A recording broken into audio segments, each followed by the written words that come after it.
Okay, let me drop a few more links and we'll get this party started. Okay, just give me a few minutes.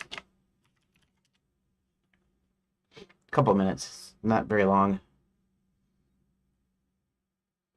With the X communities, I have to repost the same thing 3 times, and you can't point us to exactly the same because it's as though you had posted the same post because it posts directly to your timeline as well as the community.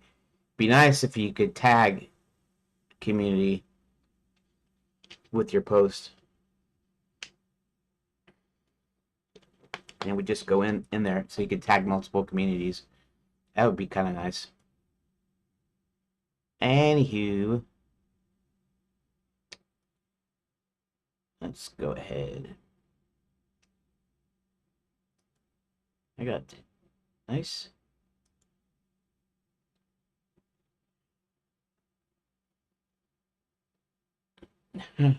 Somebody actually replied to my screenshot here. Um, Actually, wait. Uh, no, I'll go ahead and okay. Just give me another couple minutes here. Um, or less.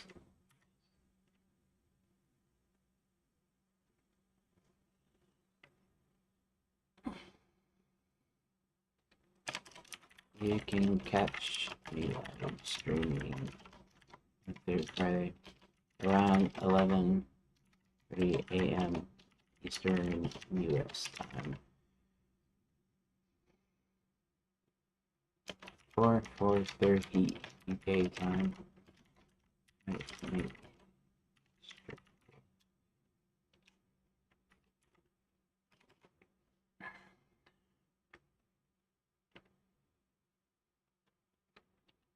So each room is a JSON file I load up.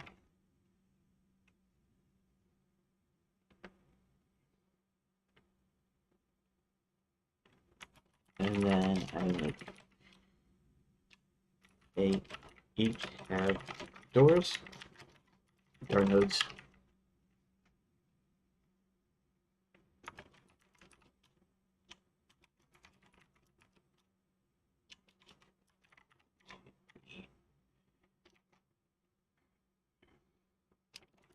A destination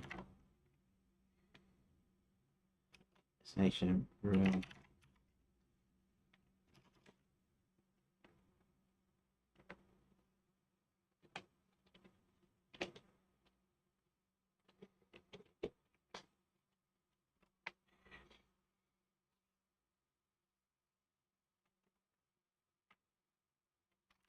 Say CYOA. Yeah.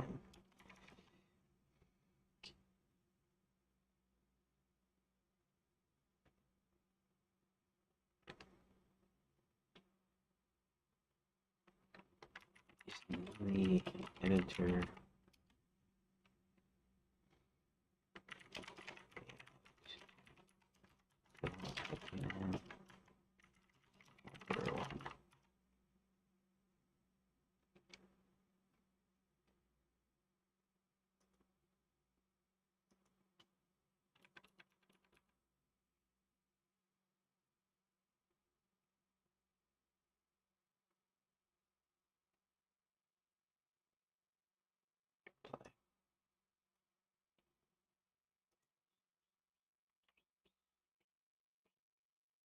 Okay, so I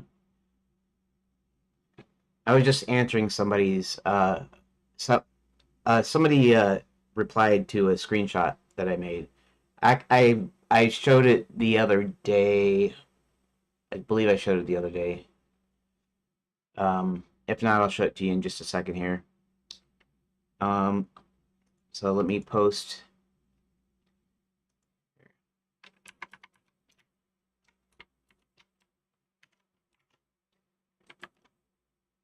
Okay.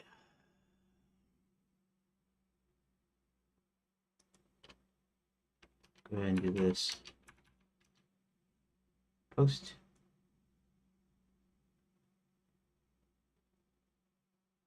Okay, let's go to point and click adventures. Paste.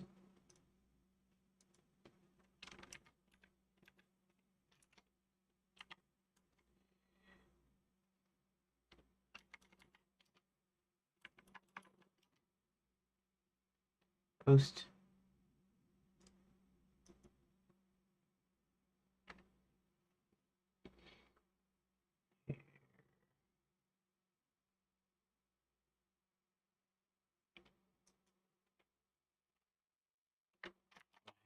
Promise. My game will eventually be point and click. Just getting the long, just going the long way round.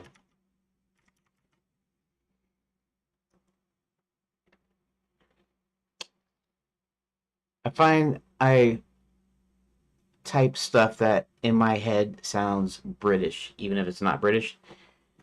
Yeah, it's like the long way round.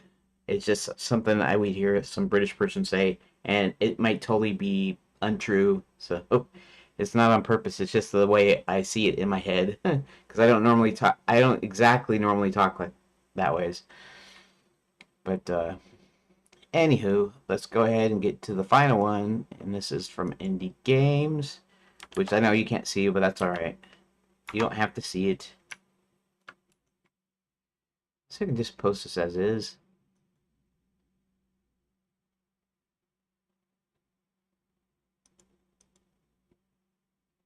Yeah. Okay.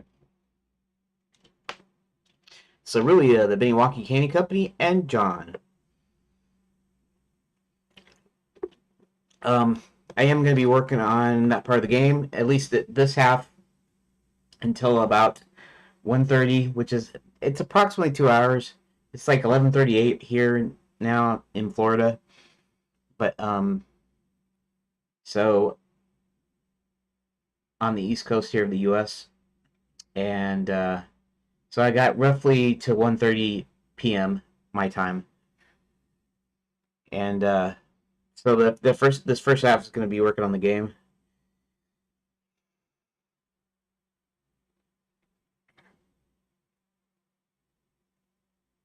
Okay, so let's go back to this. Let's go back to Restream. Let's go ahead and I guess let's go ahead to desktop. Well, let's not get to desktop just yet. Put up let me put up my thing here. I guess I don't know. I don't know if I can find a plugin that will put the chat onto the screen. I know there are plugins that'll do that, even in OBS. I got OBS version 29 because I'm running Linux Mint Debian Edition, which is an older version. So the one in the repository for LMDE is or it's basically Debian, but one that's in the Debian Bookworm repository is version 29 of OBS. And I have the flat pack running. I had the flat pack of OBS running at 31 point something, and I wanted to upgrade because there's a new upgrade to whatever 32 or I don't know. No, I had 30 and it was 31 was the 31 something was the upgrade. So I tried to do that, but I found out I had to update my drivers, and especially on LMDE, updating drivers is a pain in the butt. You have to do all kinds of weird rigmarole, and you have to find the newest versions, and you might not even have the newest version. And I know, I don't know. It was just extreme pain for me to get it up running in the first place, which is why I still intend to switch to Linux Mint proper. But in order to do that, there's some things I got to do, like or things I want to do. It's not that I have to do it this way. So basically, I want to keep my system running. I want my Windows partition there, still there, Windows 10, and You know, there's a deal saying that you could continue using Windows 7 forever, even on the internet, by having antivirus. There was a couple of things, closing off certain things, um, and then of course it did mention to when you don't need the internet to shut off the internet. And there's just a couple of things that you could supposedly could secure, firewall, and a few things that you could do to secure your system, even though uh, even though Windows 7 is no longer updated, no security patches or anything. So you need a certain update. Not sure if this is the latest update, but I think so. Like service pack and whatever. And then you make sure you turn off your Windows update so that it never tries to get updates. I'd almost go back to Windows 7 if I could do so safely. You know, I and right now I have Windows 10 installed, and its end of life is here soon. But almost, uh, if I could use the internet, if I could use the internet on Windows 10, um, without without much risk, by making sure everything, firewalls and everything is up, and I monitor stuff and whatever, and I, take care of what I do and stuff, whatever. Then I probably keep using Windows even because Linux is still. Mm, I mean, it's pretty good. It does pretty much everything that I wanted to do, and I haven't used Windows 10 in a while. But I might would go back. I don't know. I'm more used to Windows and the whole setup with Microsoft operating systems. Anyways, I'm taking too long. Um, okay, so I need to close this, and then I need to start this. And apologies if I'm not responding to anybody that happens to have mentioned anything in chat because I'm not looking at the chat right this second. I will be in a moment though, but I don't even know if anybody's even watching. So let me update this. Let me do the thing. Hey, let me switch to desktop, I guess. Desktop. Okay, and let's just go ahead and refresh this.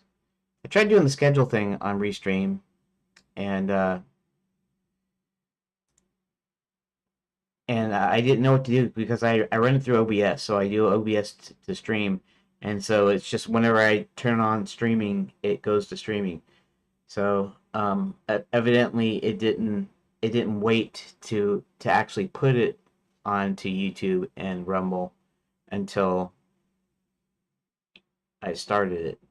So scheduling didn't do nothing there, and if I scheduled it and it didn't come on, then I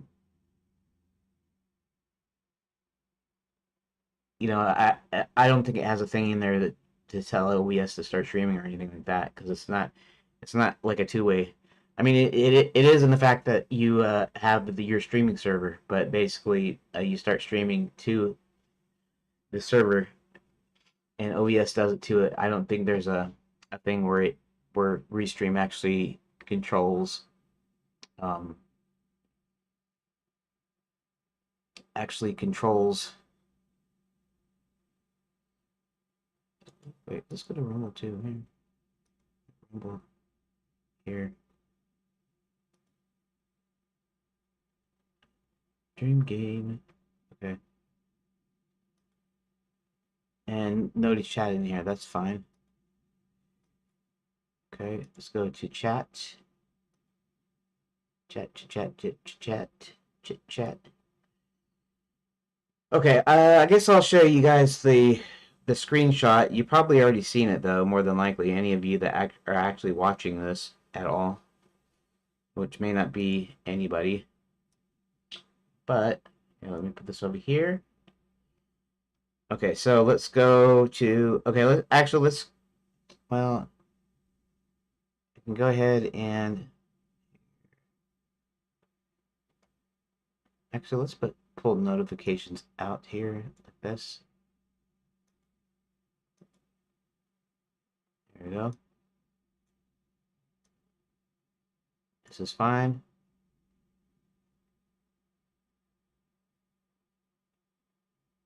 Liked my post. That's here. Okay, this is the screenshot.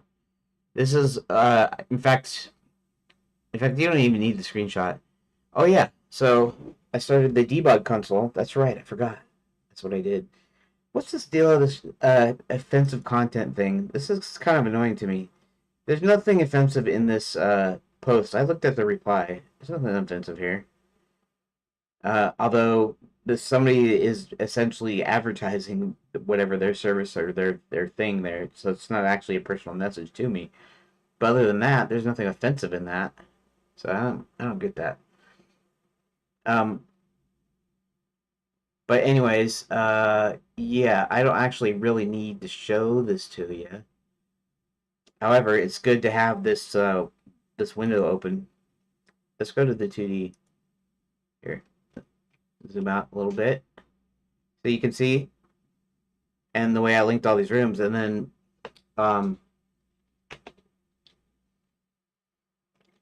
it's not supposed to have any pros on it, but I want to make sure that it has its events or its things that you do in it in the room description here.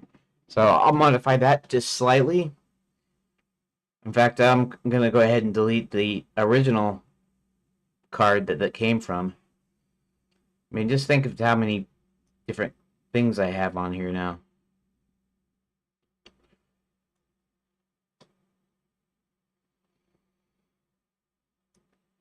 Anyways, this is kind of cool though, isn't it? I think it's cool. I don't know if oh yeah, I'm still kind of working on the Patreon. I still have to work out the other tiers, and I'm still not sure, and I can't really get any help just because, I mean, I could talk to a few people online, but there isn't that many people that actually follow or actually respond to me when I make a post on X. And then of course you got IRC. I can talk to maybe a few people there. I don't know. And then Discord.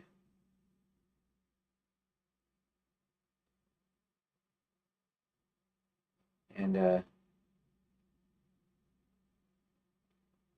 but I don't really have time to do that right now. I have to actually work today, so I don't know how far I'm gonna get to with the extra cards. In fact, we'll be adding cards as time goes on. I'm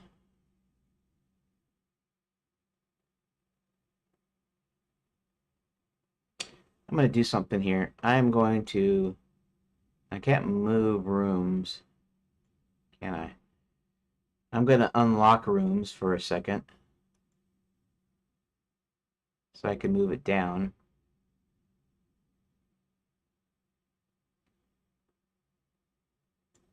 And Control S to save it.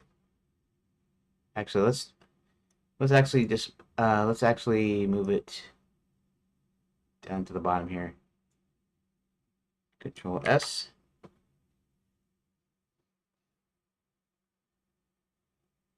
The reason I'm actually moving it down is so that as I load in rooms or as I add rooms, they'll pop up in 00, and that'll be right up in this area, so I can see it. And even though I saved stuff, everything should still be in position.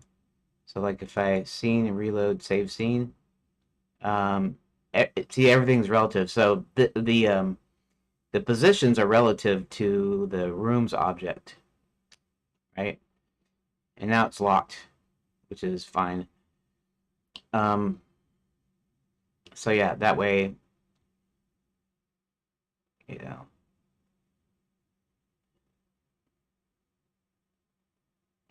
that way if I wanted to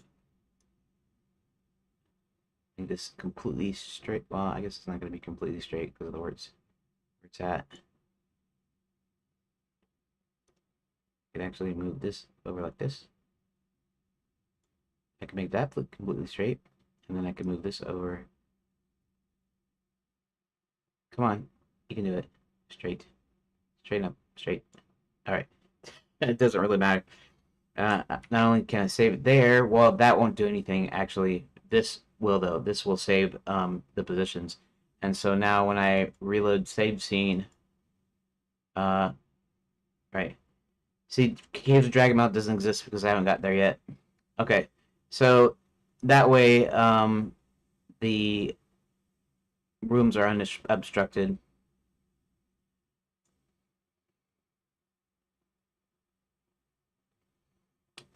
So there's that.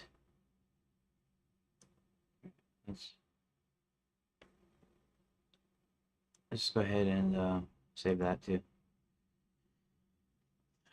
Okay, so I need to check the rooms.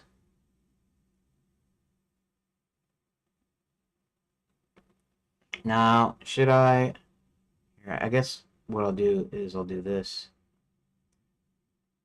I'll put this up in here. And what we'll do is we'll go ahead and start here. That's two. Let's go up to Hubert Home Original. Okay, so that's right. I guess I have to finish the deal with Hubert's Home here. So we are going to I might try to think of something here, but anyways, here let's just go ahead and save the room data.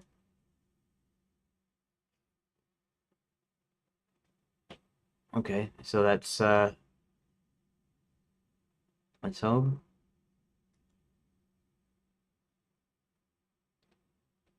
Examines written list of requirements. Hit one to go over to Crystal Ball. Crystal Ball. Here walks a giant crystal ball, so spirit into it. 3 likely candidates. Okay. Now, let's go ahead and zoom in a little bit.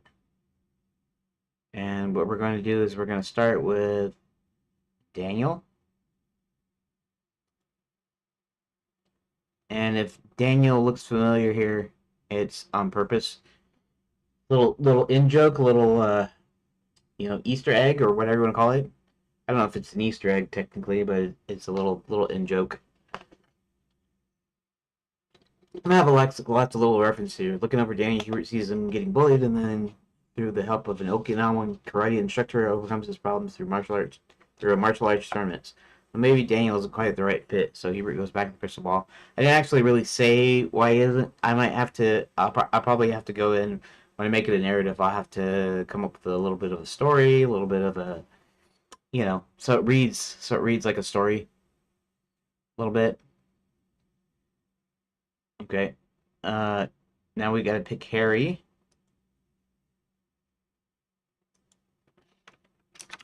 Hey, Rook. Just working on the game. And unfortunately, this is going to take a long time. Why is it going to take a long time? Because I have 93 rooms, basically 93 cards that are story beats that I'll either use as story points that you get to, or I will give them their own little branching areas.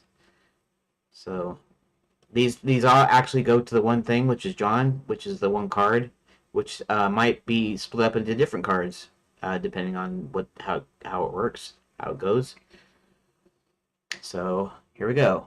Looking up Harry's life, Hubert knows he's already a wizard, and then he makes friends rather quickly. So Harry probably is not the right fit. So only John is left. And then okay, so But okay, so now we hit Daniel and Harry, but let's go over to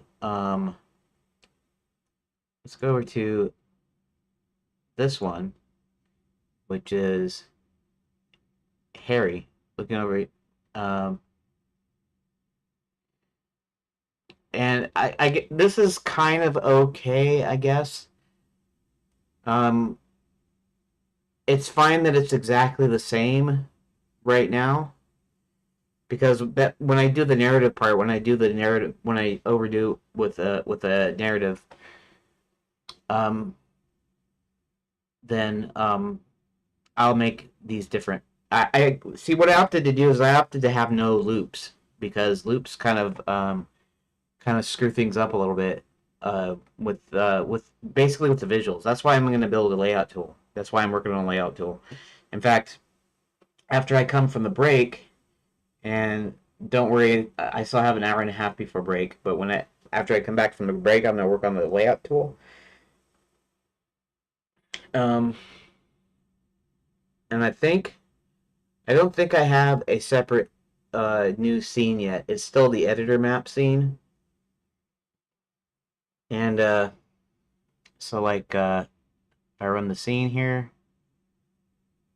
you only see that top portion, which is fine. But I do have the wait. I thought maybe I already did. Maybe I already duplicated it. Did I already duplicate it?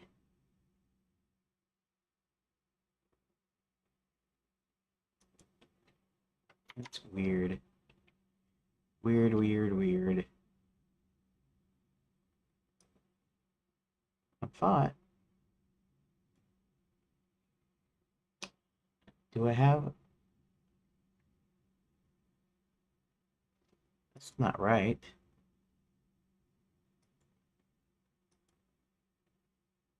Okay, something's wrong. What's wrong here? I'm supposed to be working on the game, but input map. Quote left physical console toggle. And here, let me pull this back. And let's go to the script.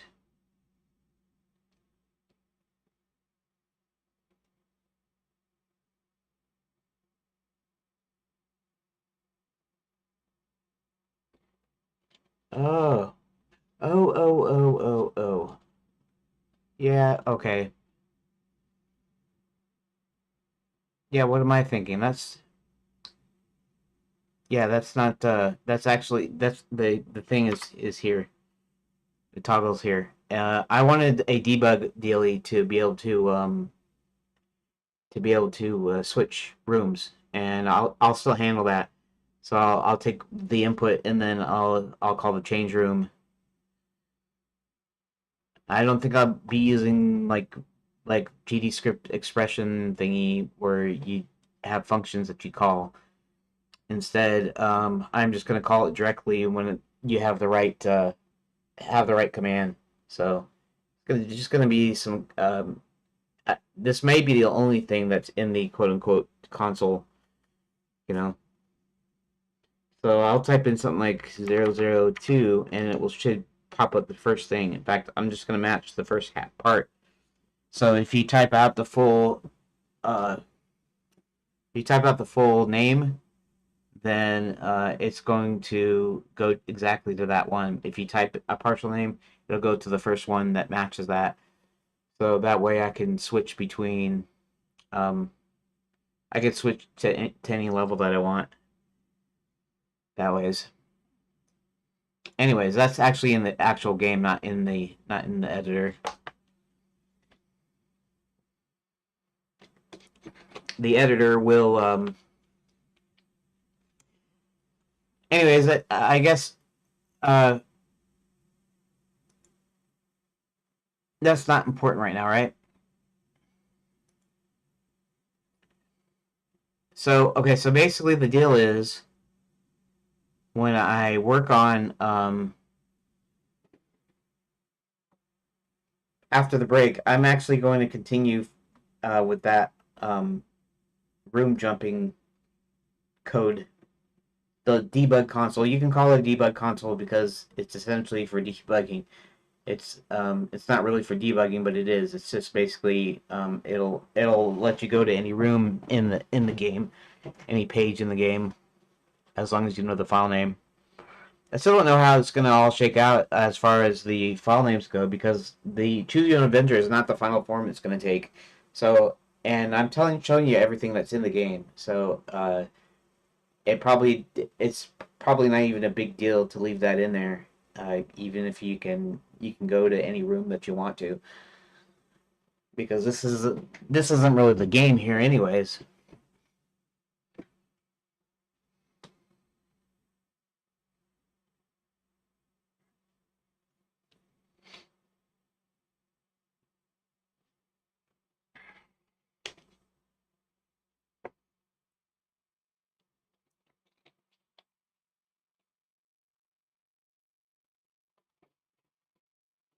I mean, I could do the whole thing later on with the debug thing where you have like watch variables and all kinds of stuff. I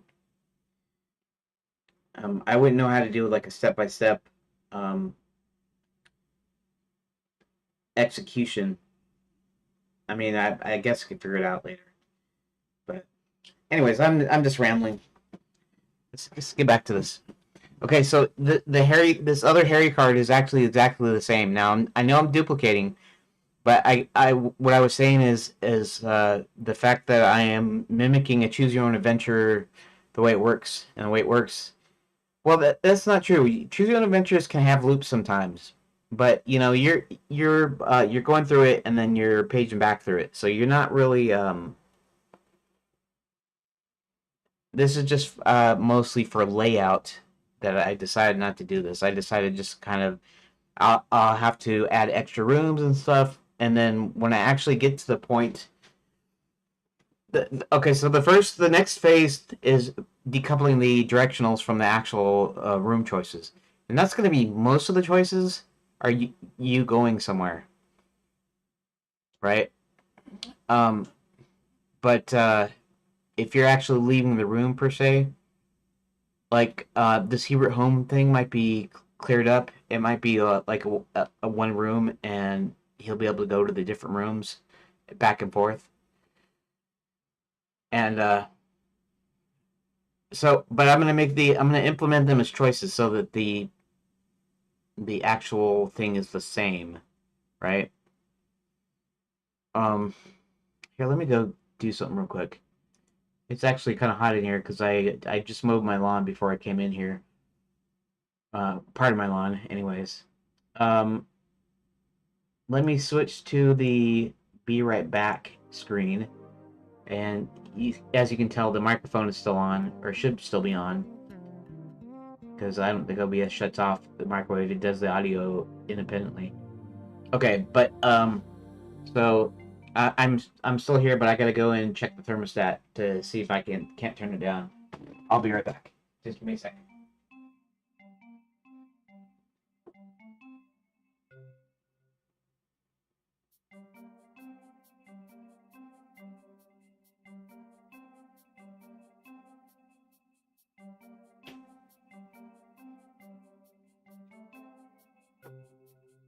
Okay, only so much I can do. I did knock it down one more degree so that it'll get a little cooler in here. Of course, I can't really say that much because this stupid computer generates a ton of heat. So, anyways, um,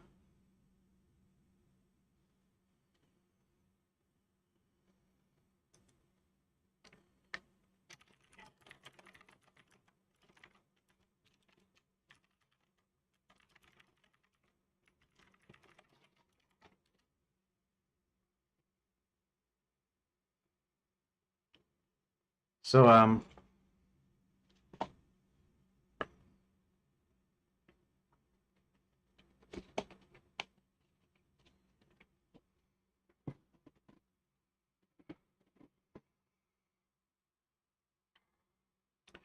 okay, yeah. So basically, what I decided to do is just to make sure that there are no loops, because if I do loops, then it's going to have this cyclical deal. Lines are going to cross over.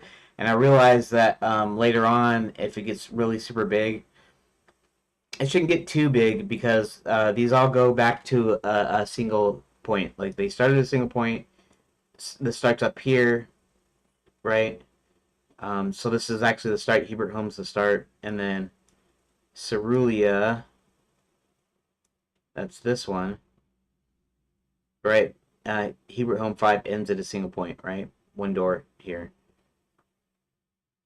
So each of the choices, each of the sets of choices are going to be like that. It's just going to be that that they kind of branch off and then they come back together to back to the story point.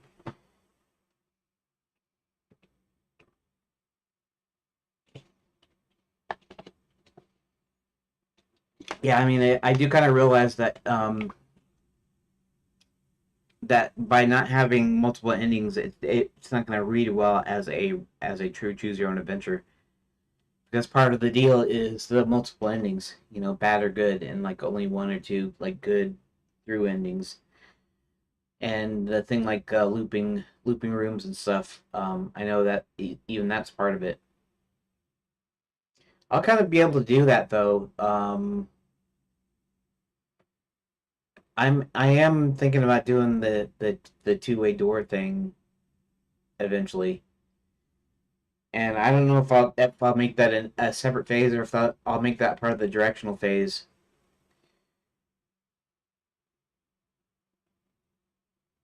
See, the directional phase, what I'll be able to do is I'll be able to link exits so that there's only two directions, and that they each go both ways. Each of the doors go both ways, and then of course whenever it's supposed to dead end, then you could actually shut that off. You could actually have not have the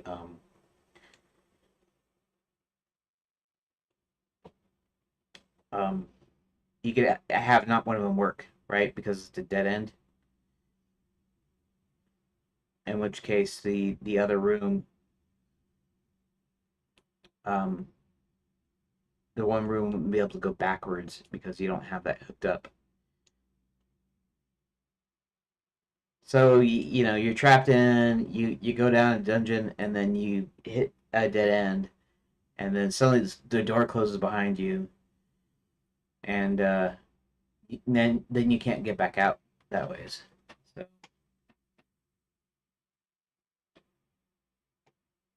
but in most cases, we'll have like most adventure games have where you can walk anywhere. You can walk back and forth or whatever, depending on if it's you know if you're done and they switch scenes or whatever. So you you should be able to move freely, right? Given the directions and exits and stuff. But you won't be able to do that here until I implement that. And I think I'll be actually I think I'll be implementing that with the phase that of the reusable room. The reusable room is going to have a description. It's going to have a separate context description with a choice set. So there'll be like a room within a room. It's not really a room within a room, but technically, but it'll be a single file, a general description that is played no matter uh, where you are in the game, and then a separate extra description with extra choice set. So that way, that way you can have a kind of sort of like a save state system. It won't be a true save state system. It won't actually save your state, but you'll be able to affect. Um, you'll be able to affect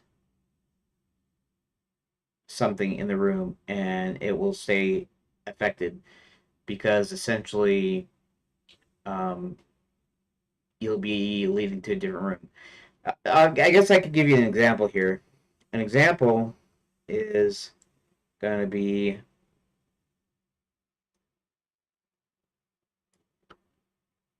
uh, Let's see, would that be an example?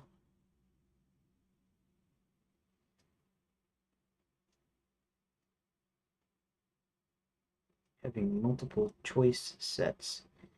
Yeah. Okay, so you have Harry and you got Daniel and you got John. Harry and Daniel.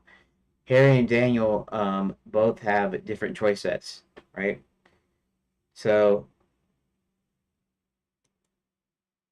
this one has Harry and John to pick, okay? But this one has Daniel and John to pick from. So instead of being a separate choice, yeah. And then you can also count this Hebert Home 2, this one, where you're at the crystal ball looking in.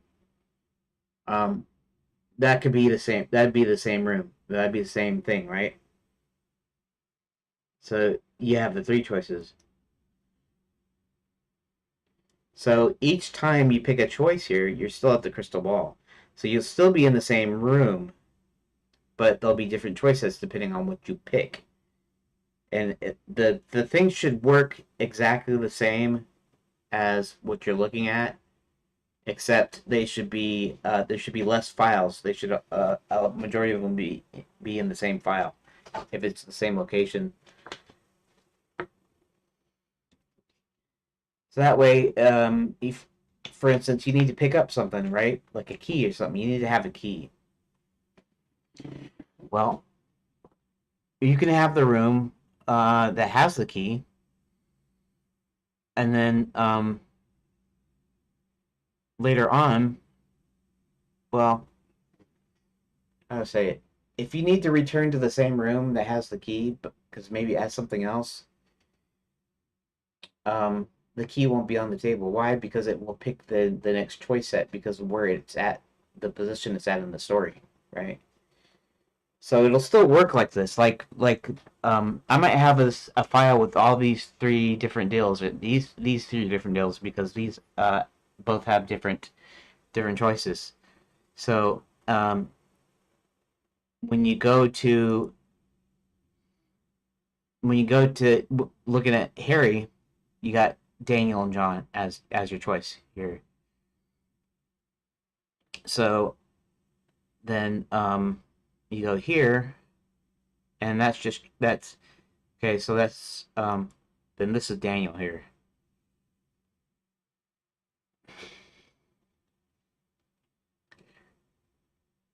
So these are one to pick John, and they both say one to pick John.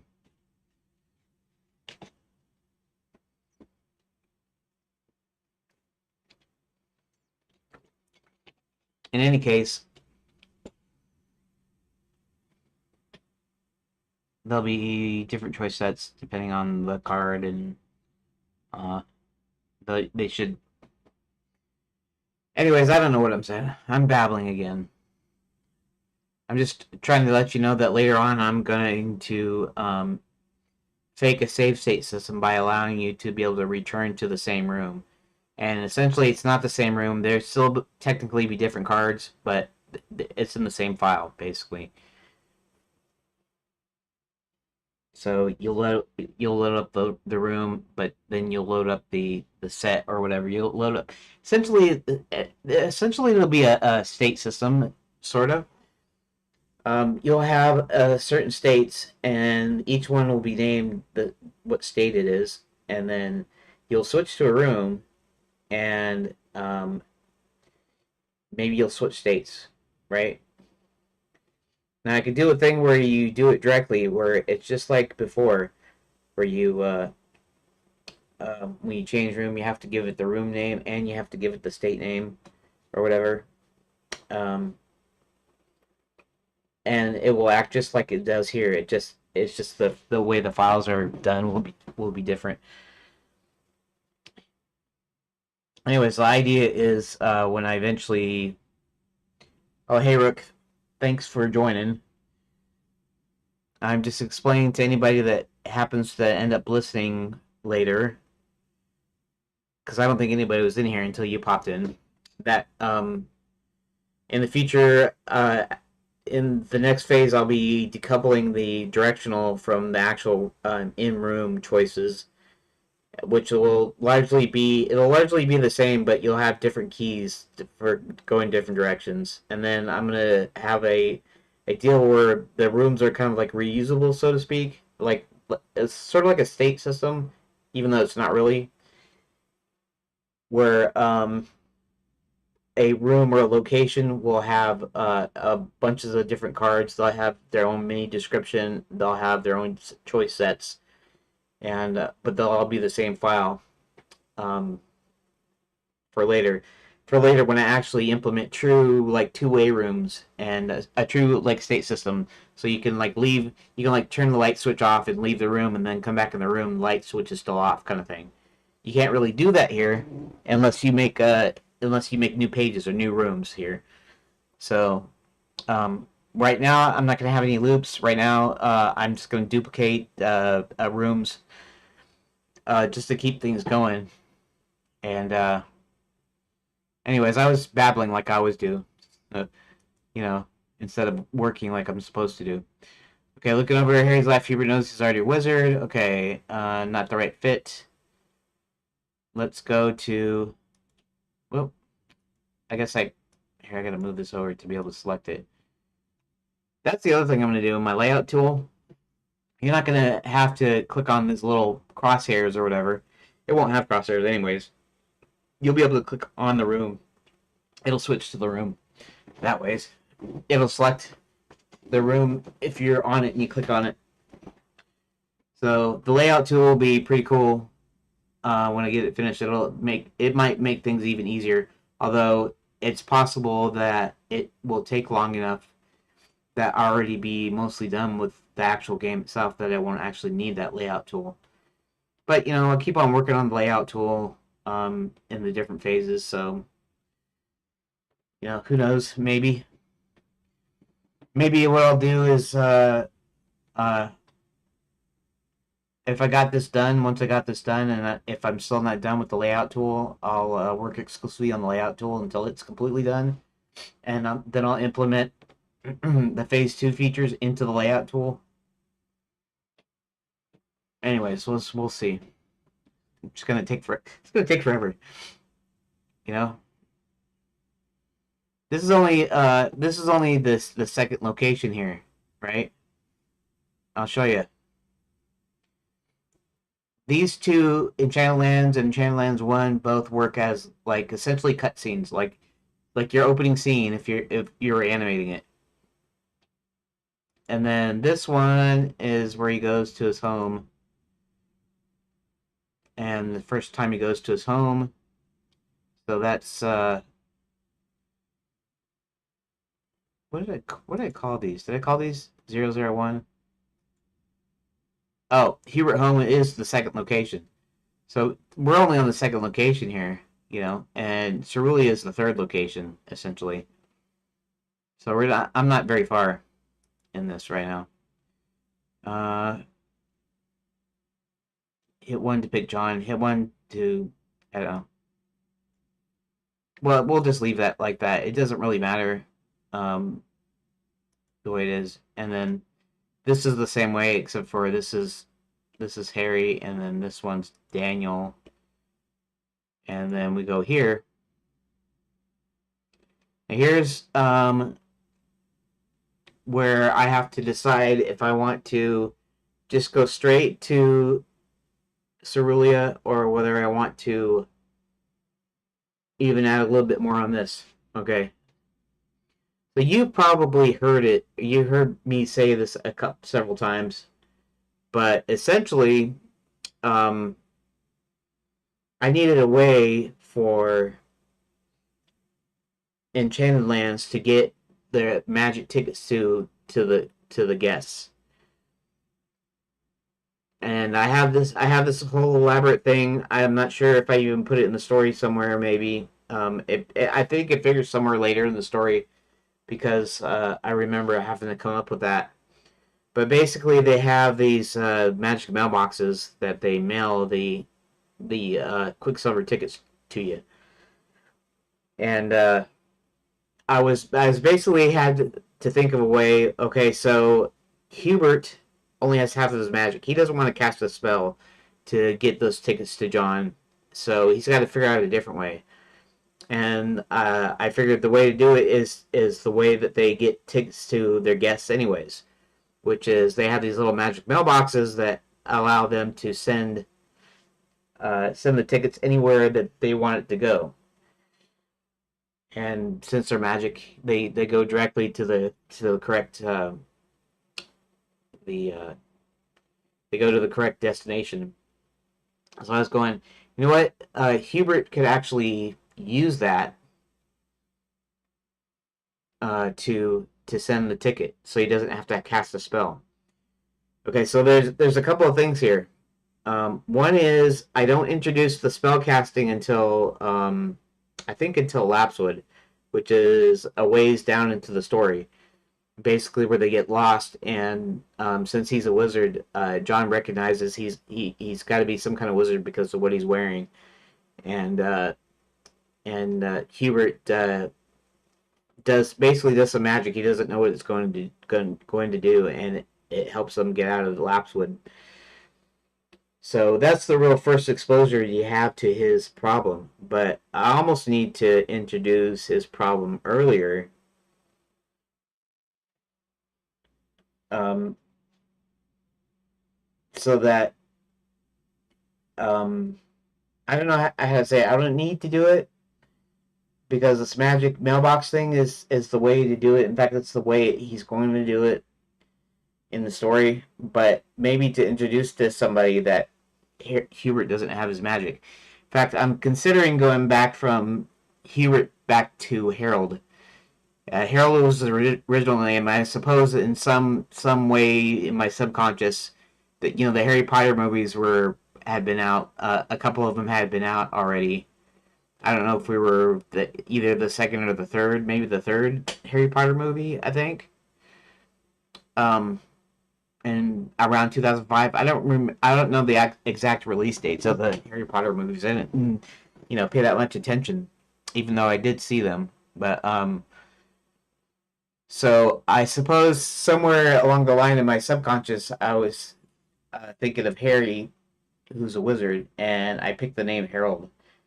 And so later on, I was going, wait a second, that's the same name as Harry Potter, the wizard. And I was going, okay, I can make this into a joke.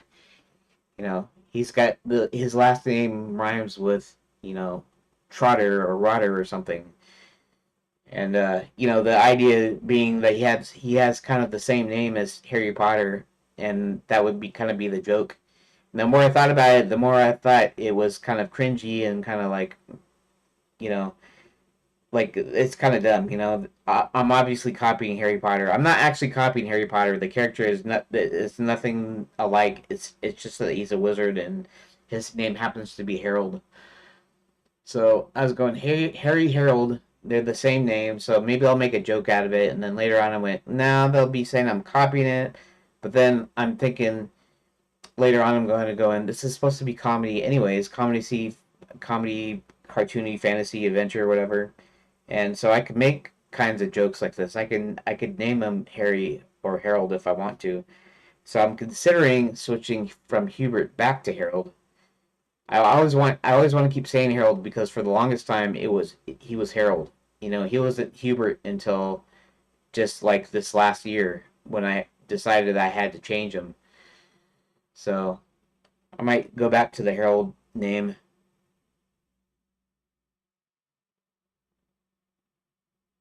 And I don't know why I said that, why I was talking about that. Oh, anyways, so I have to come up with either uh, either I let this lie as it is. In other words, you're going to continue on to the next page. There's not going to be any other choices from this point. Or I could introduce the fact that Hubert's magic is only halfway. In fact, his name, I named him Halfway Harold, is what I was going to call him. And now I'm just using names because I think halfway sounds dumb. But then again, I'm kind of going, it's, it's supposed to be funny. So it can sound dumb. It's good if it's fine if it sounds dumb. You're not making some serious deal. It's not live action. It's not like a nice like full 3D like modern serious game. It's cartoony and it's comedy and fantasy and you can do whatever you want.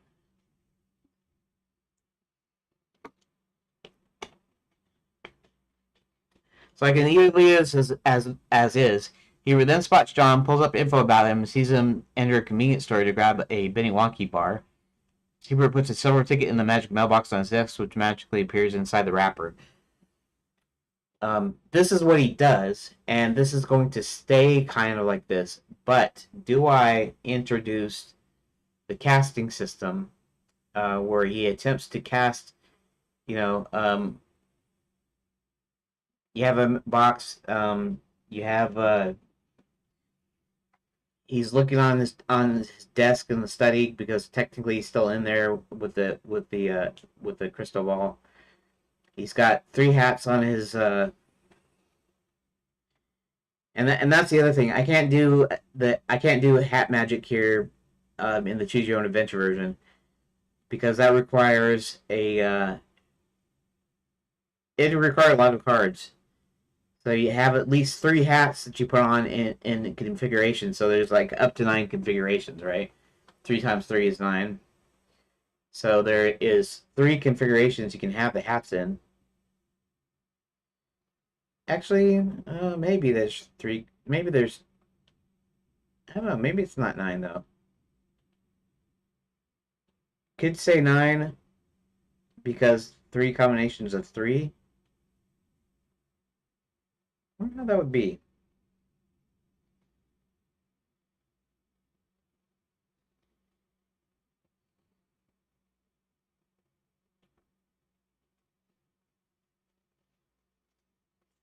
A, B, and C. There's only 3 combinations, isn't there?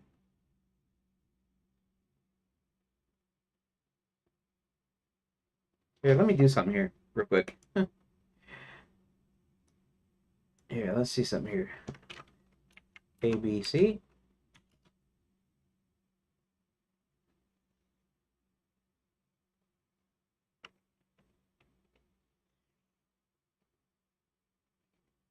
Trying to think of all the permutations here.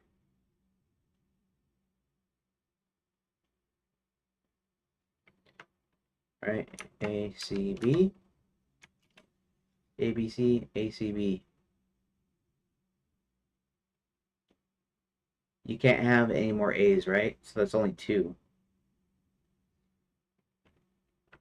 B, A, C. B, C, A. That's also 2. C, B, A. C, A, B. That's actually only 6 choices. That's interesting. I was thinking, you're thinking 3 times 3, and you're thinking 9 possible choices. Well, it's not 9 possible choices.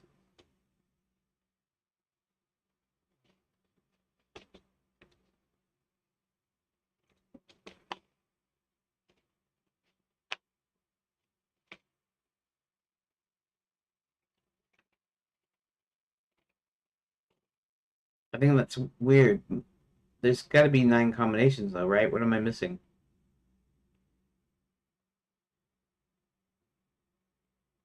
ABC, ACB, BAC, BCA, CBA, CAB.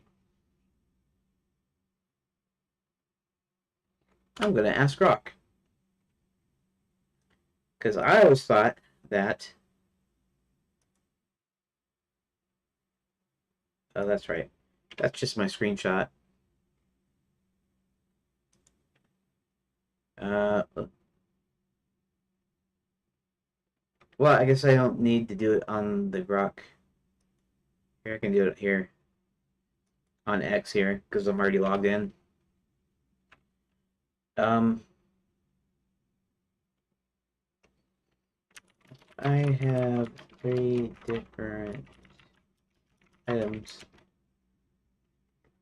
I can I have 9 possible combinations? No.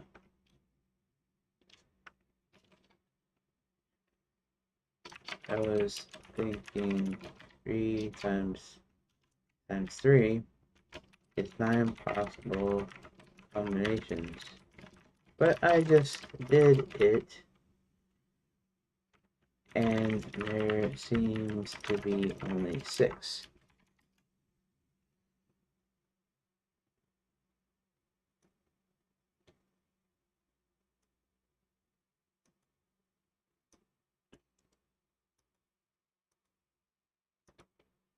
With the 3 letters B and C, there's only these combinations.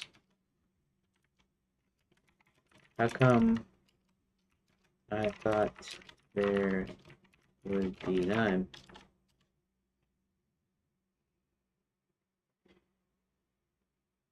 Calculating permutations breakdown. We list the 6 possible arrangements of these items, which are number of permutation for is calculated as 3 times 2 times 1 equals 6. This matches your list.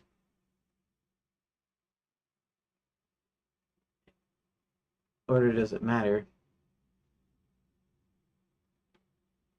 If you're thinking of combinations where the order of selection doesn't matter, e.g. ABC is the same as ACB, you might consider choosing subsets. However, if you're selecting all 3 items without regard to order, there's only one combination. The formula for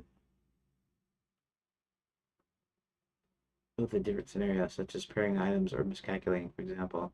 You may mistakenly style a 3x3 grid like tic-tac-toe board, or assumed each item would be paired with each other item in some way.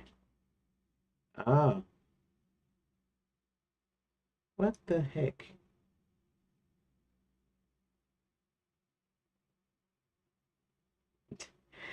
Yeah,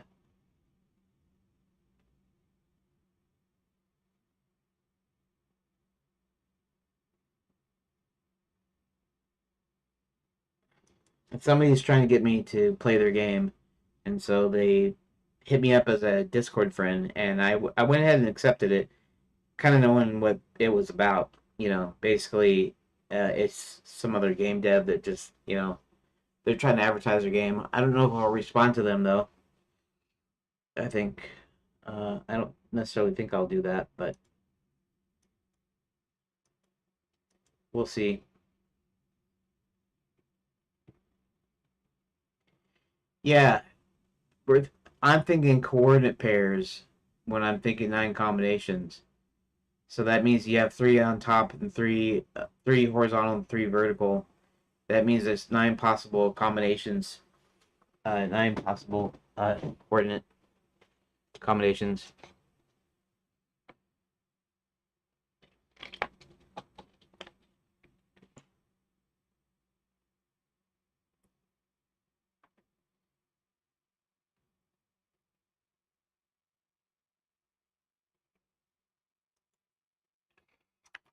I guess I just figured out my own answer.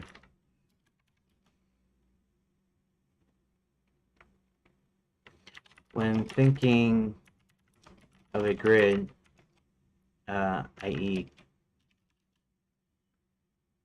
basically coordinate pairs 3 by 3, 3 across, 3 down, means that there are 9 possible pairs when thinking in this way.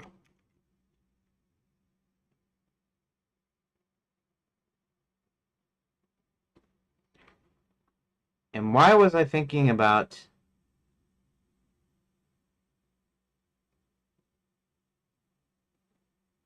Let me think here. Let me go back in here.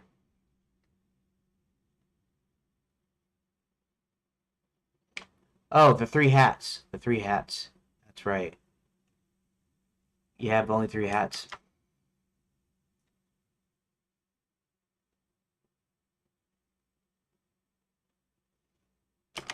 So I confused mutations with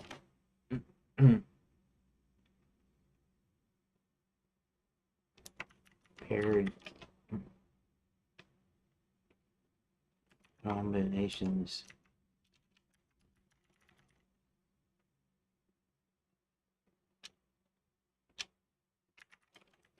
Coordinate paired combinations. In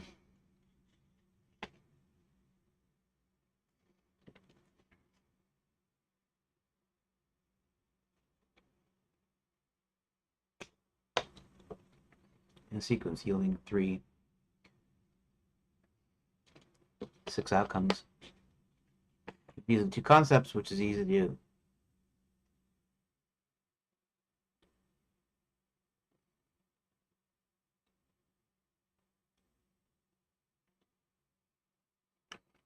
Okay, so what happens when I add a fourth item? How many permutations are there?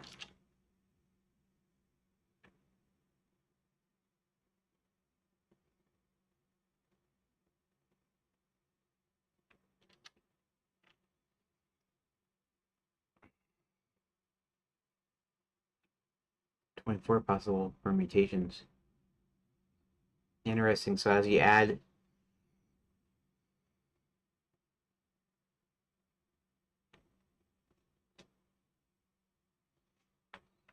this is what I meant. So what about 5? How many? You don't have to list the permutations. I'm trying to figure out how the complexity or how the uh,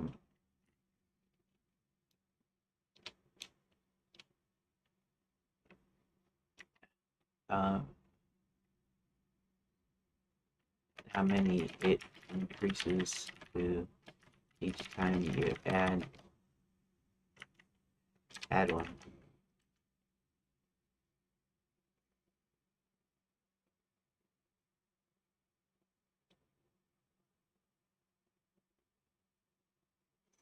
Each time you add one item that multiplies by the new number of items. For example, going from 3 to 4 items multiplies the permutations by 4. Going from 4 to 5 multiplies by 5. Factorial n for n items is n times n minus 1. So adding one more item always increases the permutation by a factor of n. Oh, interesting. I didn't.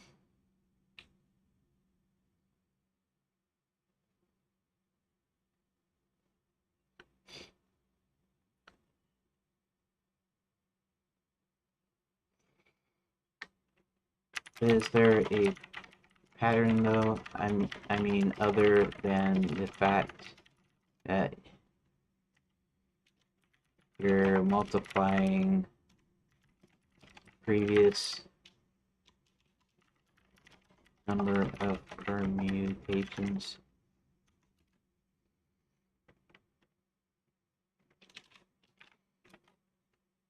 If 120 times 6 equals 600, 20 times 6, 120, 720.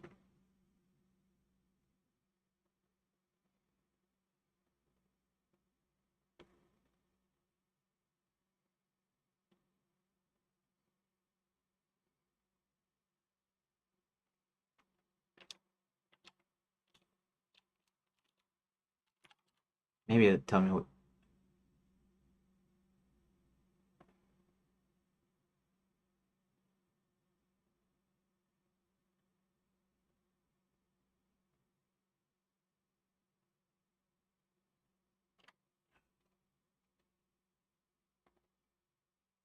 Superlinear accelerates rapidly because each step multiplies by increasing the larger number.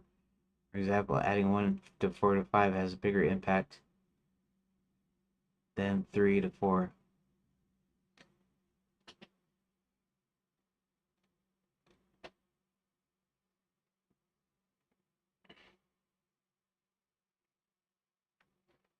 Yeah. No, I knew it was 720 because I did the math there.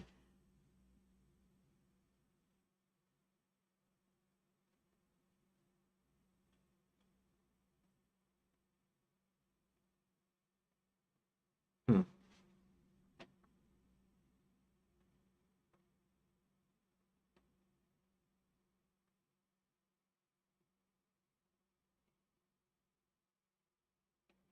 And 24 minus 6 is 18. Let's see. 6 equals 18. And 20 minus 24 equals 100 equals 96.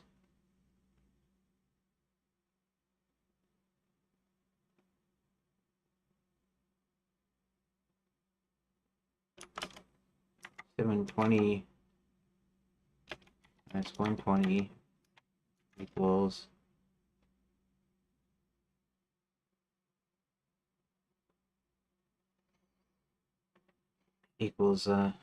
600.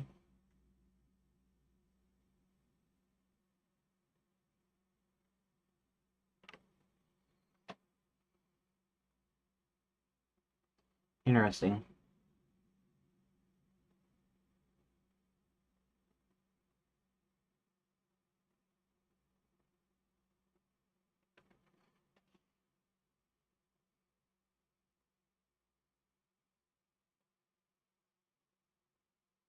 And then there's 2. 2 to 6. 6 minus 2 is 4. So 720 times 7.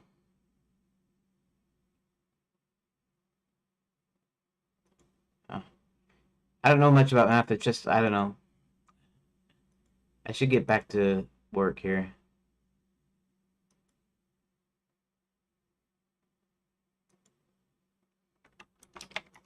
40.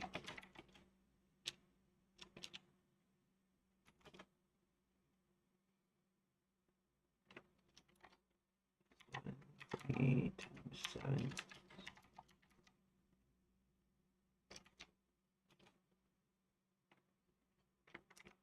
4 minus 600 equals, no, 20.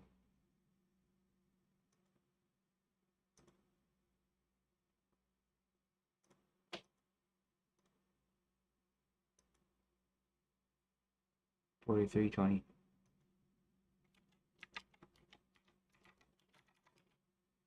I was trying to see if I could come up with the correct answer by following a pattern.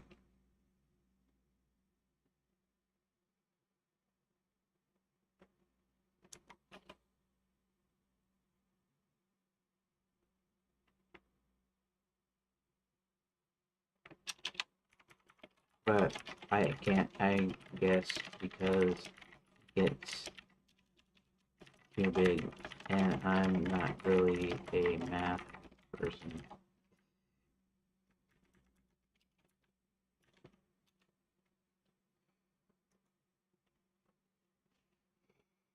You're looking at the difference between the connected factorials to spot a pattern that might help predict the next number of permutations.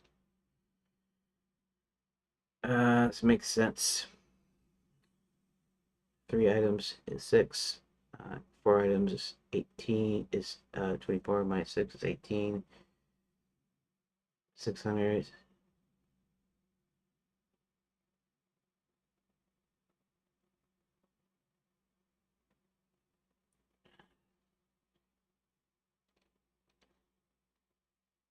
Uh, and they don't follow an obvious arithmetic or geometric sequence because factorials grow so fast. Rewrite it equals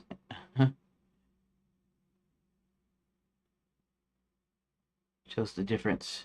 So the pattern and the difference depends on both the previous factorial and the number, which makes it grow rapidly. Finding it tough to see patterns of the differences themselves are products of factorials which grow exponentially fast. Unlike a grid, which is much faster, the differences don't form simple sequence like adding a fixed number or multiplying a constant because each difference is tied to the factorial's rapid growth. It's roughly 5.33 increase from 96 is about 6.25 times increase. It's a 7.2 times increase. These ratios aren't constant, and the numbers get big fast, making it hard to. Instead of relying on the differences, the simplest way is to find the number of permutations compute directly as you did. 7 items, 720 times 7 equals 540 for the next item. For 8 items, 40 times 8 is 40,320.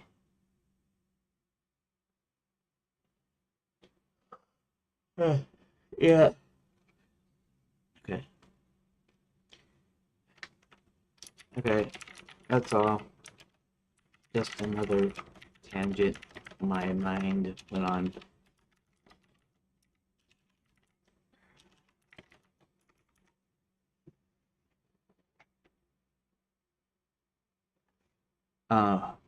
Okay.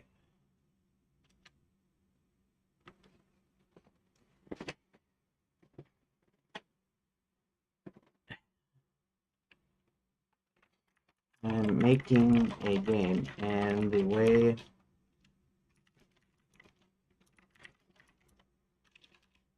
this one wizard does magic is via the hat system, which means as a number puts on a number of hats in a certain sequence in order to cast a spell. You can think of it as being similar to Loom's note system or note on a staff or something.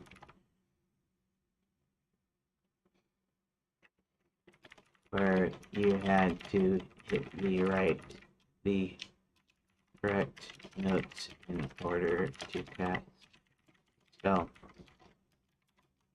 So originally, I was wondering how many different combinations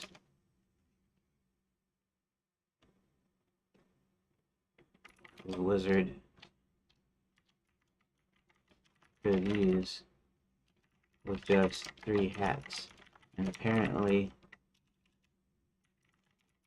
that's 6. And if he adds one more hat, that's 18 possible, and then 5 hats would be, like we said, 720. Obviously not going to program 720 different spells into the game.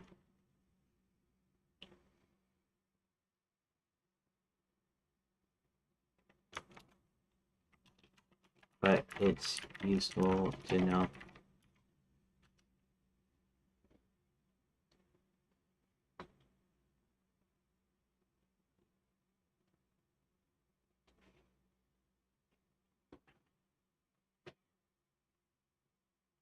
Using permutations where the order of the hats matters to represent different spells. Each unique sequence of hats corresponds to a specific spell, which makes sense given your comparison to Loom's note system, where the order of notes is critical. Let's review the numbers. Correct a small error in your message. So with 3 different hats, you get 6 unique spell sequences. You got this right. Right, so you mentioned 18 possible. Oh no, it's 24. That's right. Yeah. I was thinking of my subtraction thing.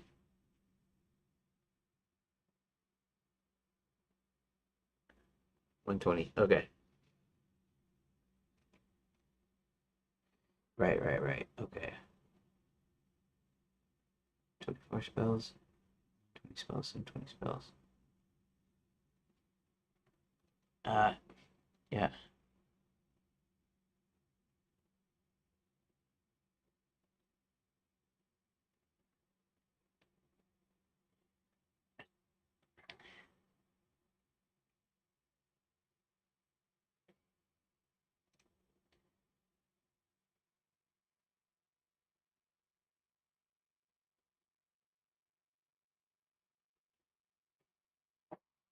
Nah, it'll be spell design. Um,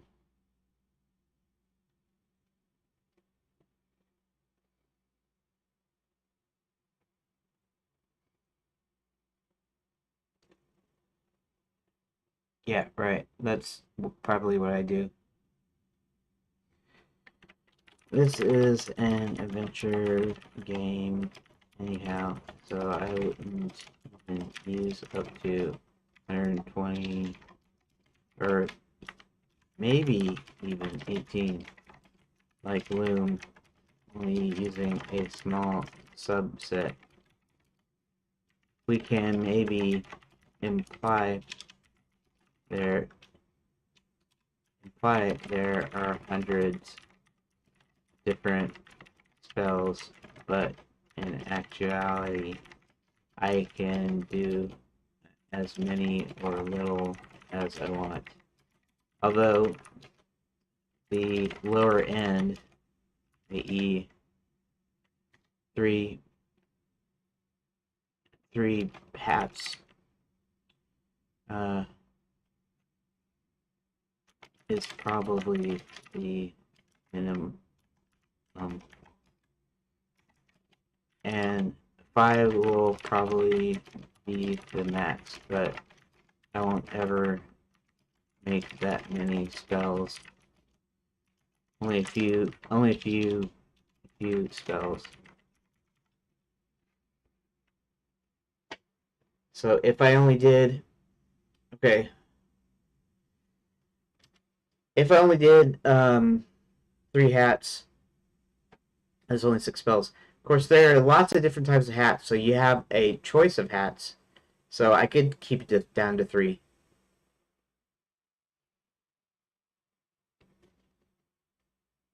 You guess the number of possible spells, but only isn't you lean towards 3 hats as a minimum. Hooks with hat system as a core mechanic for casting spells. Hat system. Each sequence is like a draft and loom, where only a certain sequence produces valid spells.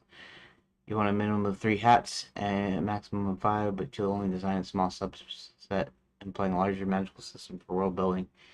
You can imply hundreds of spells exist in the game's lore, but only program a few for gameplay. The rest is flavor at failed attempts.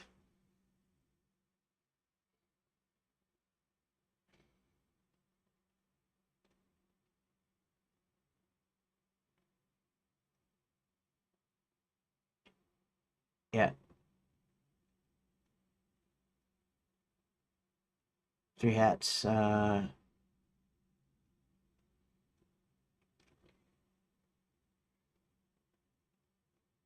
Your comment about 3 hats is a minimum, 5 is a max.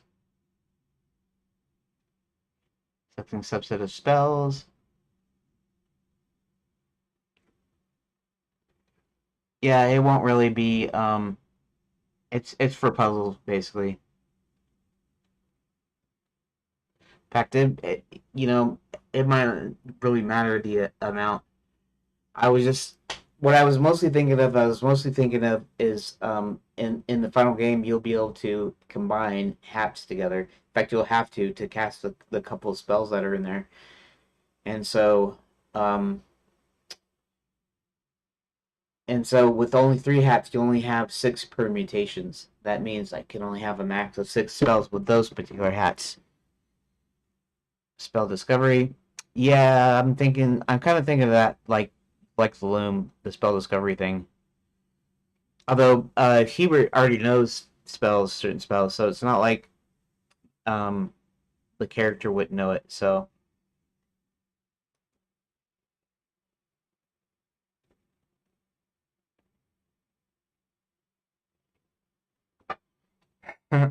I just thought of something too. Okay, so um, what I was envisioning he has a whole room of hats, like walls and walls of various different hats, so he can cast hundreds of different spells, and there could be a part, and I don't have a specific place in the current story for that, so that might be in a sequel or it might be something I expand later. But I was just thinking, like, he could visit some this grand wizard like place. Maybe it's from his own realm or something. Maybe Enchanted Lens is in his own realm, his original realm.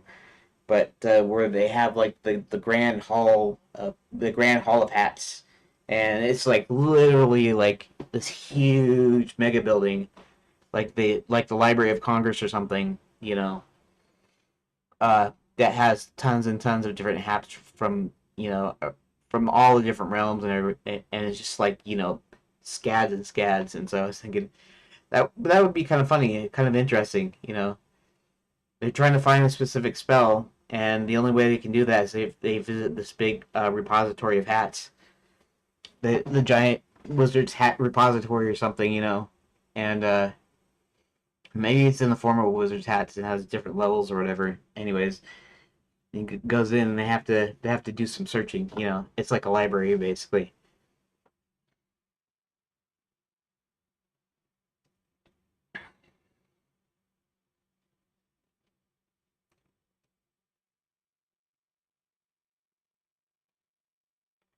Back to development.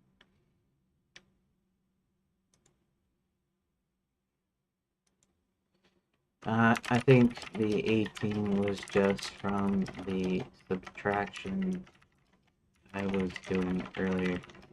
24 minus 6 equals. So I was just confusing the two.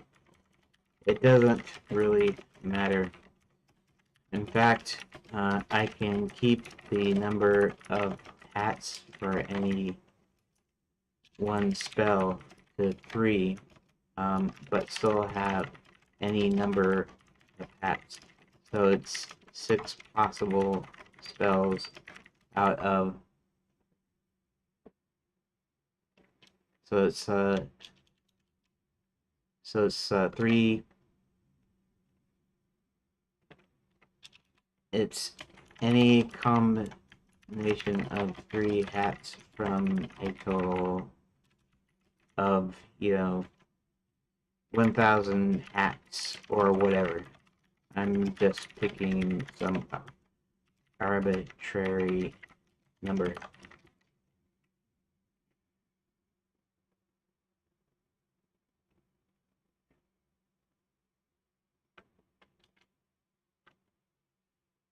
In which case, the permutations stays the same, but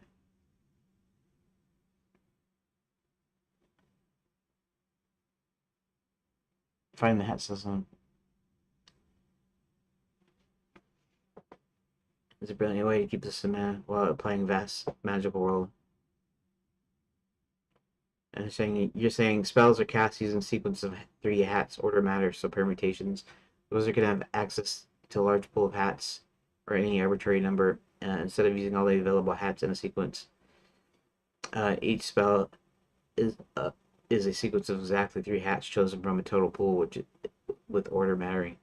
It's a great way to scale the system by fixing the spell length at 3 hats. You control the number of possible spells while allowing the total number of hats to be as large as you want for lore or gameplay variety.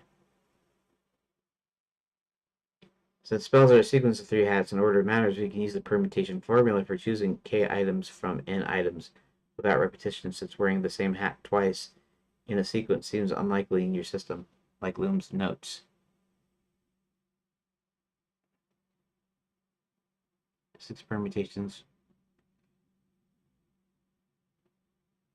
You have nearly a billion possible 3 hat sequences.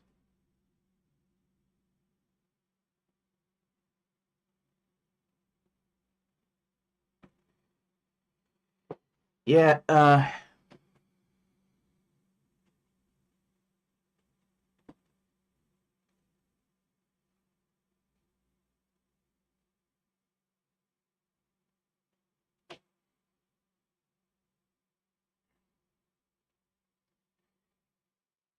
small pool, 4 to 6 hats. 4 hats.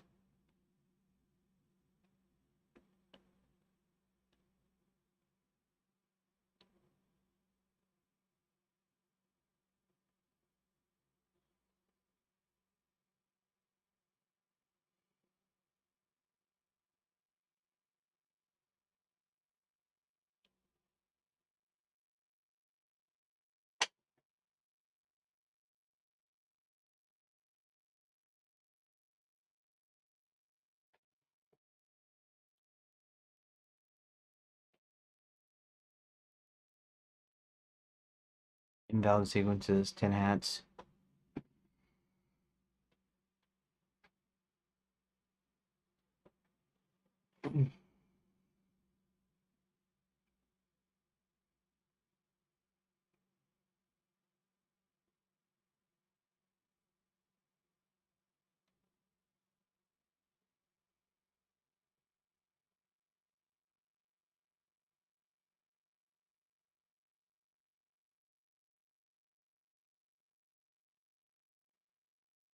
That's kind of interesting. So, you have 4 hats to choose from.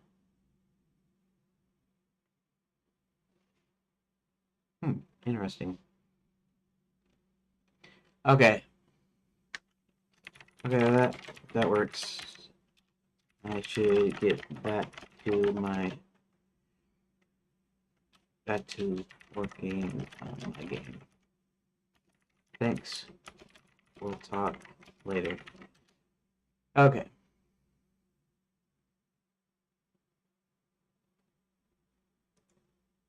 All right. So that, I guess I should have been working on this, and okay. So it's still, I guess it's all part of working on it, right? Um.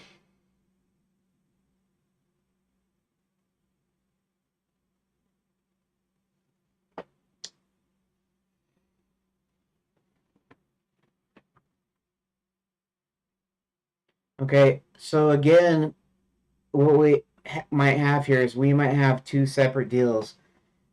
First thing, he might try to cast a spell of some sort. Um,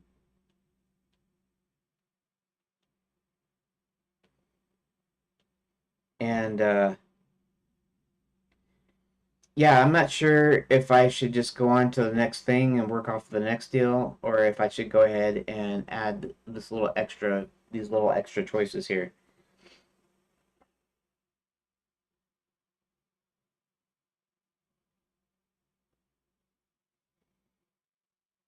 If there's some combination and it would be like a puzzle. In other words, there's 2 ways you could do it. You could do the easier way or the hard way. The easy way is to use the magic mailbox. The hard way is to do something that involves you casting a spell or casting multiple spells in order to get one result.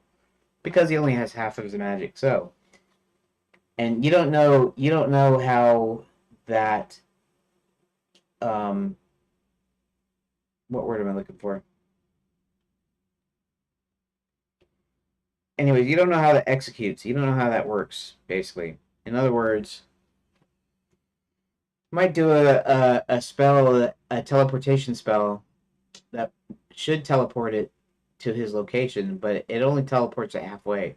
which means it might go into the ether somewhere because being halfway in between worlds, maybe that doesn't work, and so maybe it's gone like lost, you know. Um, or it could end up someplace else. It could end up in a different candy bar, right? To set up something, where he actually has to find it. But then you still have the problem of, well, okay, let's pretend we're gonna copy Charlie and the Chocolate Factory with the golden ticket thing, and I actually plan to have a little in joke there too. There's gonna be a kid opening up all the candy bars there in the store, um, looking for a golden ticket, and John will say something like, I don't think that's in the story. Although he doesn't think he's in a story, so I don't know if I'll do it like that. Maybe I will. Maybe I'll still do it though, because it's just a joke, right? In fact, it's like a visual, it's like a pun, so to speak.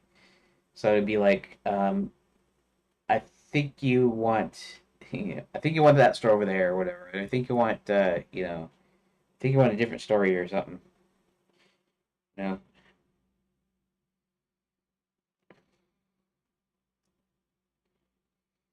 So,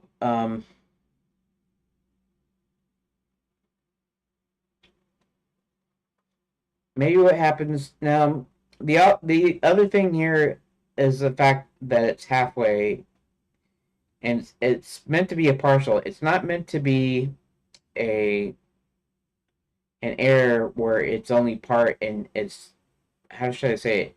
It's not unpredictable. In other words, you know, trying to move something from one location to another, it's not like it moves it, this much and then this much and then this much. It does it part. It's like literally halfway. Like if you have a halfway point, if you have two items that you're conjuring and or doing something with, and it only produces one, right?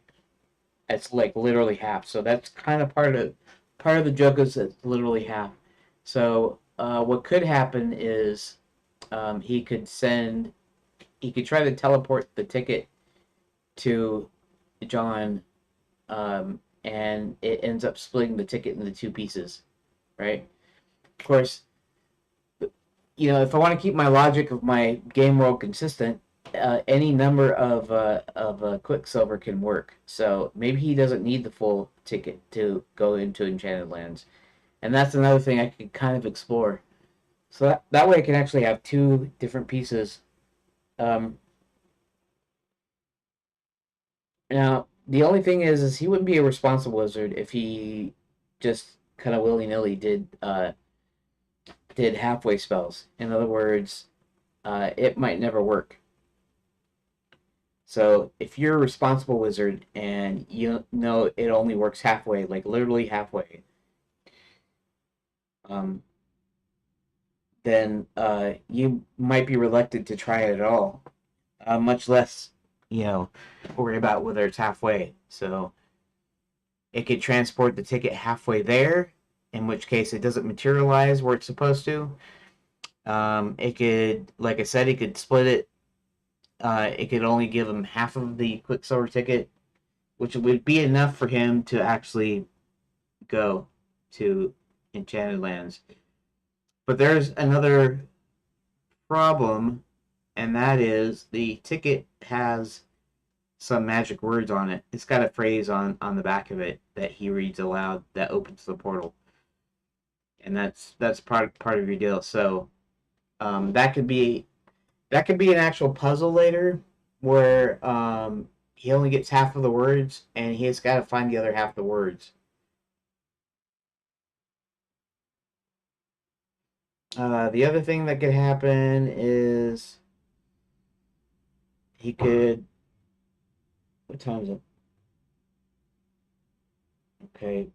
Apparently, Dad is up. He's probably making some coffee. I think that's what I heard. I'm not sure if that's what I heard, but I think that's what I heard. And I got 20 more minutes until my break. Okay, so that could be a couple of things. One is that he could send multiple tickets, which case any number of things can happen. They can slip into the ether where he doesn't get it at all.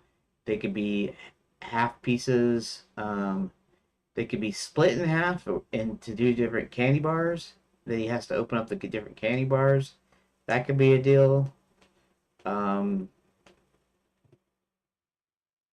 there could be something on the wrapper that somehow completes the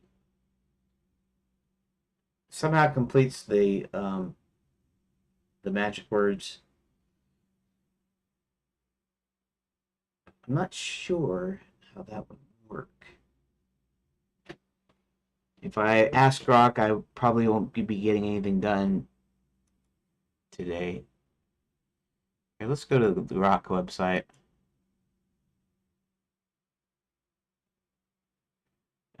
Let's see, where was my last?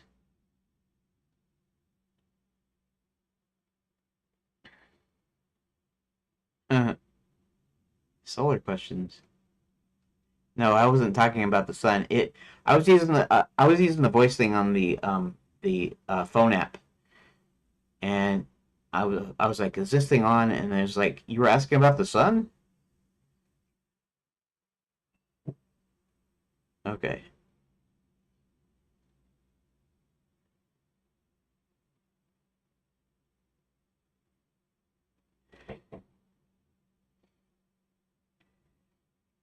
Okay, I guess I can choose this one anyways. Go ahead and choose that.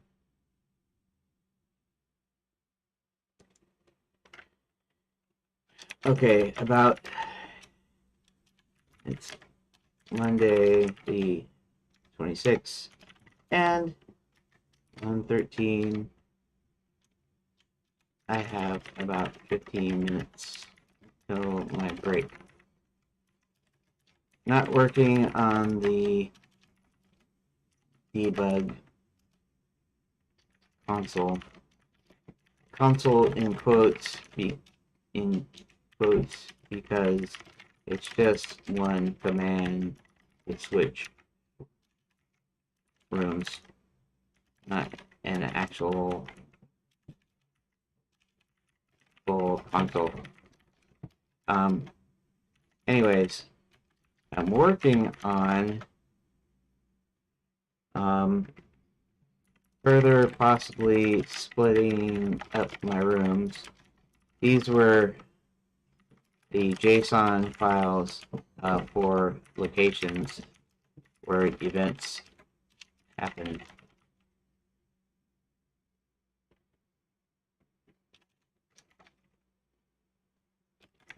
In this particular event, in this particular room, Hubert the wizard needs to send John from our realm, aka Cerulea, a silver ticket, specifically Quicksilver, the magical mineral of enchanted lands.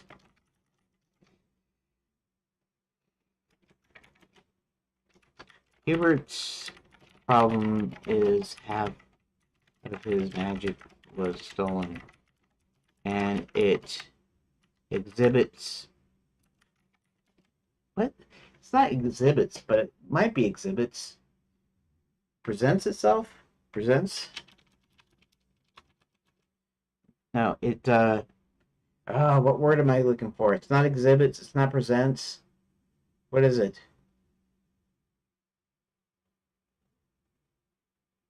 Implements? It's not implements either. What word am I looking for? Ah.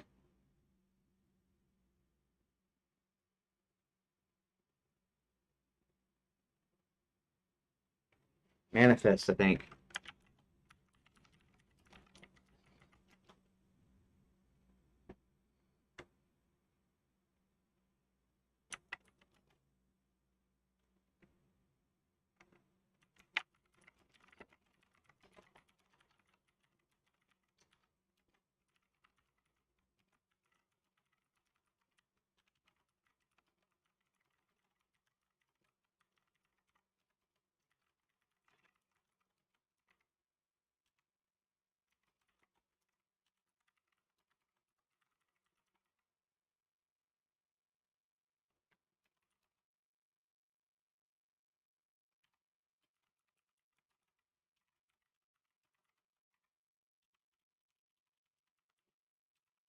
If you're trying to conjure up a breakfast of 2 eggs, 2 pieces of toast, and 2 slices of bacon, and a glass orange juice,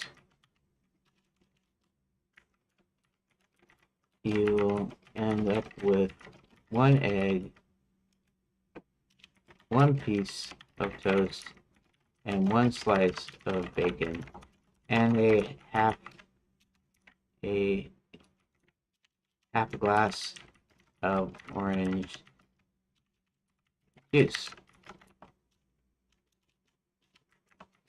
But it will sometimes come up as the bottom half or the top half, which if it's the top half, it's very messy as there's no bottom to the glass.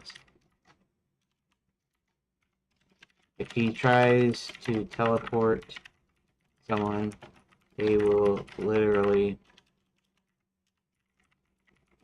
only go halfway there.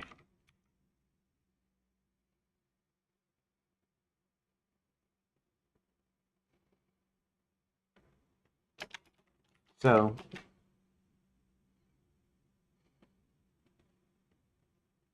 with this problem in mind, he doesn't necessarily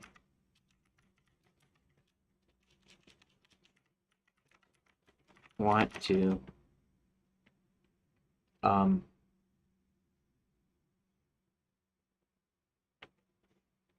teleport the ticket there. It could end up in the ether,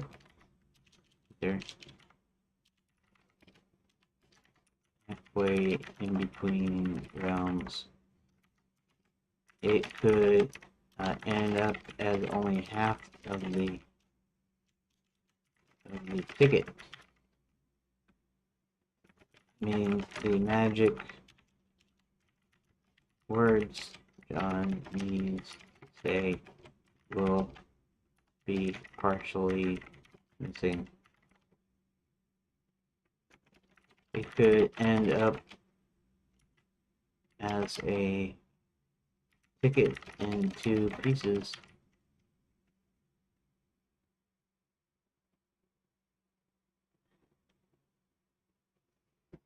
The Ampus ticket in 2 pieces in 2 different candy bars. The ticket should appear in the candy bar wrapper that John picks. Of course, according to game logic, my world's logic, whatever, to enchanted lands logic, you only need a piece of quicksilver to get into enchanted lands. The words shouldn't even be that important.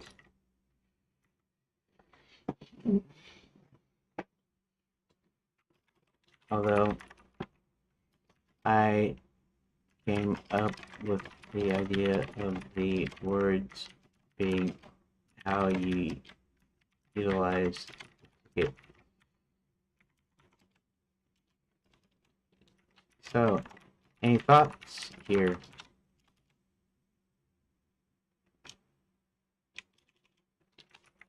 What is in the game and will can be a choice to use is the magic mailbox system, which is how they send tickets to guests, which means wherever they send it,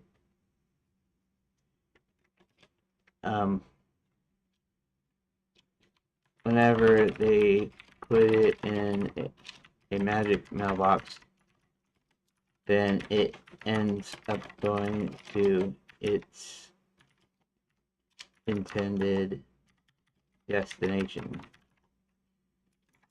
which is one of the methods Ebert can use. Thoughts? Right. That was a lot of stuff to type because I have to kind of fill it in the 50 minutes. You're not working on the debug console right now. You're focused on splitting through, specifically fleshing out a room where whose magic is halved, causing spells to work only 50% in unpredictable ways. It needs to send John Quicksilver to it. He challenges avoiding his faulty magic, which could ruin the ticket's delivery. The magic mailbox system in the game for reliability is viable. Yes. Huh. It's getting snagged here. You're considering how the ticket's words or Quicksilver properties are tied into its use. Well, let's see what it comes up with. I have to go to break here in just a second, so we'll see.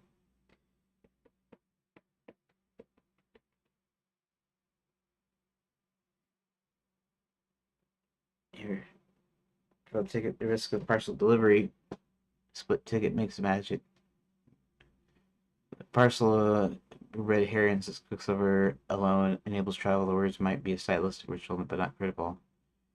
Primary method. Attempt to teleport spell risky. Could split the ticket, send it in half, leading it to humorous failure or side quest. Enchant the mailbox. Ticket appears, but the wrong bar. Room split. Split this into two rooms.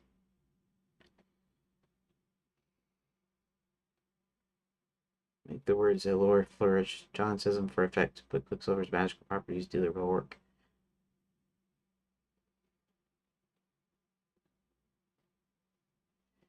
Um,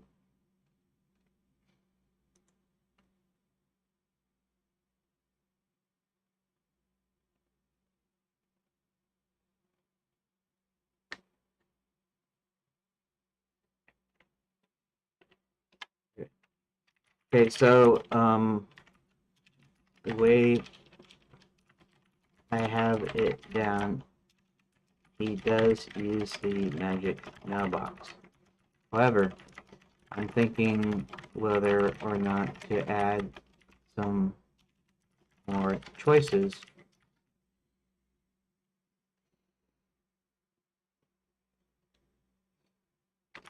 Possibly leading to an actual future puzzle when I get to that phase.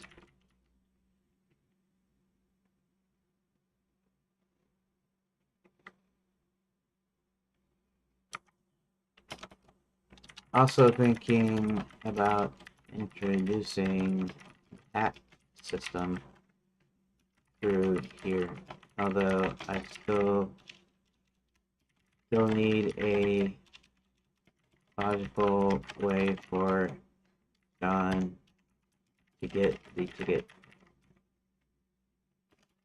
In any case, I didn't get that much done today, though, as far as that goes. I wonder if I should continue on with this after the break and not worry about the layout tool or anything. Because the game is still the important thing. Layout tool is just to make my life easier a little bit. But what I'm doing right now is perfectly doable. In other words, I don't strictly need the layout tool in order to even finish the game. So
I suppose I should have been talking there, but I don't know. I get in the conversation, I start typing stuff, and then I completely forget that I'm streaming and that I should probably, be speaking.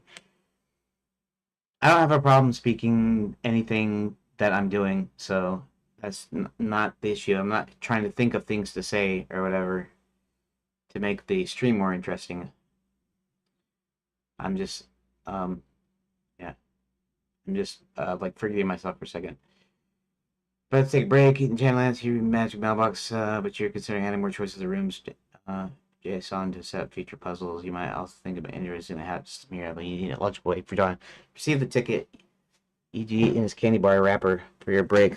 You'll decide whether to continue splitting rooms or shift to layout tool, which aligns with debug console goals, simplifying game creation. Adding choices, a great way for shadow puzzles. A failure choice, half ticket, could lead to a puzzle where John recovers the other half. Trying tying into the hat system. You use a magical hat to enchant the mailbox. Yeah, you can enchant the mailbox. Mailboxes aren't magic. That's kind of the point. Keep symbol, delivers the ticket, John's candy bar wrapper.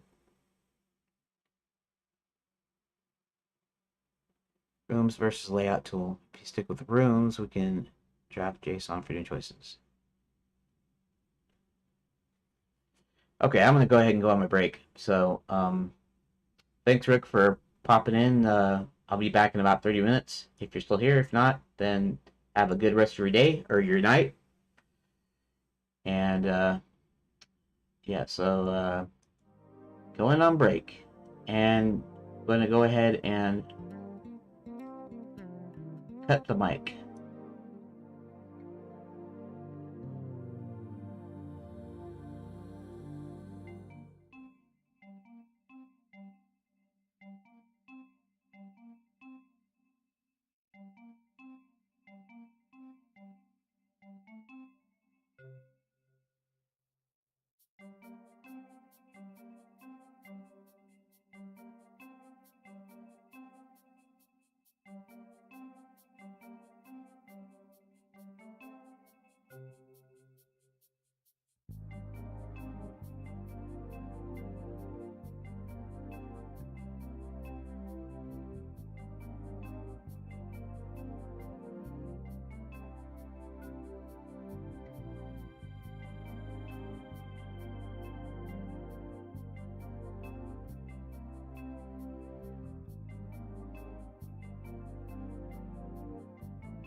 Okay, I'm back.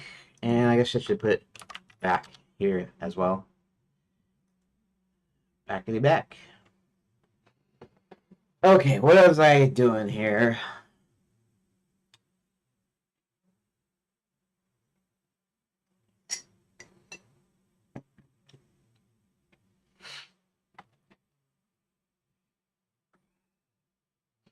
Thanks, Rook. I am still trying to decide whether I need to add some extra choice in here or if I should not worry about it. I mean, I could just try to put choices wherever I can put choices, and then maybe scale back afterwards. Maybe that's the way I should go. There's actually a chance here to be able to introduce the hat system and as well as set up a possible puzzle.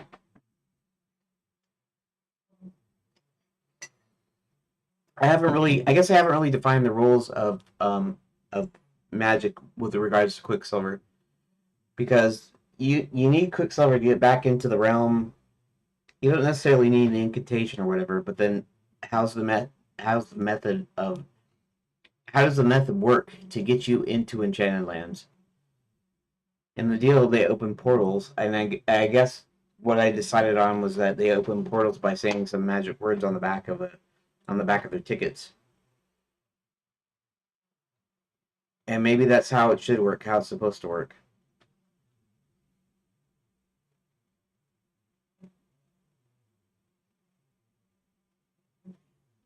So I don't know, have to consider how that works.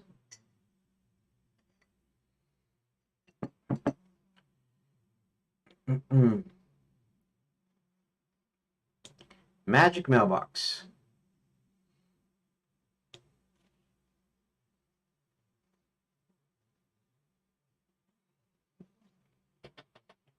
Now, as far as the hat system goes, we don't really have the magic system here in the Choose Your Own Adventure because that requires separate objects and combining them in certain combinations. So basically, all he'll be doing here is he decides to cast such and such a spell, puts a couple of hats on his head, and says the magic words, and then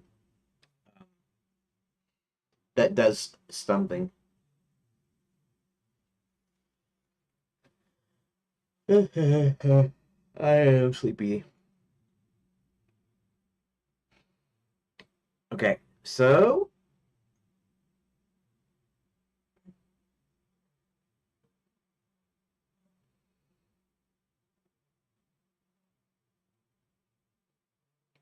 let us think.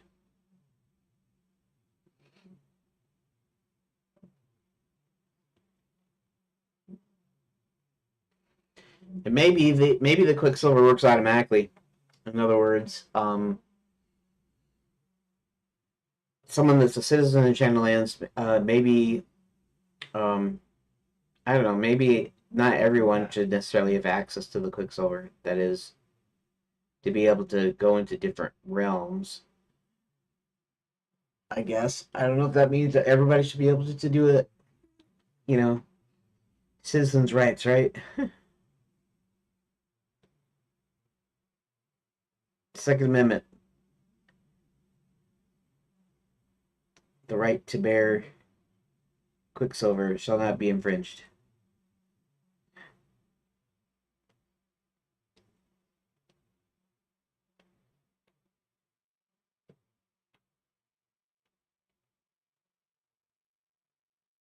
Hmm.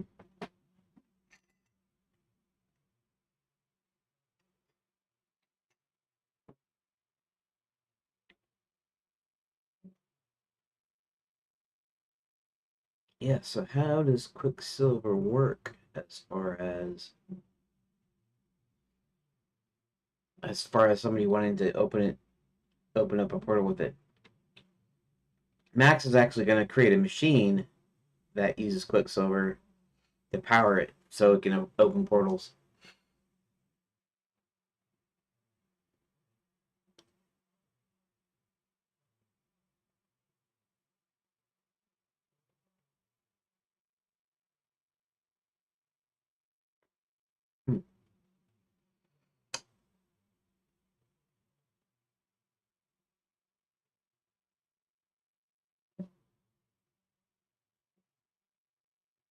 Group puts a silver ticket into magic mailbox on his desk.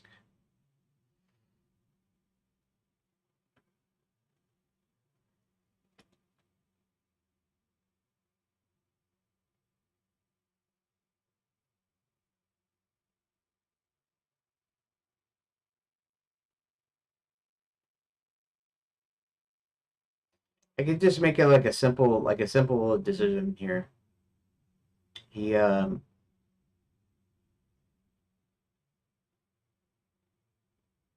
mm, not sure.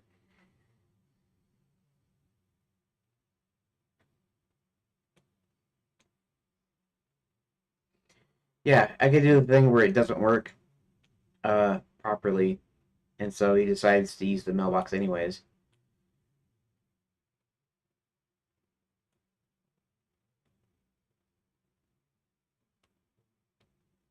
Hmm. I'll think about it for a second. I don't know, I can use Grok again, but it doesn't unless you give it all the information. Um,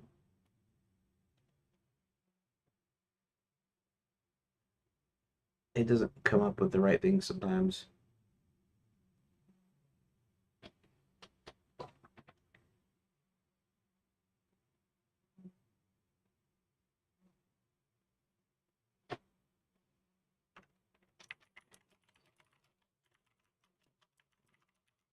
It is no need to do anything with it other than inserting the ticket.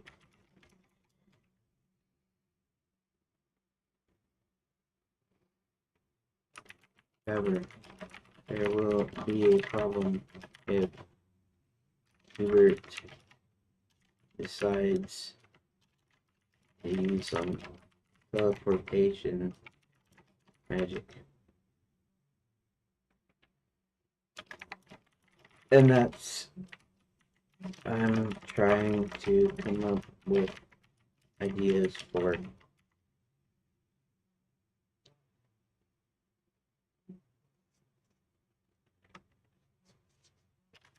how can he get ticket to John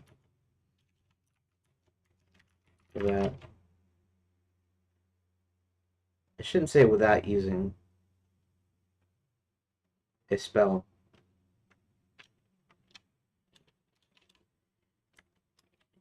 Using a spell, but how can you get the ticket to John using a spell, but getting around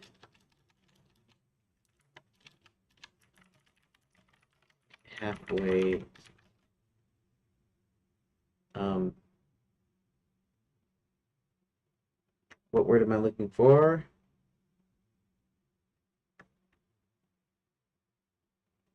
Limitation, I guess. Was that what I was looking for? Okay.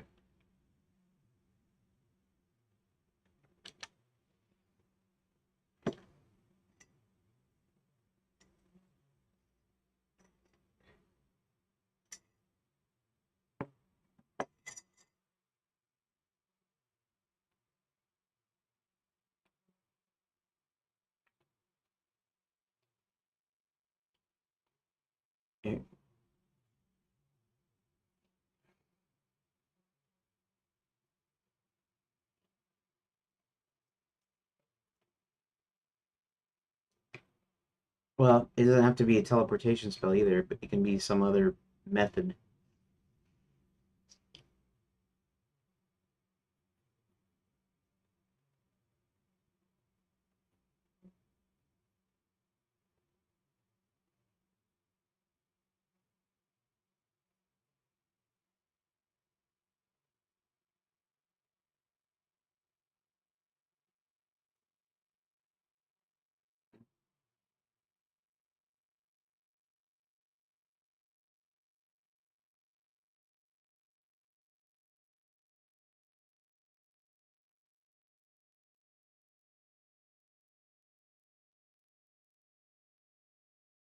There's ticket failure.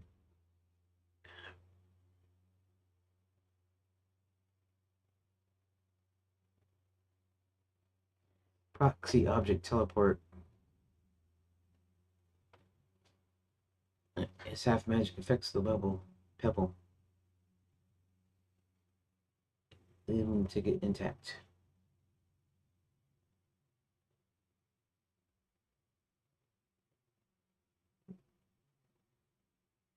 Choice.com. Success sends the ticket to John's candy bar. Failure scatters the ticket and pebble, leading to a puzzle to find both. Word and spell.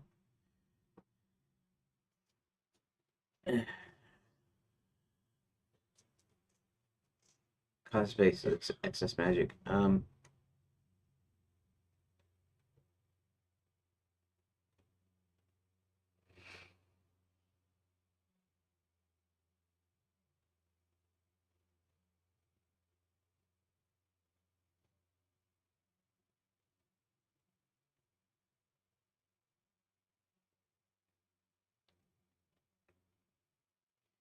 It's the dual teleportation.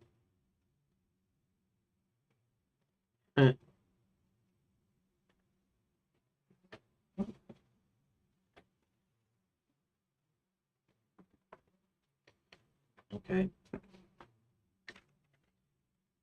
And also, is are there alternatives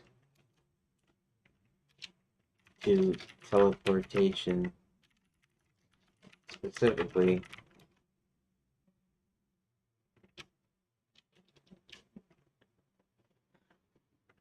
that can still result in John getting the ticket? So I still have to think about that.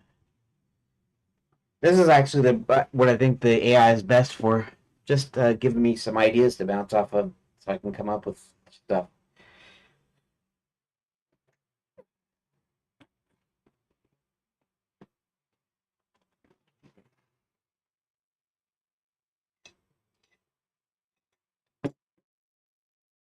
Hell's turn a summoning spell.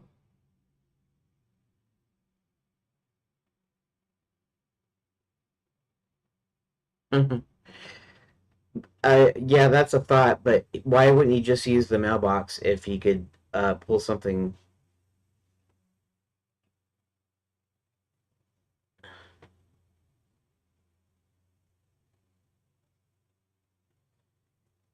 Yep, a sounding board is very. It's very good at that. Yep, yep, yep. Half magic might summon only half a wrapper. You can use them.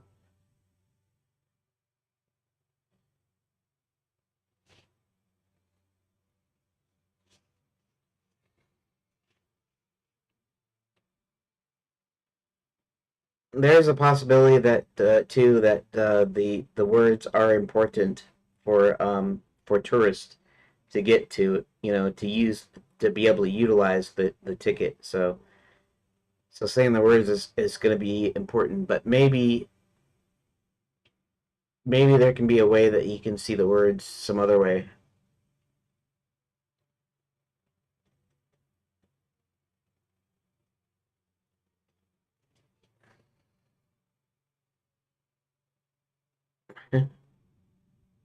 Success gets the ticket to John. Failure results in Wimberg lost the ticket, requiring John to track it down.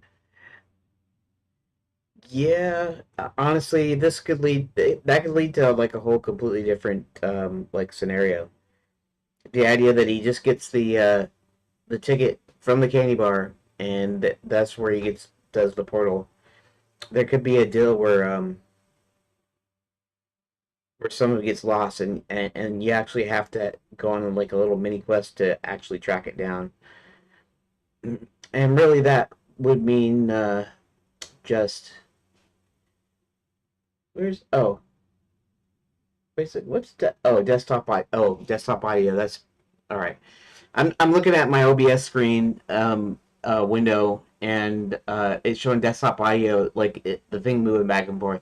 That's because my voice is coming through the YouTube stream. The YouTube stream is actually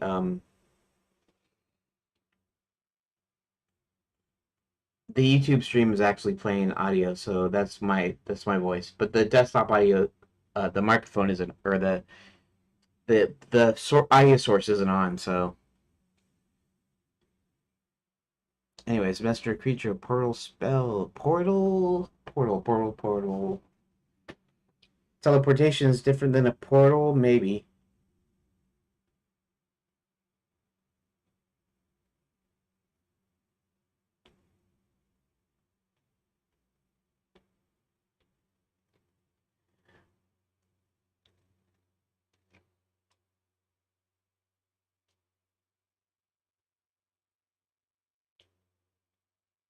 Enchantment biting.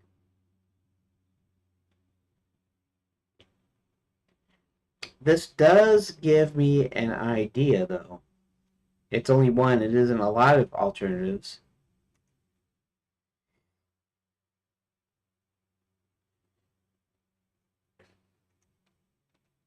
Um, yeah, the one thing I just thought of is what if there's like a spell to essentially clone something? Um,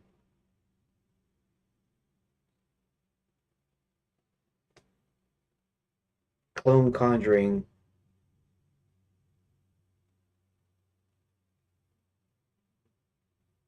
Nah, that doesn't really make sense in the way I'm thinking of it. Because the way I'm thinking of it is where produces uh it produces something in somewhere else, but also produces it in front of you. So it would be a clone. So then, um, the two possible outcomes is that only let's say one of the tickets gets conjured. So the ticket can end up over there in Cerulea, or the ticket can end up on Hubert's desk, or it could work like it's supposed to. Well, it wouldn't work like it's supposed to. It'd be halfway. So it'd be either or. So the idea is he could cast the spell a number of times, the clone conjuring spell, and eventually one of the clones would make it over to John. Okay, actually, that's not a bad idea. The clone conjuring idea.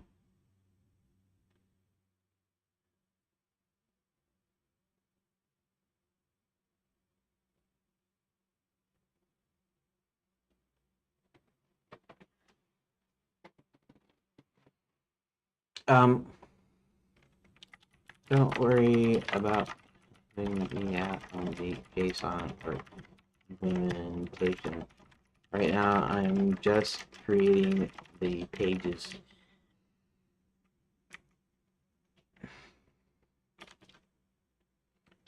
Um, those ideas you gave are interesting, but I did think of one of my own.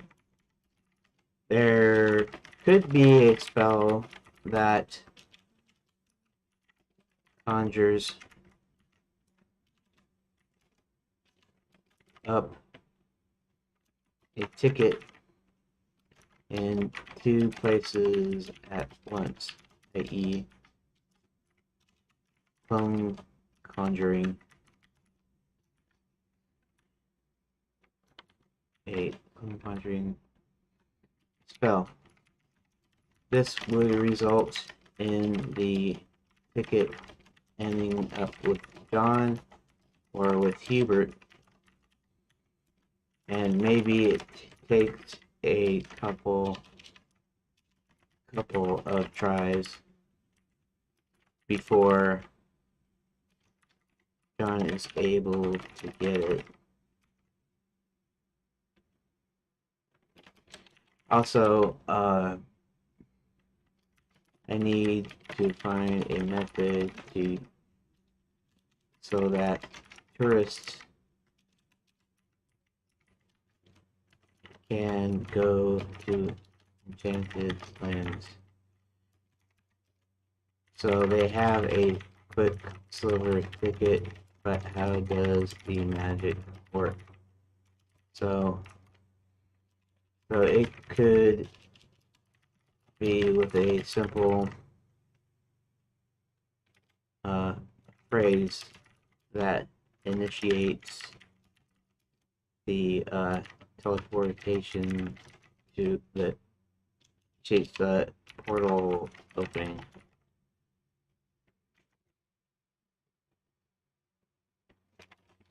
which means John needs to say the words printed. We'll see.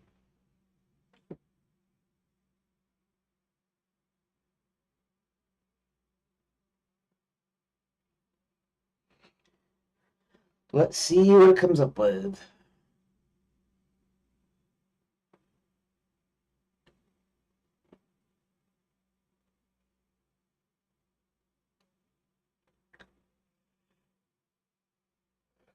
There's also a deal too. If I had alternatives like a puzzle or whatever, why wouldn't, if you have the magic mailbox as an option, why wouldn't you just use that? Why do anything else at all? Because you don't. Um, there's no reason why not to just do things directly or as quick as possible or as efficiently as possible or whatever. So the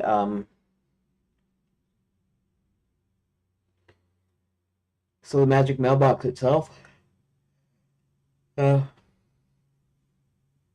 it's like, why not use a magic mailbox? Would there be something that would stop you? Would there be a reason to have multiple choices?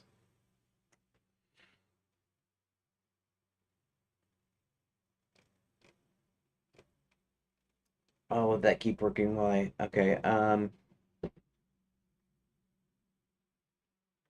It's two places at once, potentially requiring multiple tries for John to receive it due to Huber's half magic limitation.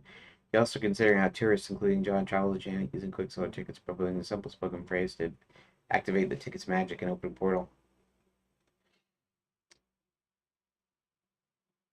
It's half magic can only cause one ticket to appear randomly with John or Hubert, but both appear only when it's functional. Yeah, that and the fact that's what I didn't even think about that, but that's correct. That's how the magic works. Magic is only halfway, so yeah, only one would be functional, right? One would probably be Quicksilver. The other one would not be Quicksilver. I think would be the deal. Half magic workaround. Hubert casts a spell multiple times, expecting half to fail. Success means John's get working ticket. Failure means Hubert keeps at it or gets it at prompt to retries. This adds a fun, unpredictable choice to the room, with retries creating tension and potential for a puzzle. It contrasts with the mailbox. It contrasts with the mailbox reliability. Um, Tourist travel. The phrase printed on the ticket, making it accessible for tourists like John. Magic mechanics. Quicksilver's inherent magic power is the portal, amplified by the phrase, which acts as a focus or ritual. Half magic doesn't apply here, as the ticket's magic is independent. Hubert spells. Yeah. John binds the ticket to his candy bar wrapper with the phrase printed on it. Saying the words opens the portal, transporting him to the Enchanted Lands. This reinforces Quicksilver's importance and makes the tourist travel intuitive. The phrase could be unique per ticket, adding lore tied to the hat system or Enchanted Lands history. Yeah, it's doing. Uh, um, try to stick with the phrase Quicksilver guide me. Okay. Say the phrase. Missed opportunity. Examine ticket. No portal. Try again. Short hat system tie in. Okay. So the only question is if there's this complicated way and simple way to get it done, why not choose the simple way every time? Where's the justification for doing it any other way than the magic mailbox? That's what I'm saying. I'm saying, uh, why go through this rigmarole? You wouldn't go through the rigmarole. Um, you might if you're first time you're playing the game and you're not thinking logically like a person would think if this happened to them. So you might be going, "Oh, I'll try this," but logically you're kind of going, "Well, why wouldn't I just use the magic mailbox if it's reliable and it's quick and it's easy? Uh, why would I choose a spell that is prone to error?"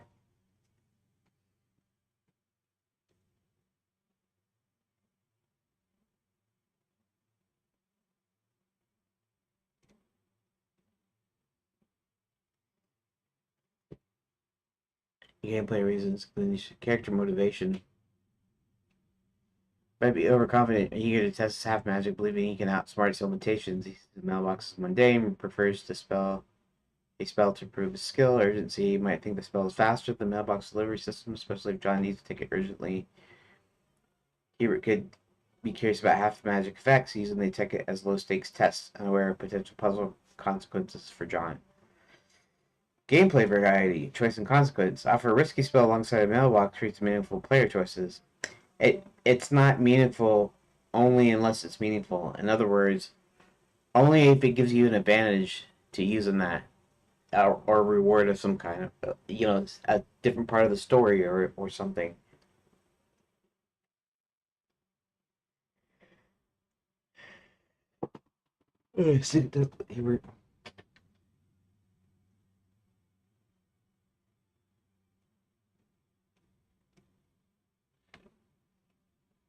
Um, Half magic theme.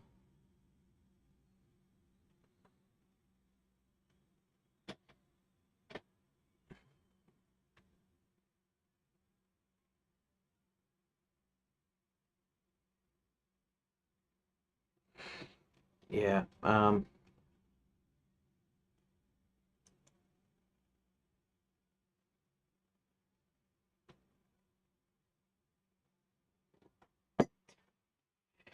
Yeah, it still wants to do like this extra stuff, even though obviously I was working before with the actual code and stuff, but I'm not in this part, and so it doesn't really know what to do with that. Um,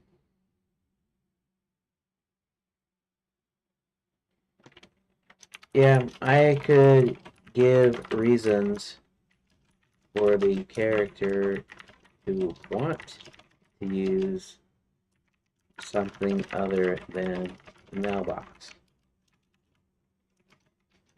like pride in his work, as you suggested.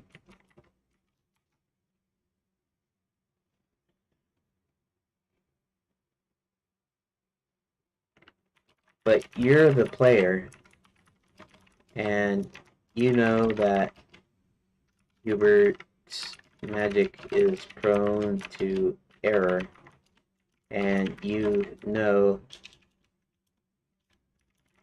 the mailbox will do what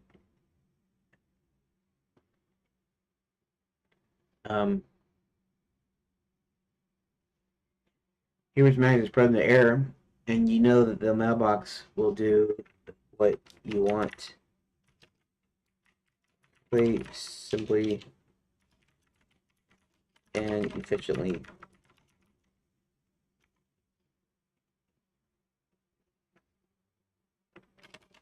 This doesn't give the player a good reason to want to pick it.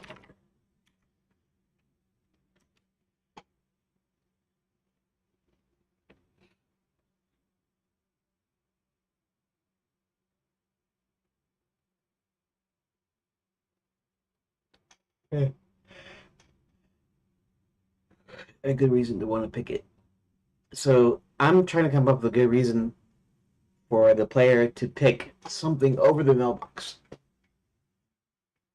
Otherwise, it's the choice isn't interesting. I should say there's not a risk reward thing here.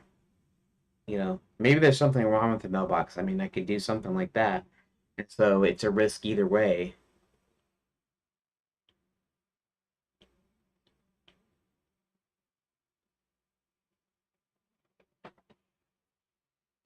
2:39. So I got a little less than an hour now.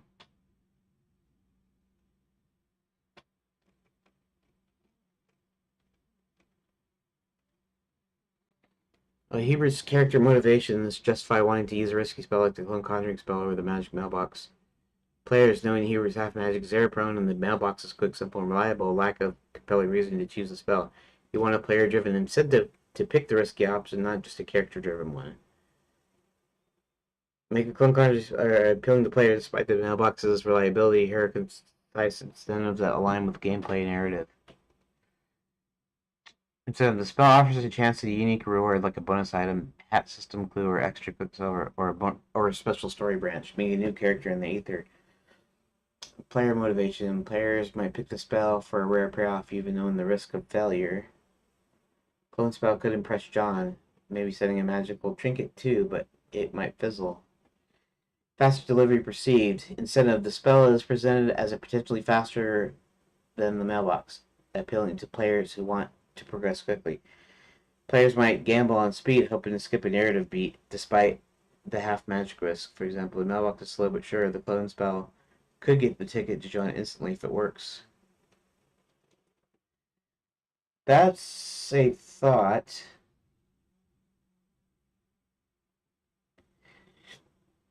It might take some time, right?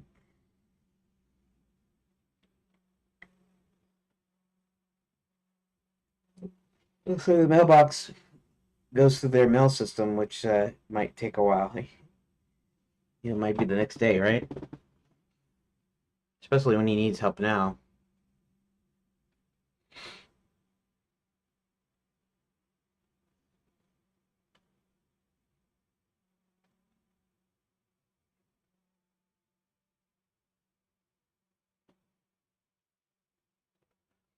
Well, yeah, I mean, um,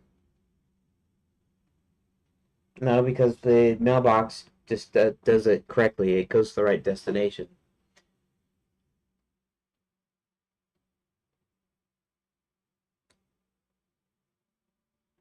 Equal or humor said Huber's half magic.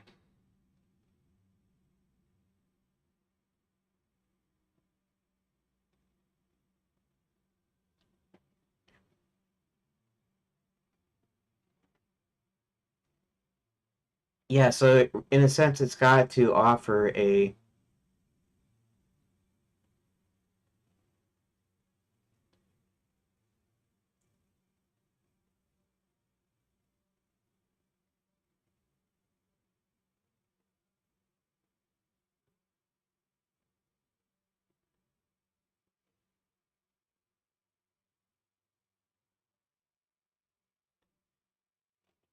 Yeah, that's. I mean, that's the only way it would have to be. The mailbox is slow, right? It's like snail mail, right? Versus email. I mean, you could kind of make that comparison. Whereas you send the tickets, it takes a day to get there. A spell would get it there instantly. That actually is not a bad incentive to do that. Now, they might choose the mailbox every time, but at least there's a reason for the player to choose the riskier spell. And then players might just choose the riskier spell just because they want to see what happens, you know?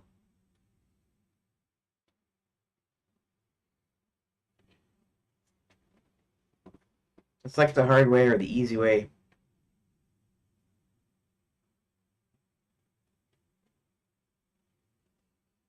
The hard way, the easy way. Okay. The hard way involves a series of events where John needs to access the ticket somehow. The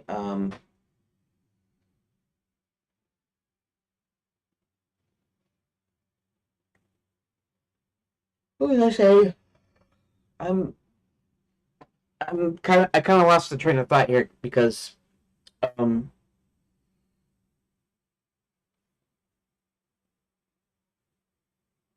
right, it's instant. So the idea is that it's quick and instant, and that the mailbox takes some time. Of course, with the spell being quick and instant, uh, It's just the idea is that as a player, you look at it and go, "Yeah, I want to do that," but then, see, I wonder if it would be a problem. You tout it as being quick and easy, but there's a risk to it, right? In which case, you have to go through a series of events to actually extract the ticket on John's in our realm, basically, right?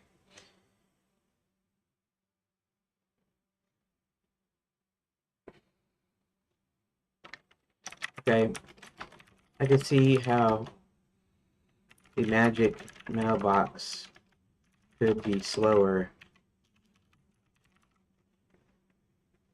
uh, thereby incentivizing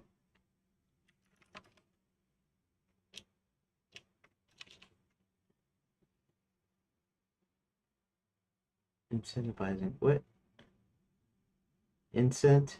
Incent's not a word, is it? Incent? What?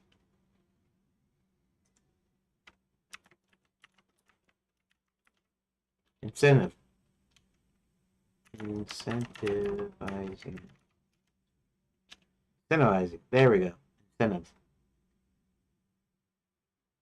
Uh, what? Oh, should have done it that ways. Okay.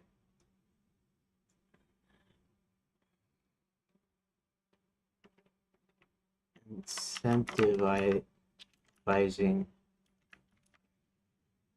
the player. Oh.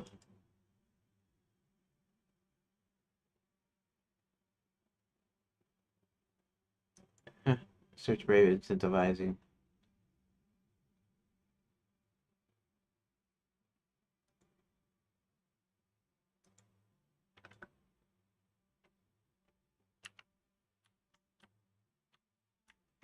Is that really how? Okay, no.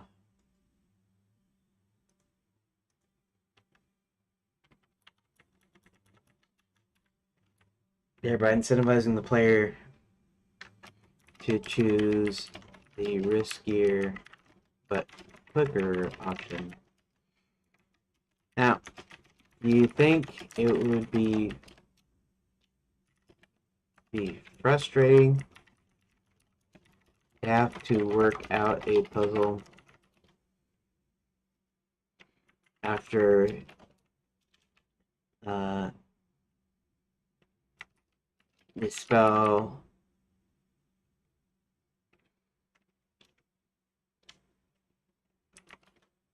Do you think it would be frustrating to have to work out a puzzle when you were told it could be quicker? Because you might go through the thing in it, and then it ends up in the wrong place, and so now you have to go chasing all around the city for this ticket.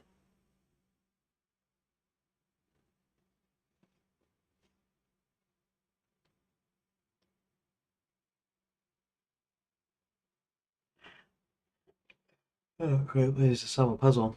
It might feel frustrating as they were promised a faster option. Depends on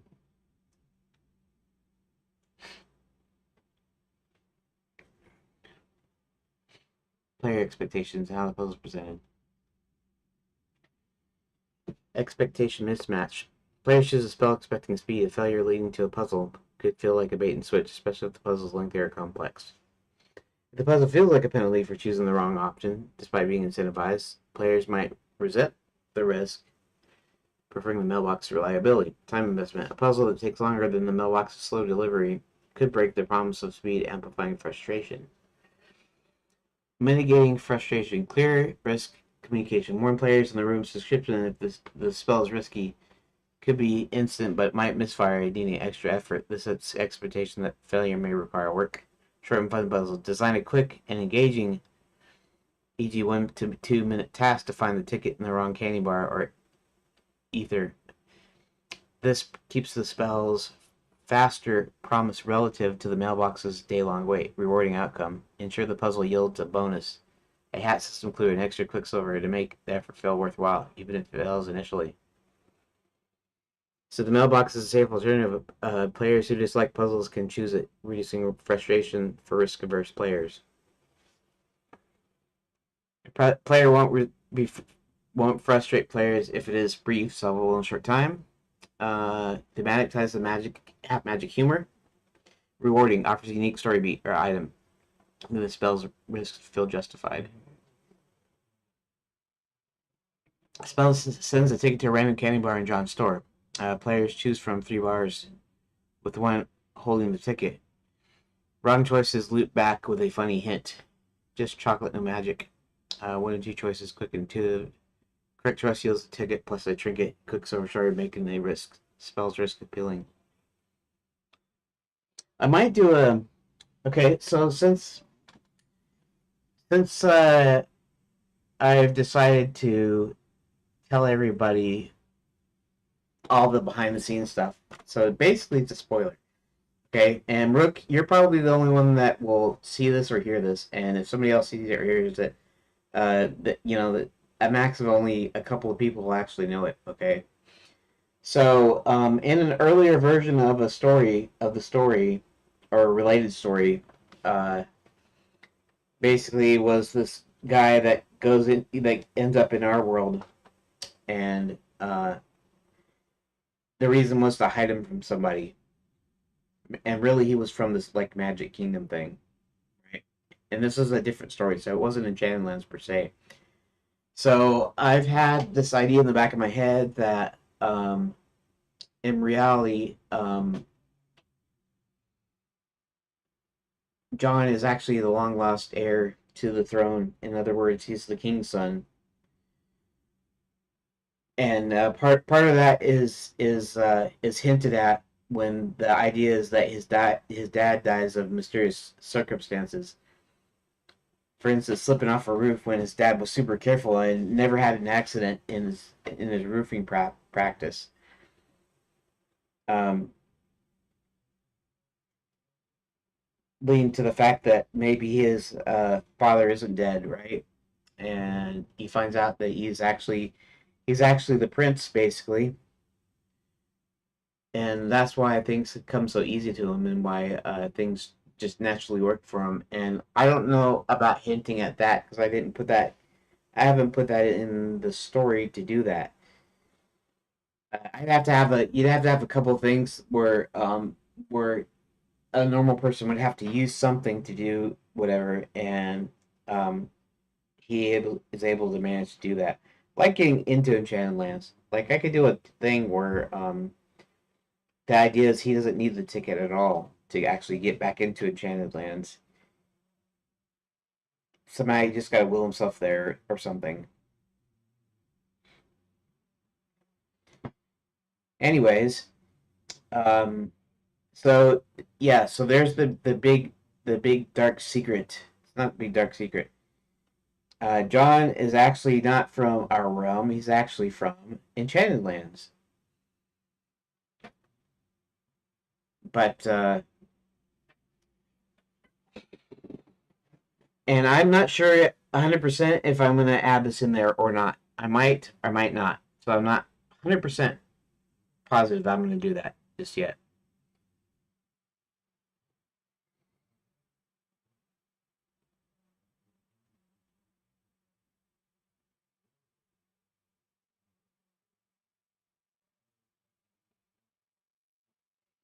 And John isn't necessarily supposed to be a wizard, but John could be Hubert's son for that matter. He could be a full wizard, so things actually work with him around like they're supposed to. That's a possibility too. Clone spell is a viable choice. The puzzle is short, thematic, and rewarding. Players won't mind a quick detour if it's fun and offers a bonus, especially with the mailbox as a safe fallback. Faster promise holds if the puzzle resolves quicker than the mailbox's in-game day. Puzzle. If you want to refine the puzzle,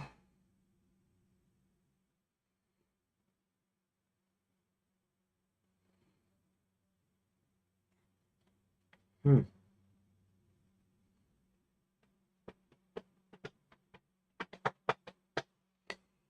Let's think.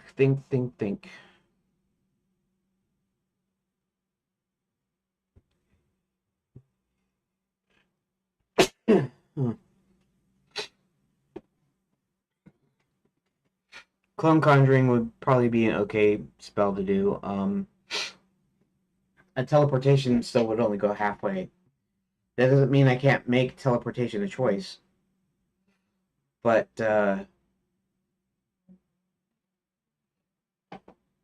it requires something. Teleportation.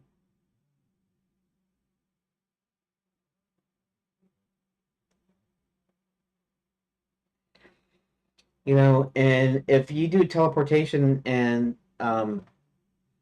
Hubert doesn't know where it goes, like I could set it up to where it like literally splits the ticket in half. Maybe that's the deal. Um,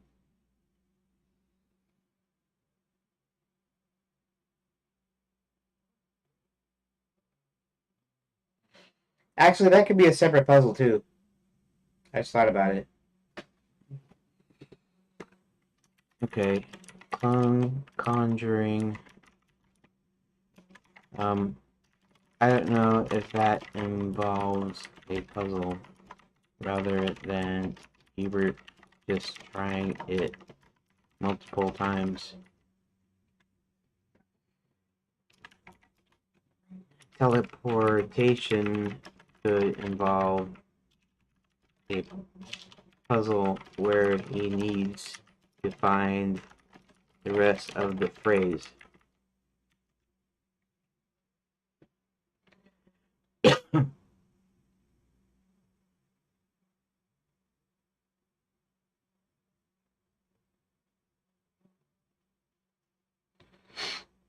um,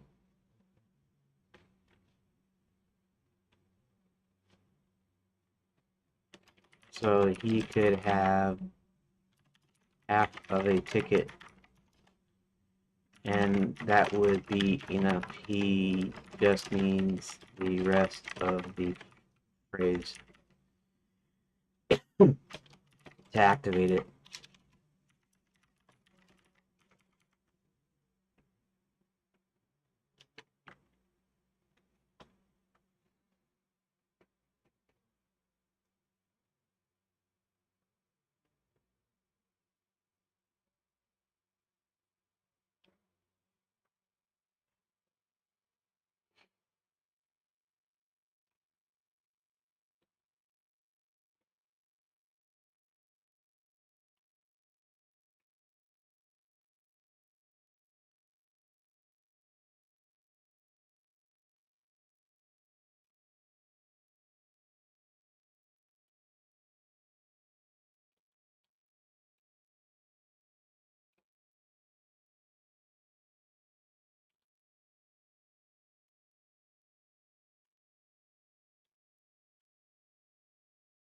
Yeah, switching it had system included, but we tried to add small delay.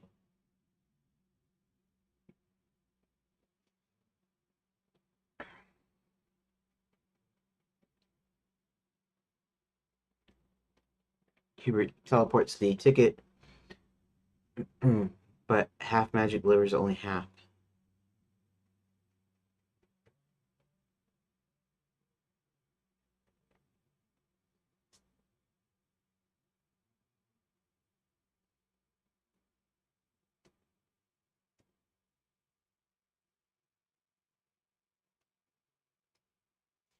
That could also be a thing too, and that is trying the spell multiple times um, yields results that eventually lead to the right one. So if he tries the clone conjuring spell several times, no, not the clone conjuring spell, but if he yeah, if the clone conjuring requires multiple tries, the teleportation spell might also require multiple tries. But each try gets a different fragment, like a different half or whatever.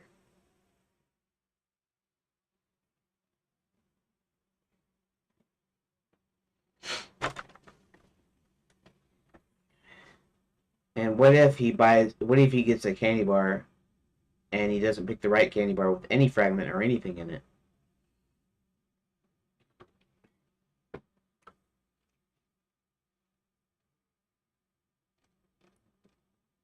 I don't know why it's trying to give me Jace on it here.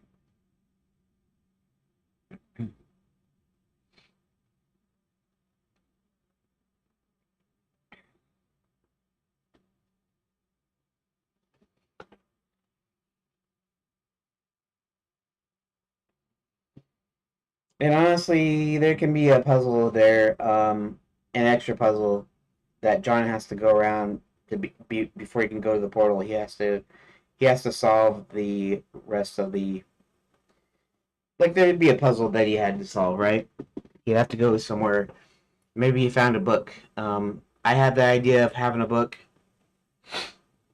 about unicorn sign language that ends up in Cerulea, whereas one of our books ends up into Enchanted Lands later.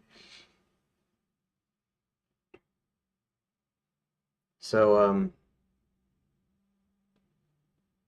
I don't know what I was saying that for. Maybe the idea was that there could be a book that has some hints at something. I'm not sure.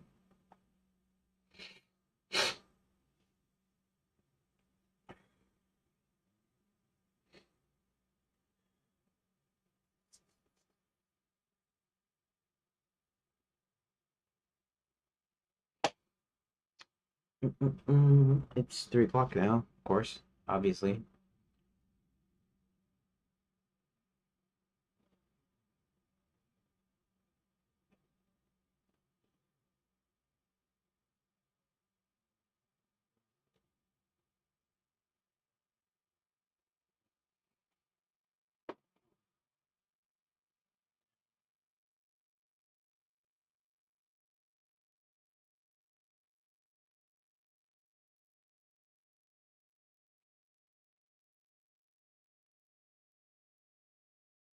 Hmm.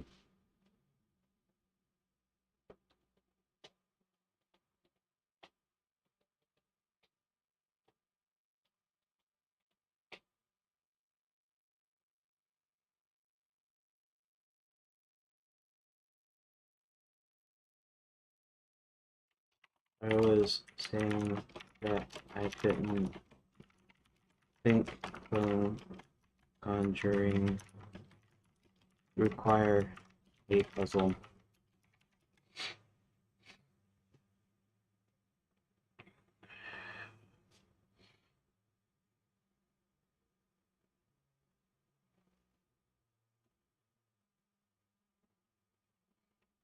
It doesn't really involve steps other than the right hat combination.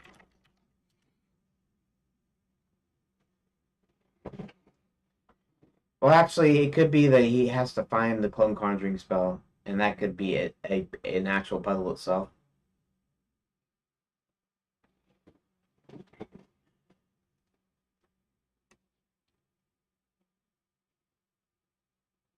Mention the right hat combination is a potential factor suggests that the hat system might influence the spell's success, but otherwise it's a simple retry mechanic.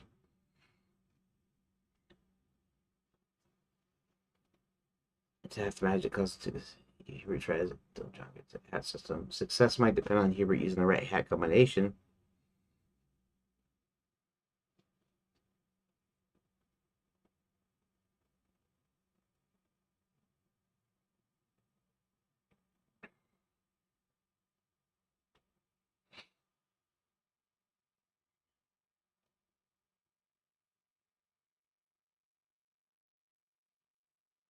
I suppose player action.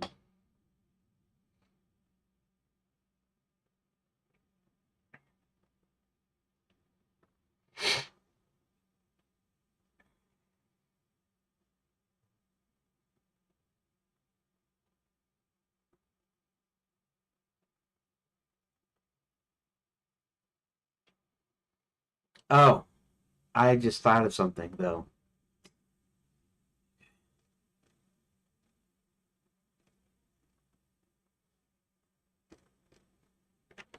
I did just think of something, though.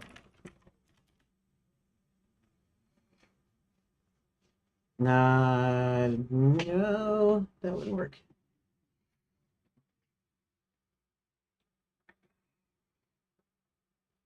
No, I was thinking wrong.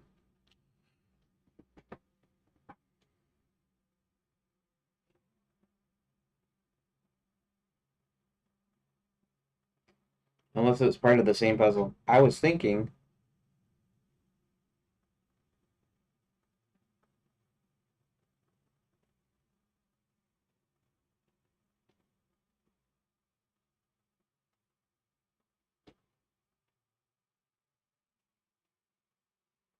Anyways, I was thinking that the clone conjuring would actually give part of the phrase.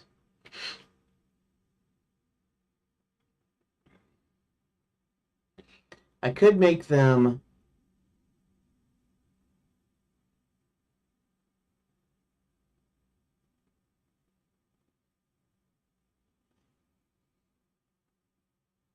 That's kind of interesting. I could make it a combination.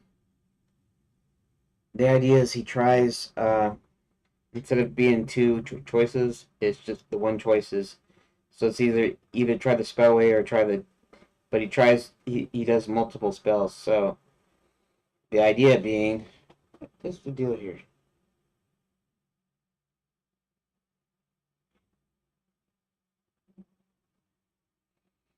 Anyways, so the idea is he tries the clone conjuring spell, right, and it's failing.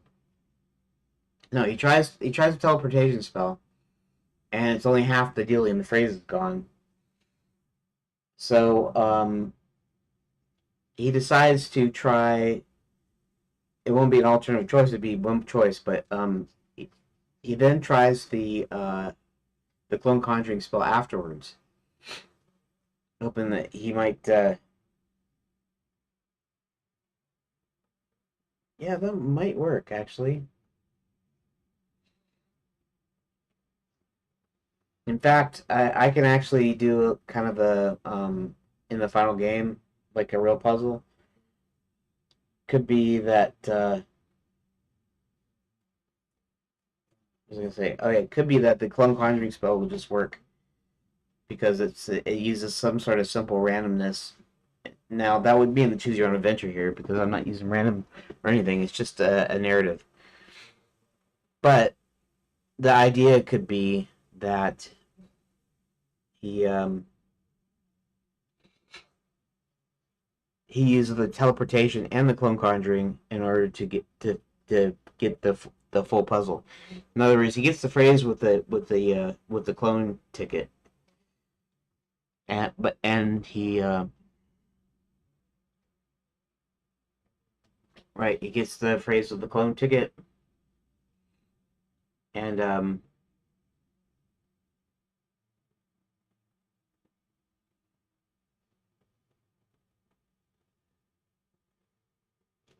what was I saying?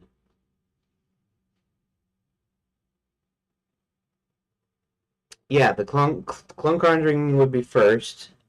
He would attempt that, and if it didn't work, then he would teleportation. Teleportation would only give you half the ticket with half the phrase not being on it. But he could actually put the two together and say the words, the full word. He could get the full phrase from the clone ticket. And I think that's what I'm going to go for. So it's actually just going to be two choices. Eventually, in the end, it might actually be its own puzzle. But okay, so I think I have something might work, although it seems a little forced. But it satisfies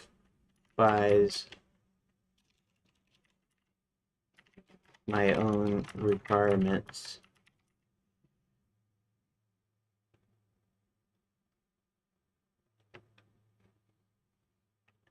of having an alternative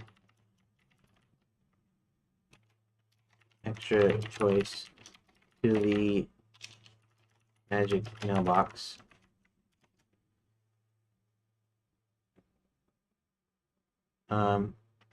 Introducing the hat system. And honestly, a puzzle could be finding the right hats too.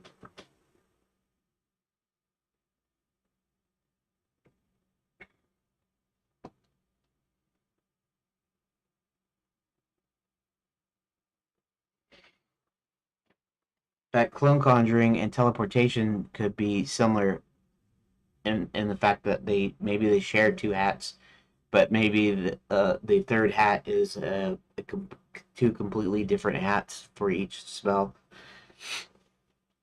That might work.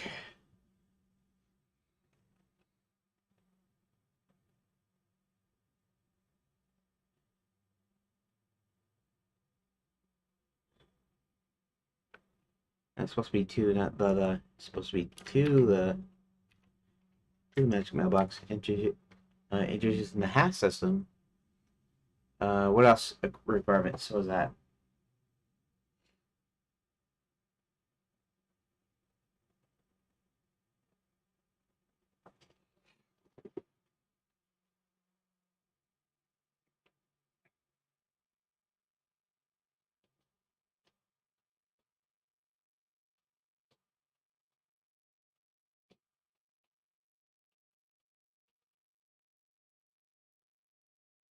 Um,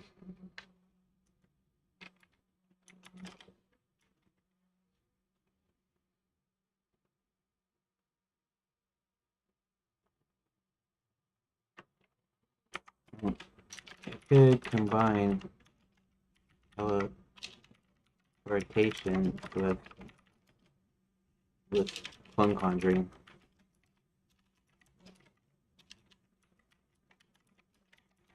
Essentially, part of the ticket goes through, and only half the words. But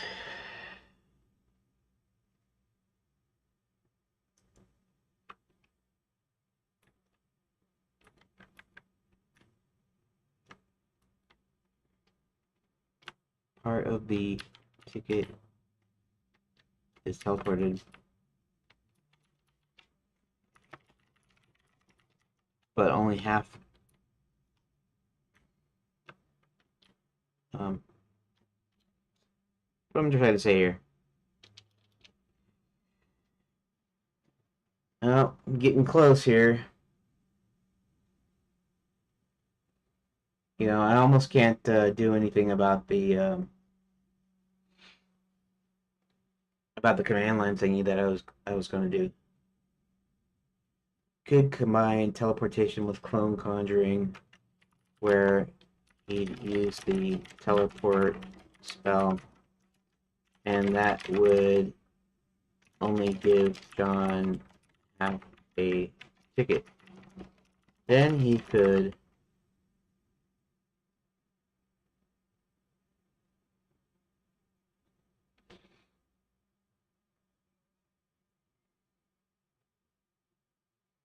and honestly, the teleportation deal, he'd use that. And that would have to be the thing. In other words, I'd have to go on to, it would go on to Cerulea basically, because we have to pick up with John, and John has to finish the puzzle essentially. We'd use a teleport spell, and that would only give John half a ticket. Then he could use clone conjuring to get the full activation phrase.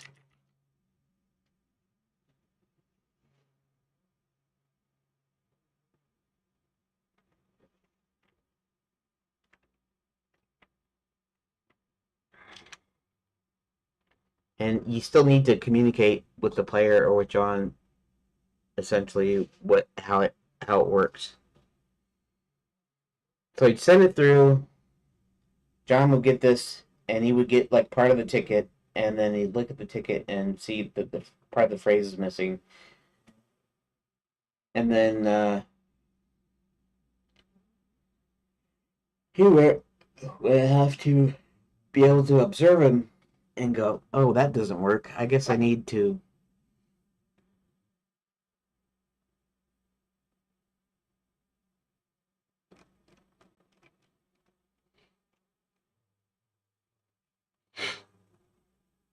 Devise a solution as a single alternative choice to the magic mailbox. Interesting that has someone meeting you need for an extra choice. Here we use a teleportation cell, which, due to its half magic, delivers only half a ticket to John with a quick sort of partial activation phrase. Then Hubert uses clone conjuring spell influenced by the hats and send the full activation phrase. You feel this might seem a bit forced, but it satisfies your requirements. You're gonna have clone conjuring, sends a complete phrase using a hat to focus the spell. Hat system. Hubert selects a hat to cast a clone conjuring spell. The right hat ensures the phrase arrives. The wrong hat requires a retry. Player incentive faster than the mailbox's day-long delivery with a chance for a trinket, but risk needing a retry or minor fix. So adds an alternative. Introduce the hat system. Keeps half magic's unpredictability. Combining two spells might feel complex, but it can work. Streamlined. Presented as one enchanted teleport choice. Hat selection, not two separate steps. Presented as one spell. Your teleportation sends the ticket and clone conjure via hat. That's like two distinct act.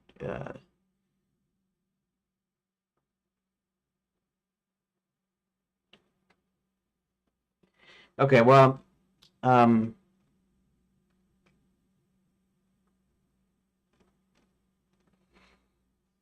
okay, that's about it. I guess that does kind of work. Okay, so the question is, should I start implementing that to show that I did make a little bit of progress that ways, or should I continue trying to get the debug thing here going? I guess what I'm going to try to do is I'm going to try to start this. Um,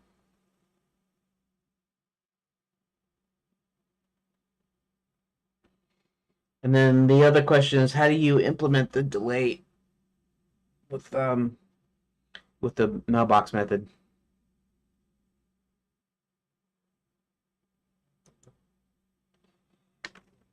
Okay, so how do you simulate the delay if you're using the mailbox option? I mean, you can just tell them, but that's not really.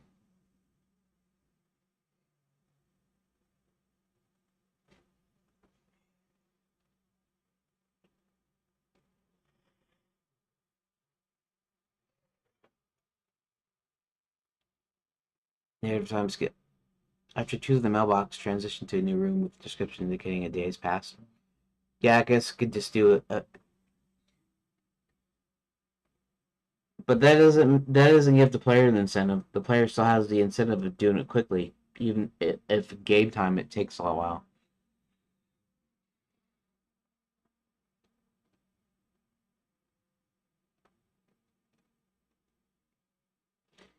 Yeah, I'm not using a timer because that doesn't work for this thing.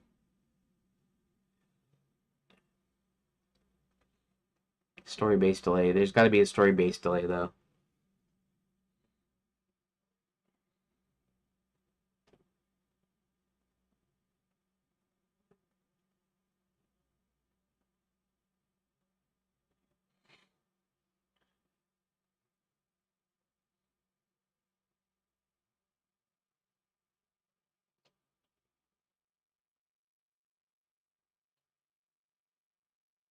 Hmm.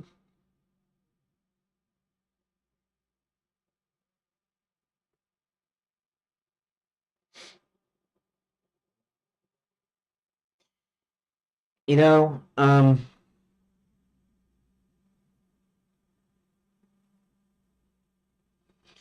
Before John can get to Enchanted Lands, maybe I just thought of this. I don't know if I shouldn't be adding this into my notes here somewhere. Maybe I should pull that up. Open recent.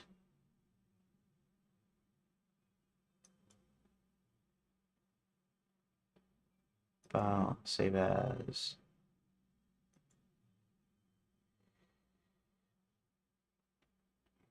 Okay. All right, that's good.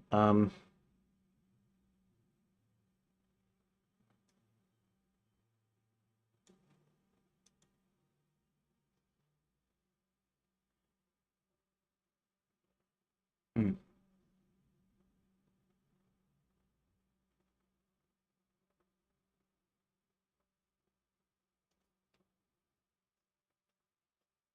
I thought I already did that. Maybe I didn't know. I'll remember that though.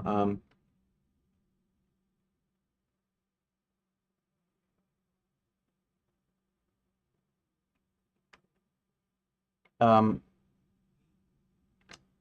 uh, hold on a sec. Hold on a sec. I already had that cup of coffee earlier. My second cup I hadn't gotten yet.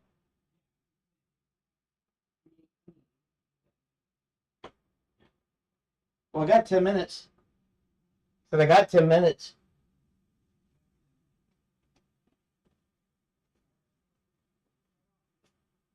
All right. Actually, you know what? I'm gonna go get my coffee. Give me a sec.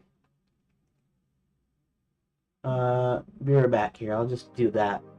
I'm gonna go get me some coffee. Just give me a sec.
Okay. I don't know if you heard that, but it's alright. Okay. So actually I should put this in my note here. I guess I'll go ahead and say Monday, May 26th, 2025. Um,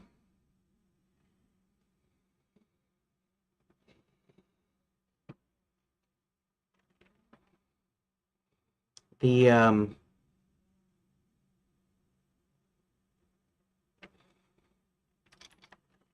needed some more choices when it comes to getting the Quicksilver bit to John.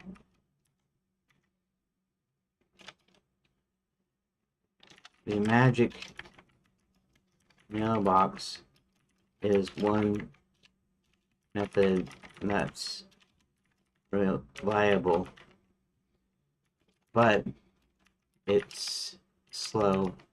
It's slower than using magic.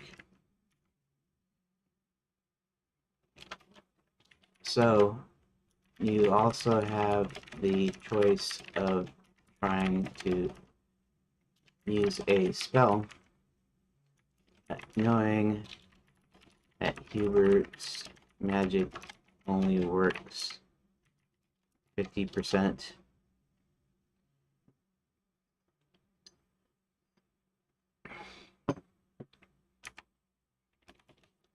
So you choose teleportation, but only part of it gets into the candy bar.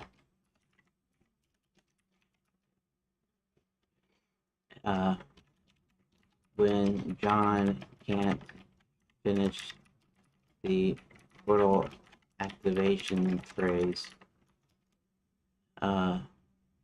Hubert tries to do a clone conjure spell to clone the tickets in 2 places at once, resulting in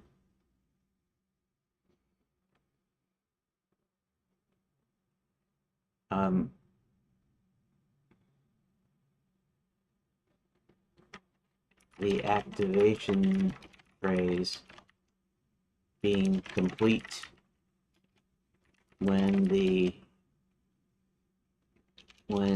a non-Quicksilver ticket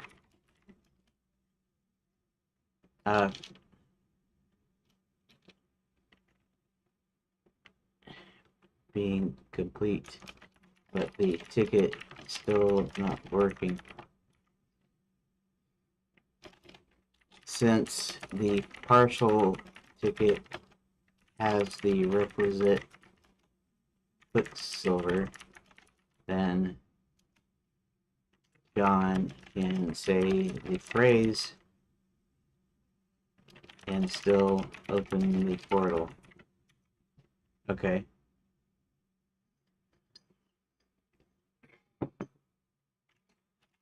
Since the mailbox takes a day, then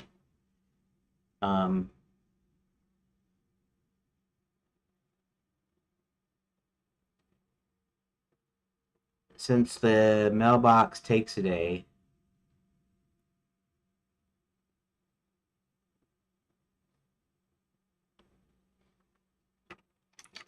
John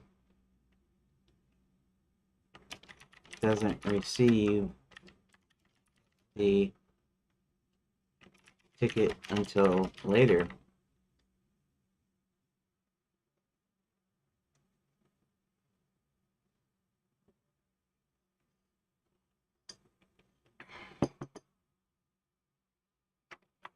Which, till later. We can simulate this delay by giving some work for John to do before receiving the ticket.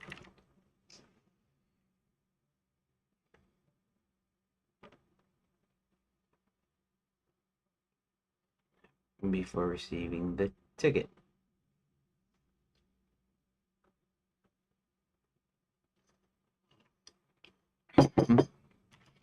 For instance, the Unicorn Sign Language book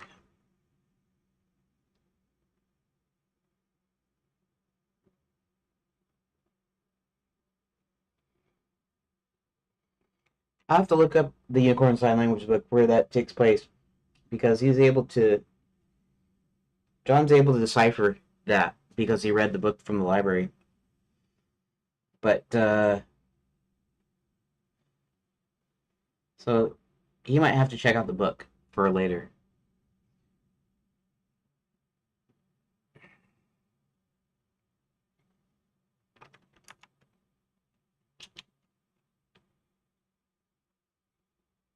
For instance, the Unicorn Sign Language book must be read before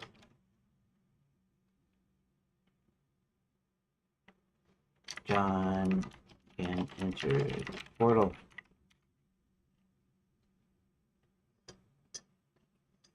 That being said, I was going to have it as sort of an in-joke where the book appears in um,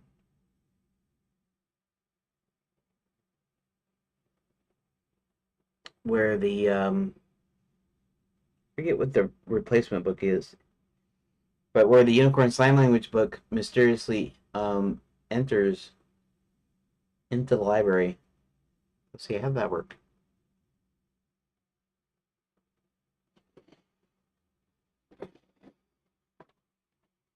If if John and this also requires some head thinking because I don't have a save state, so I'm not doing a save state. I'm doing a deal where um,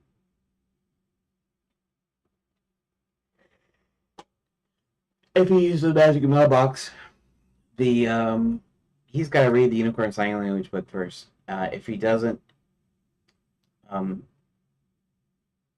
I don't have to do that. You don't have to do that.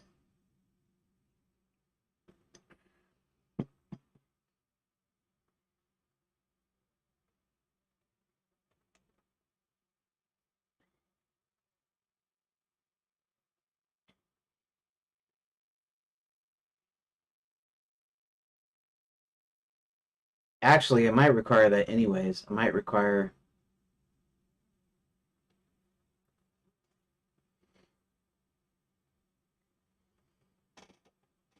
So when Hubert looks at John, we flash back to John, and John's doing some stuff, and so he's got to.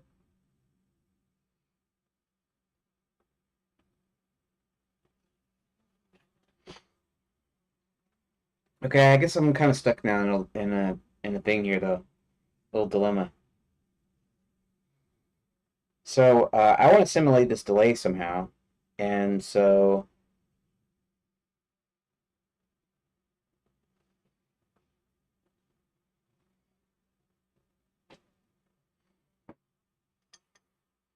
I mean it's the easy way.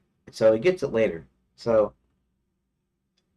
John is going to have to be doing something.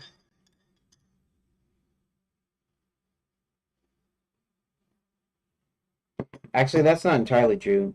John could be doing something. Hubert can be doing something. I could switch to another character. Um,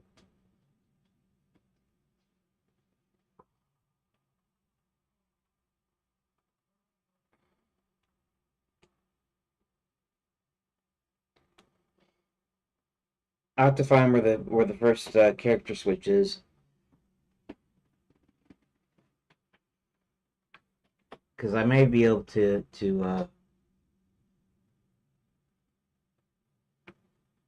I may be able to change the order a little bit.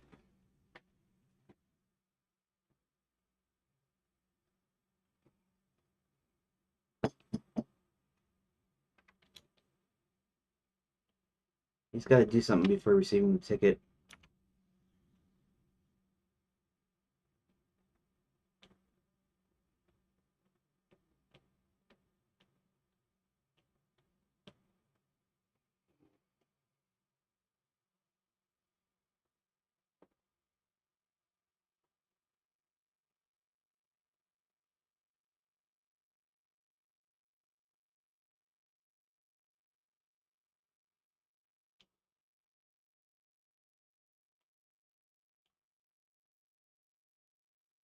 I'm not sure. I'm kind of stuck here.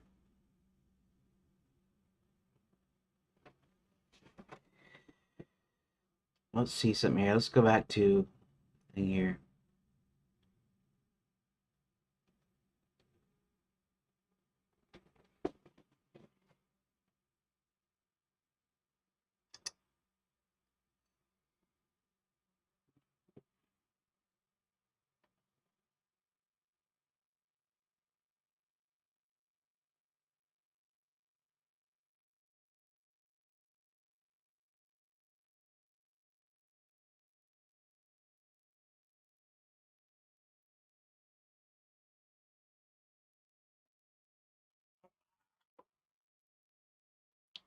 Let's see.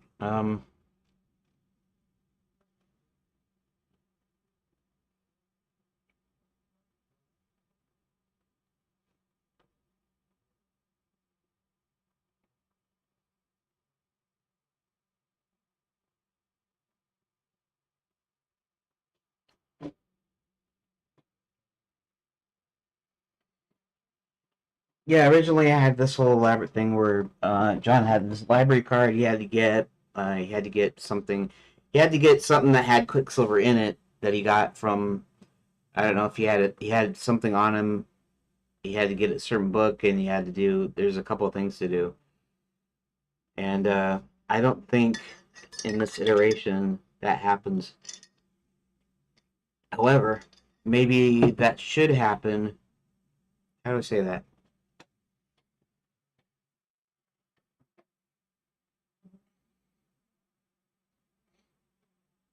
I don't know that there's anything in there that he requires that he actually needs in the Channel Lands right now. You know, like he could go to Channel Lands like right now instead of having to wait. The only time he'd have to wait is if there's slow, like a slow.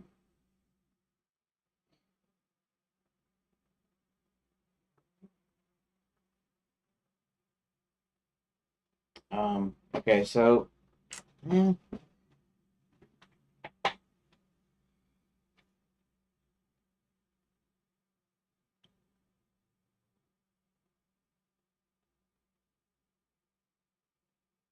yeah, I don't know that there was going to be books that were swapped, right? And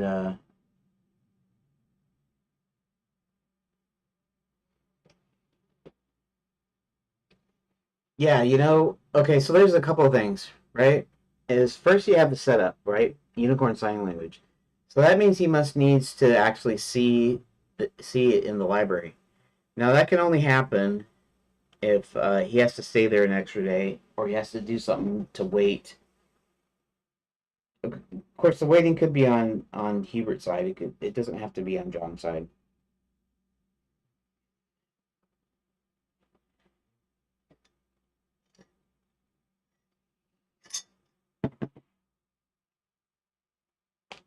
He ends up on the train and then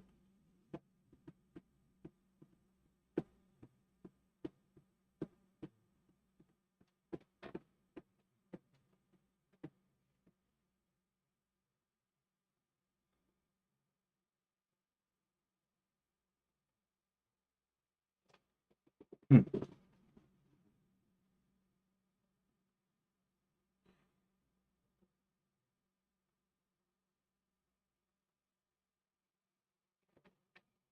So the one thing is supposed to be instant, and that has a puzzle and stuff, right? And the other one isn't instant.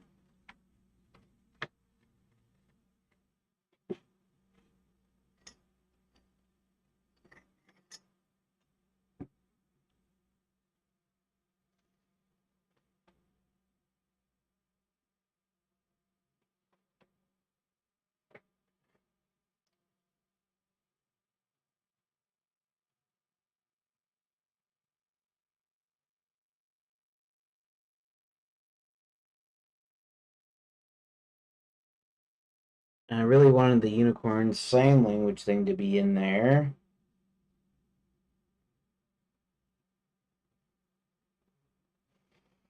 And that would clue you in later on. Like setting up. We call that laying pipe, and I don't mean that in a bad way.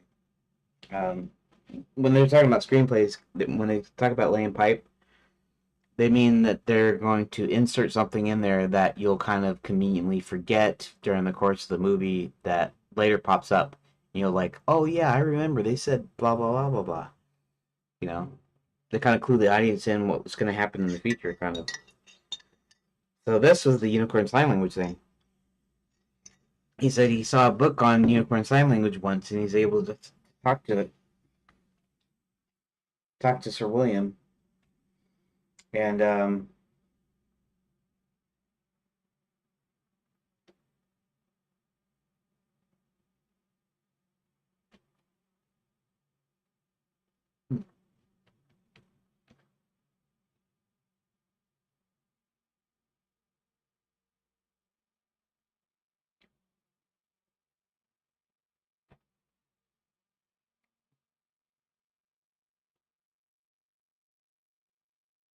it seems like yeah, that's your quicker option.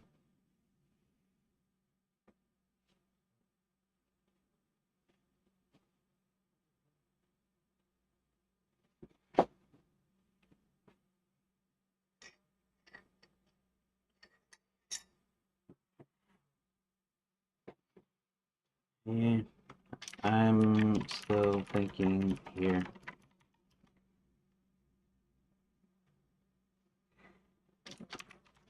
Could do a few things for going to Enchanted Lands.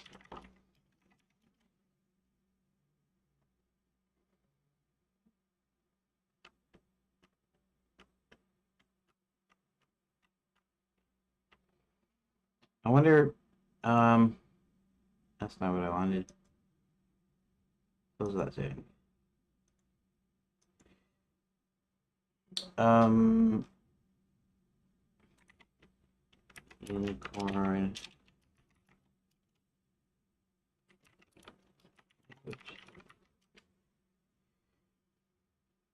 Lapswood isn't always this way. Less driving forest. Max ago, then he made a deal with the gnomes. Unicorn sign language for everyone that ends up in John's own library in our realm, and a book that tells the story of Beauty and the Beast from the library in our realm ends up in Fairy God College. Presumably, this was good to violate the idea for Christian Sir William to get rid of him, and so he can't command the armies of Enchanted Lands. Is that all?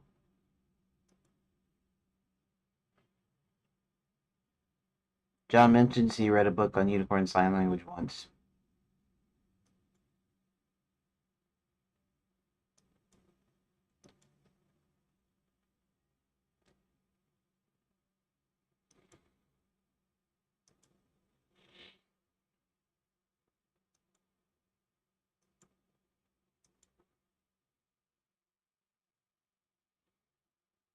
Huh, interesting.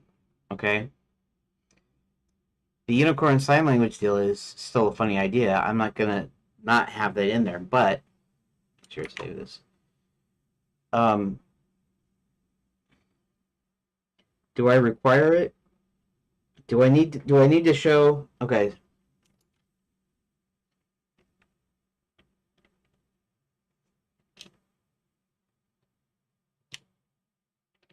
there's one point where John can communicate with Sir William, a once brave knight turned into a unicorn with unicorn sign language,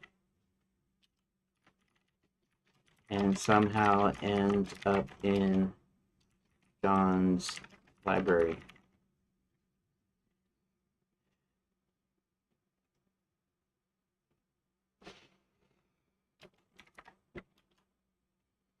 So he says, I saw a book on unicorn sign language once.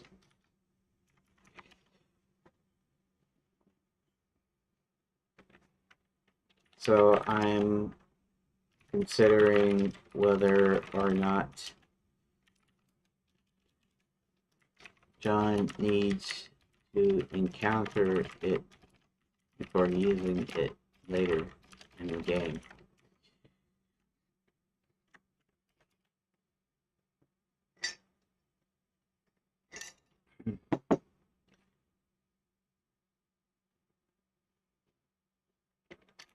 You're at the library and you spot this weird book.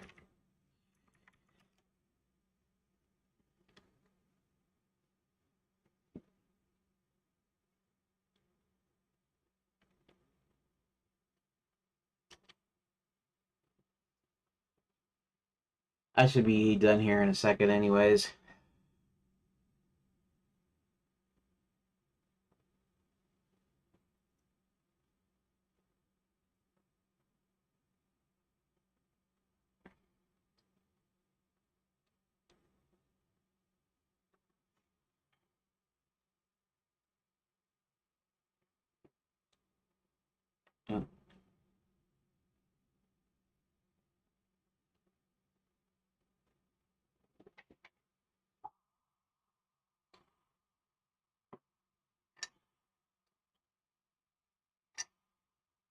Foreshadowing, yeah. Player agency, world building, narrative logic. Alternative note, prior encounter, John could know silent or let off screen with the line as a throwaway joke. Downside, there was feeling contrived.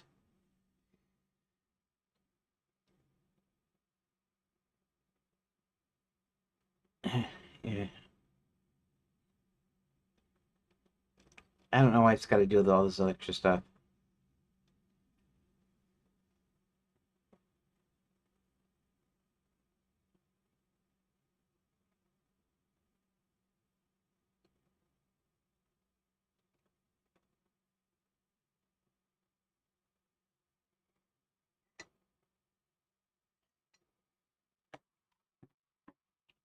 Hmm. Yeah, I'm thinking how to implement the story base delay when it if Hubert selects the magic mailbox.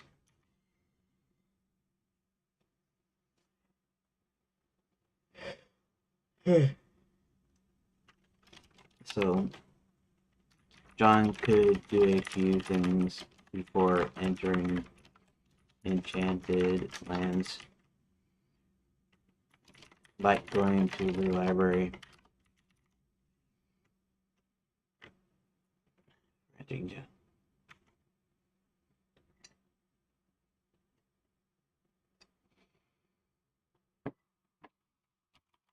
However, if the spell's route is supposed to be quicker,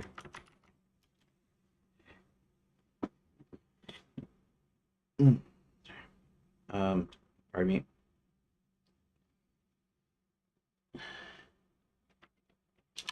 then he doesn't get a chance to go to the library.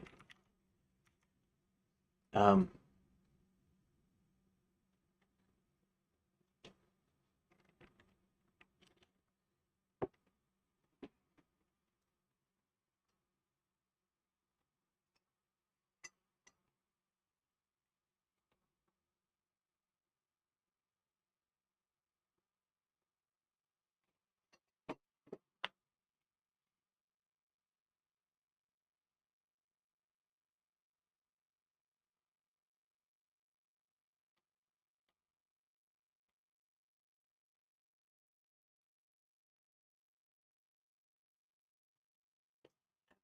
Library maintains the spell speed bench.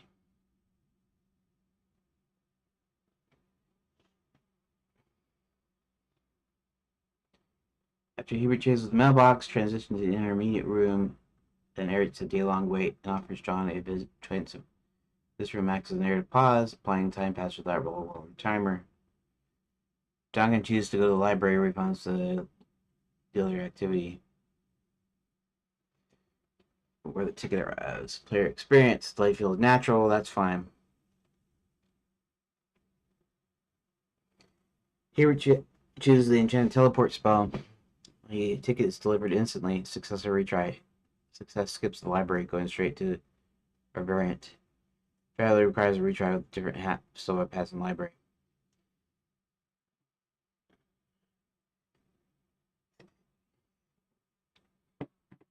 Delivered another way.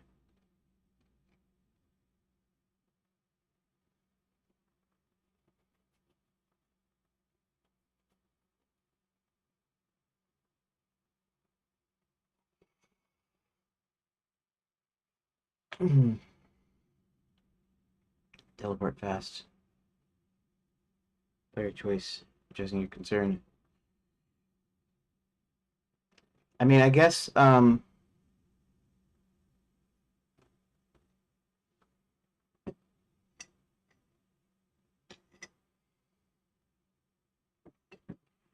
maybe, Hubert mentions it offhand.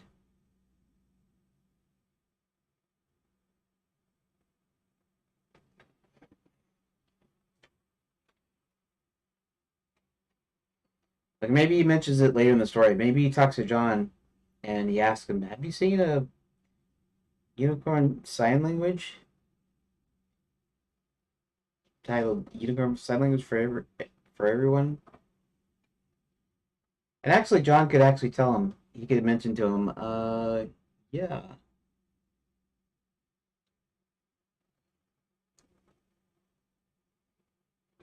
I suppose. Actually, you wouldn't know that, would you? Because that's not how this works, right? Because it would require a complete branching path, wouldn't it?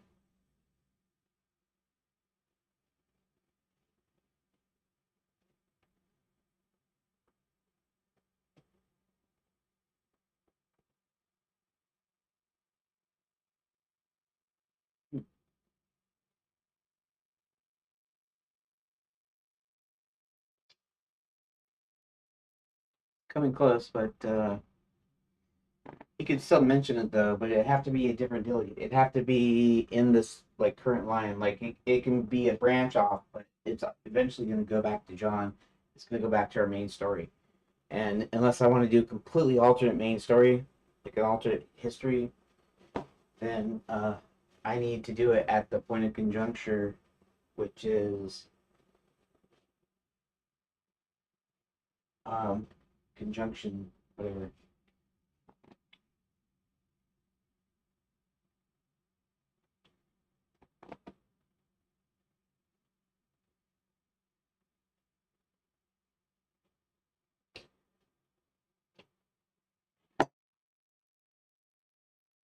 It was a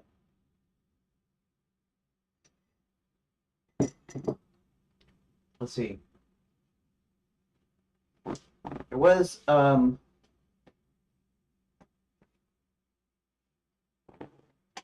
idea. No, I don't remember that now.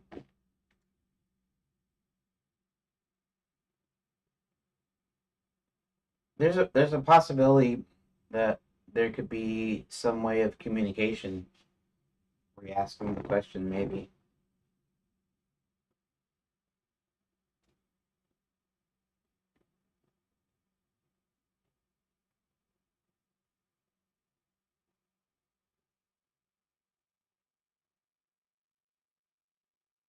Well, I could always have Hubert mention it later, even with the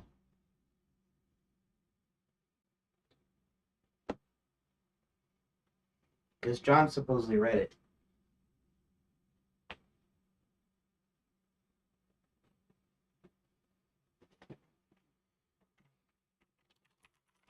be too superfluous if, assuming the mailbox delay that Hubert asks John right at the beginning,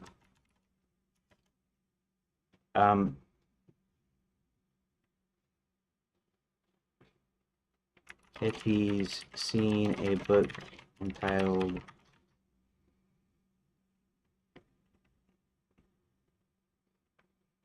Unicorn Sign Language for Everyone,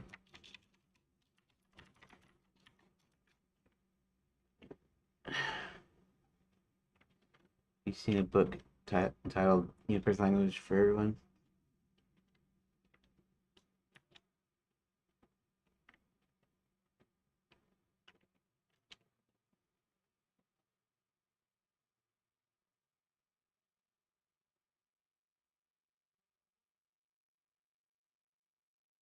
I said that wrong here, DeGrock.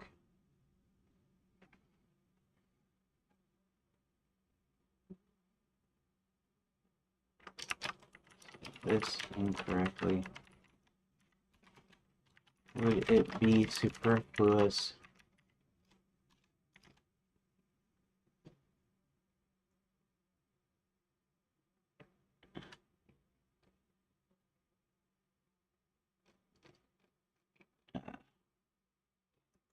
says, would it be superfluous if you learn about the book during the mailbox delay versus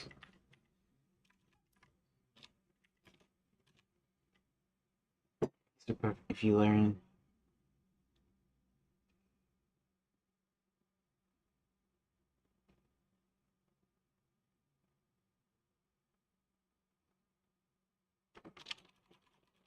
and then Hubert mentioned it again later.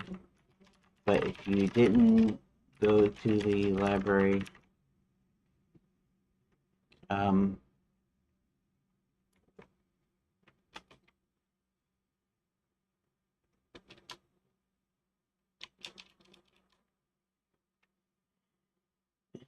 would be superfluous if you learned about the book during the mailbox delay, and then Hubert mentioned it again later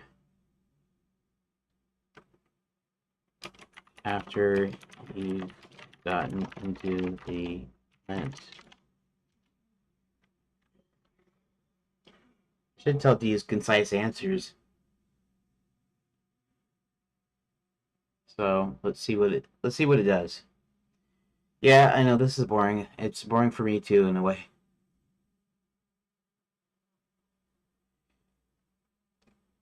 John learns about Unicorn Sign Language book during the Magic Mailbox with day-long delay. Finding the book, and Hubert mentioning it later after John has entered Enchanted Lands, perhaps a reference to communicating with Sir William. Hubert mentioned the book again after John learns about it. Could feel similar because it's redundant or lacks new context, but it can work if framed purposely used concise analysis. He simply repeats, have you seen that Unicorn Sign Language book? Well, you wouldn't. That's not the way that would work.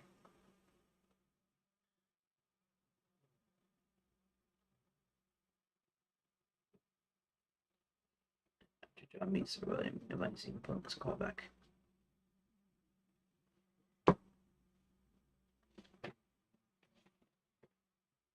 Here's Larry mentioned as value if it provided fresh insight.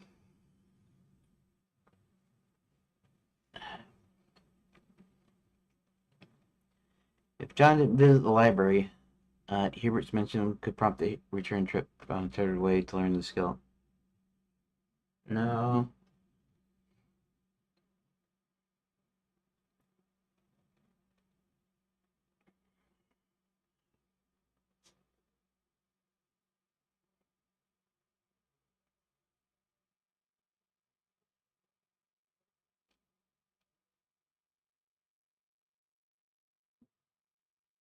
John, that visit Herbert's mention could prompt a new action.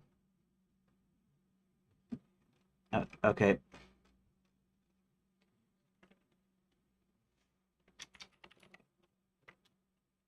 Don't worry about next steps.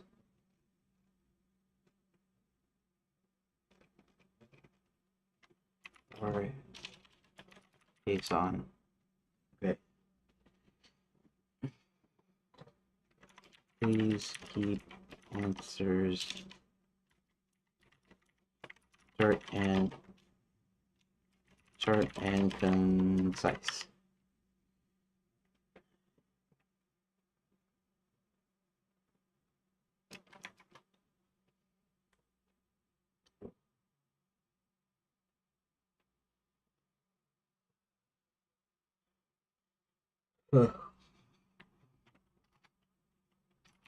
John mentioned later that he read it.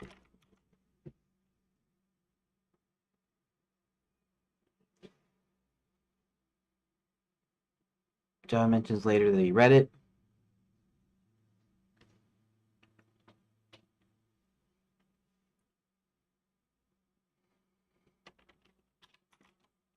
During a conversation with William. John mentions later that he read it during. So, in order to have a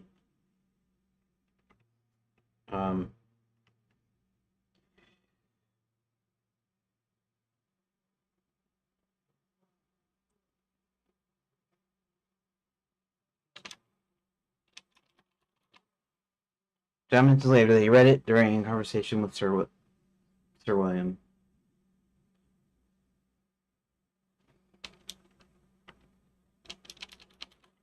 When trying to communicate with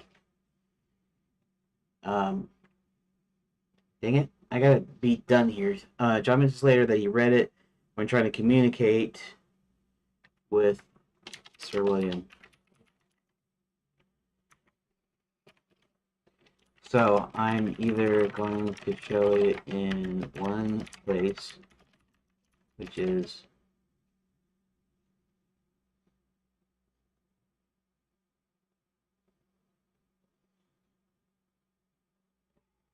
not really thinking right now. Dang.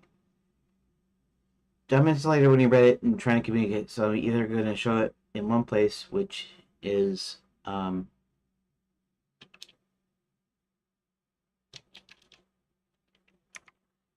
mentions later that he read it when trying to communicate with Sir William. Okay.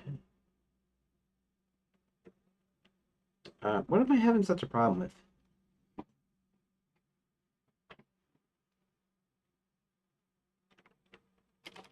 So, if he skips the library, then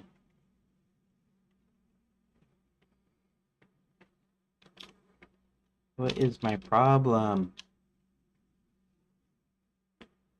John mentions Sir William. Okay.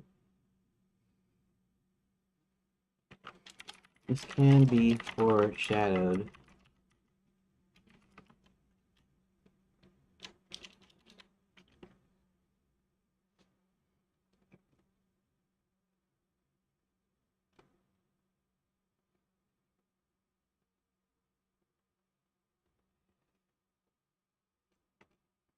I don't know where he comes up with the trinket thing, but anyways, just a second. I almost have it.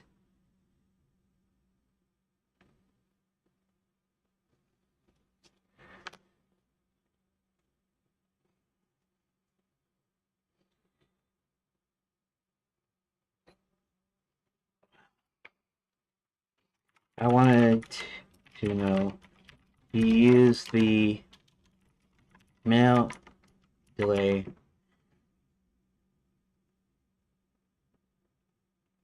mail delay trying to communicate with Cerulea. I want to know. Mail delay, mail.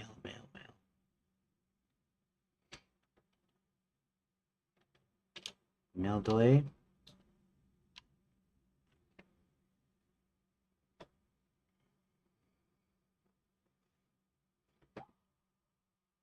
Okay, so in Lapswood, he says that he once read this book. Okay, and it'll communicate.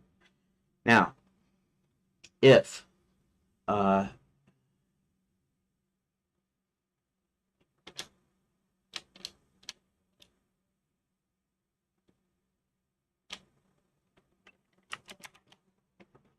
okay, so what happens? I just need to get through this one part. It's just my brain doesn't want to do it right now. And why is this thing? Why is this thing? Why did I expand that out? Or whatever. My, there we go.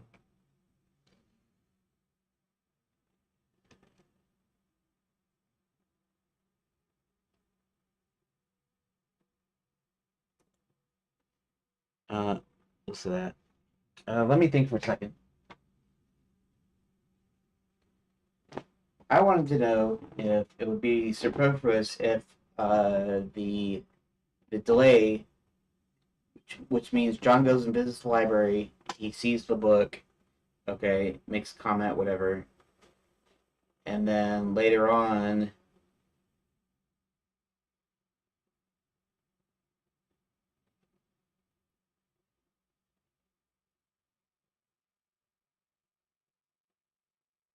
Hubert asks him if he's seen it, which doesn't really work either.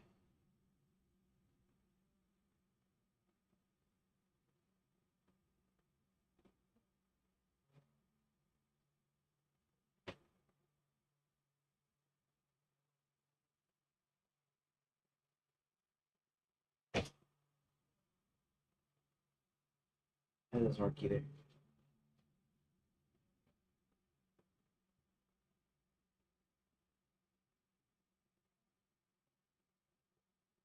Um,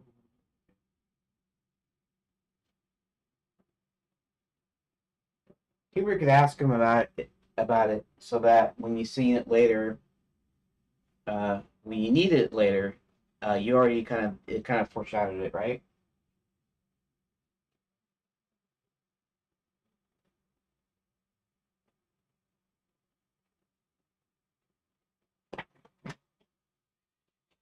All right. So basically, later on in the game, John communicates with Sir William after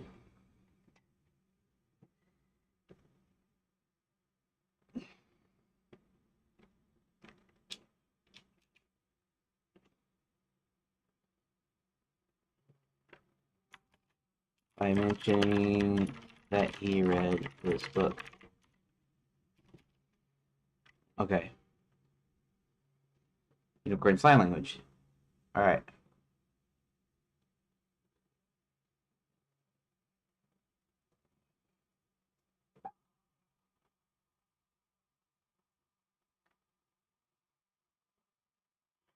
Yeah, what's going on here? This is a brain fog or something right now, but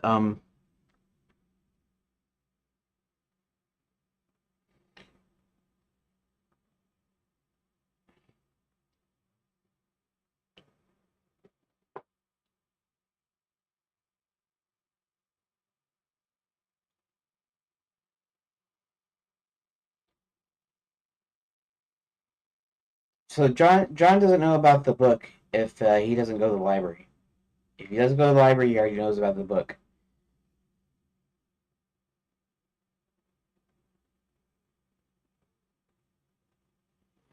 Hmm. I don't know.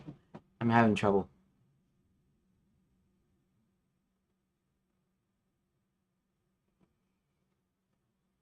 Time is ticking.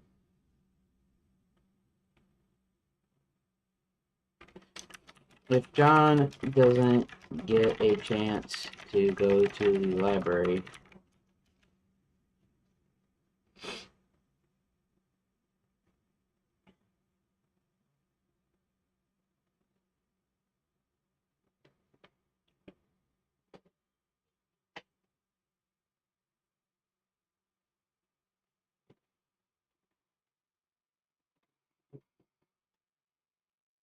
I could still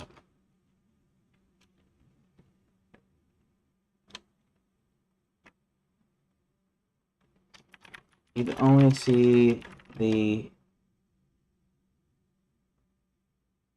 I don't know.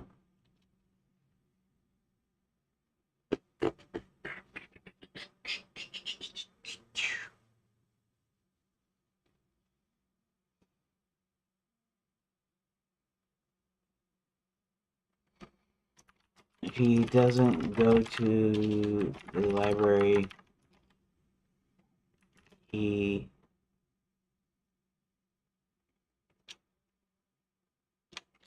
at that one point in the game mentions he read it.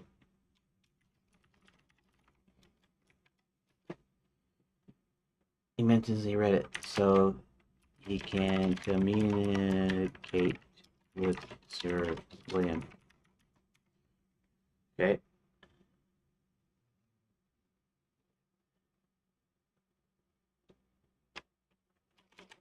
If he doesn't do the library, there's no foreshadowing.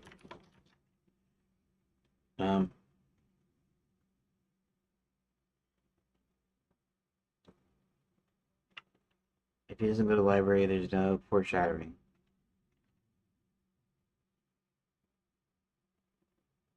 Wait.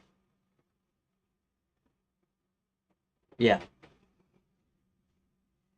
Later on, he mentions he read it. So that comes out of the blue. That was more or less a joke, but still, it comes out of the blue. If he doesn't go to the library, there's no foreshadowing. And the mention is just there. But if he does go to the library,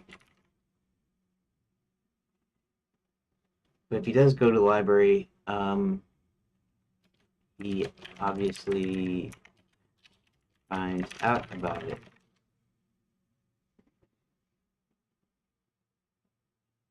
I don't know what I'm trying to say. I'm trying to say I could do a double thing where he first ends up in Shadowlands and he asks him, you know, but I can't do that. Hubert can't do that because, oh, no wonder it's slipping. The stupid thing got untied.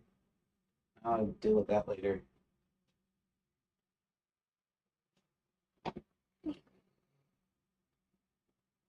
Basically, his mention feels like a quirky trait.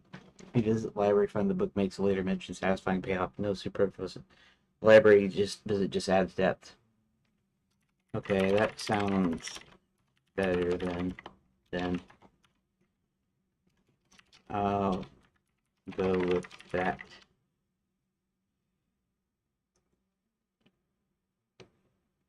That wasn't what I was asking about the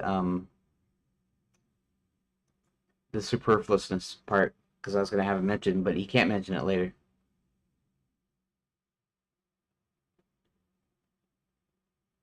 Okay. Choice to use the okay. Since the partial ticket is a requisite, since mailbox takes a day, he doesn't receive the ticket until later. We simulate this delay by getting, for instance, going to the library and noting the unicorn sign language book.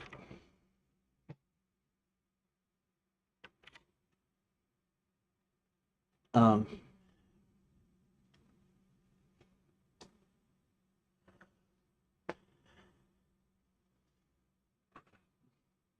okay, I can actually leave it like that, I guess. That's actually a thing that we did here. So I want to see something real quick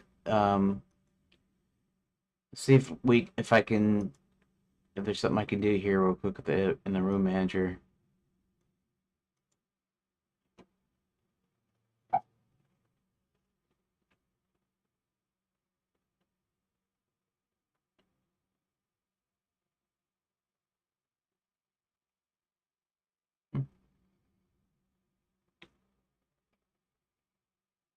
I'll actually put everything into the input and then I'll probably make a function and break everything back out. Okay, so let's just do this real quick. And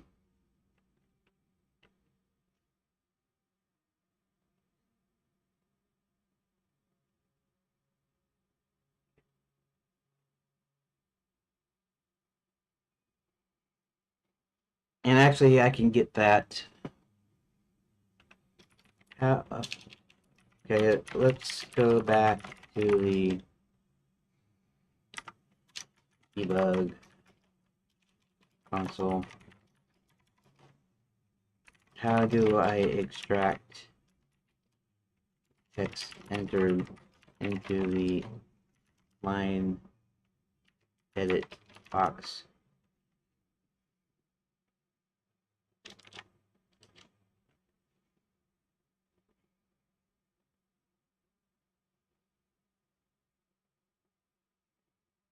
This line edit that something entered or something.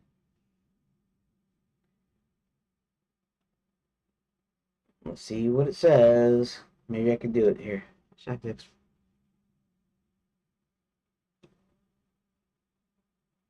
I don't want all this crap here.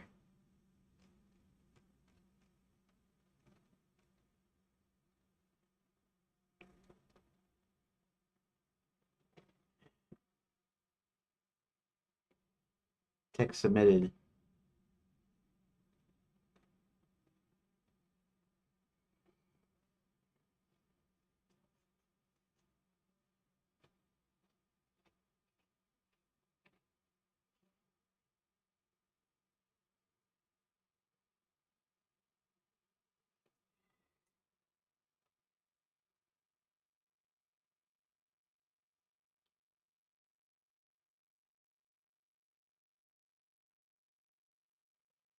I don't know if I need. I don't need if engine is editor hint.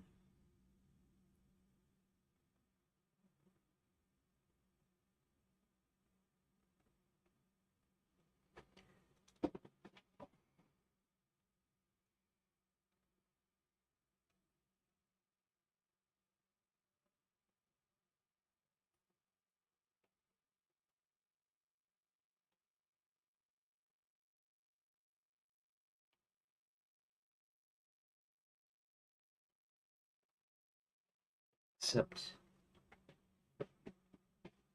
event key event pressed.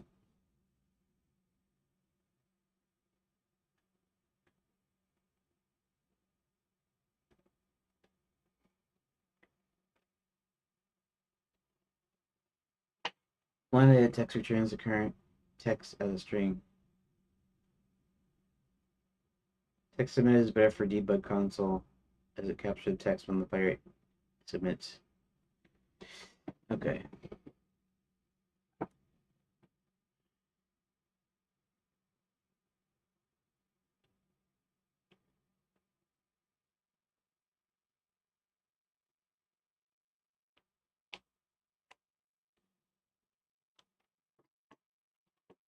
Submitted.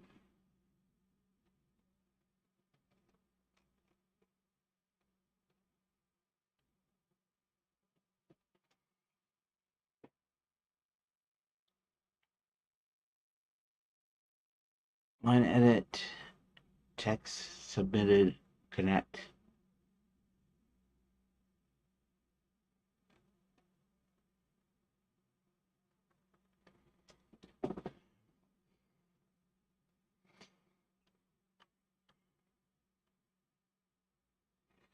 All right, fine. We'll copy this. Copy. I don't care. We'll copy a bunch of stuff here. I just want it to work, so let's just do it.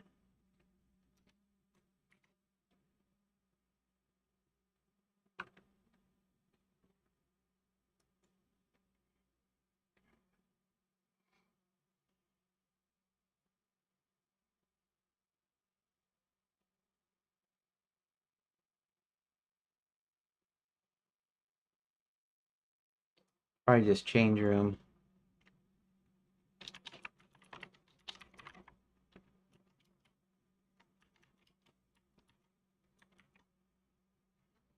Okay.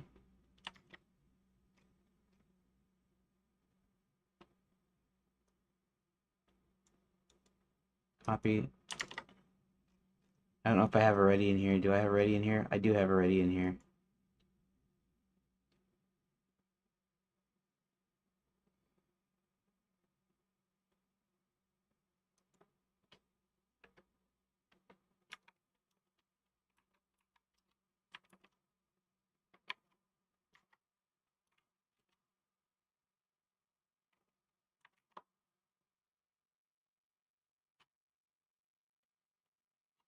Okay. That's fine. It's there.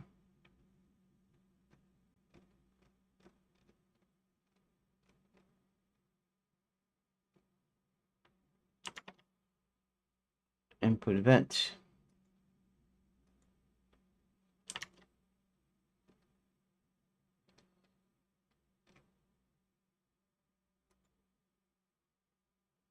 Um, debug toggle, console toggle, line edit clear, else, return, line edit visible, return. Okay. Copy.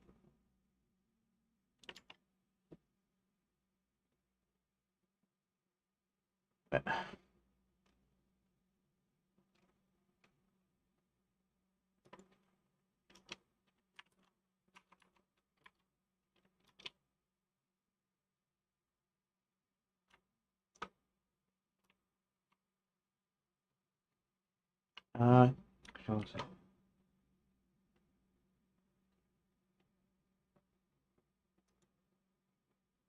Accept. What's accept event?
Let's run it.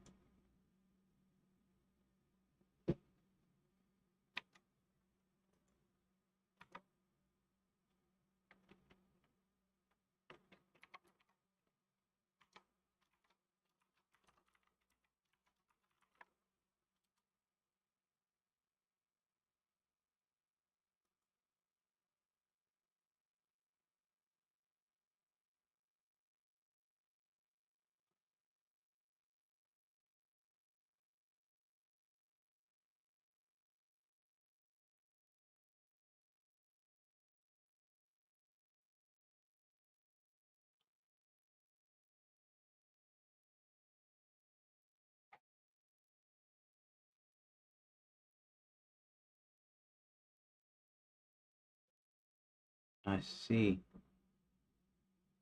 Oh, okay. I get it. Which room go to revert home?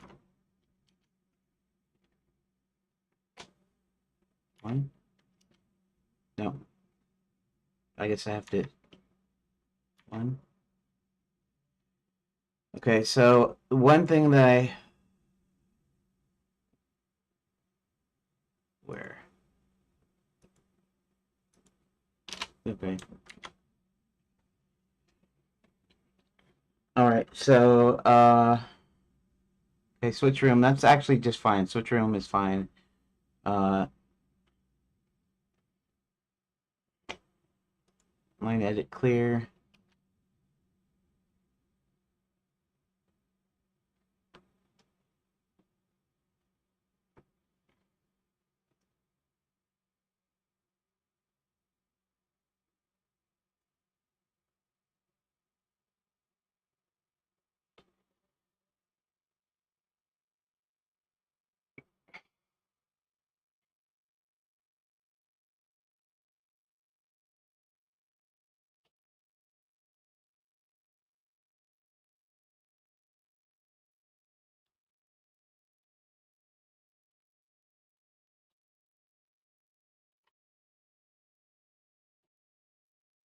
Release focus. So we want to release focus.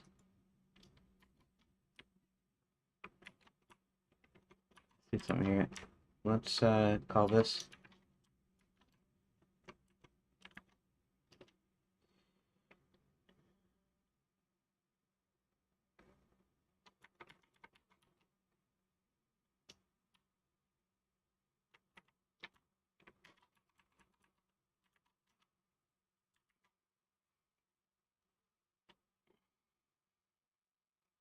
Let's see if that works.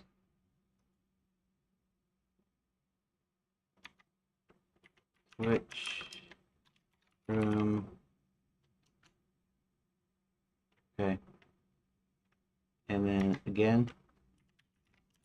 Room. Favorite. No. To favorite.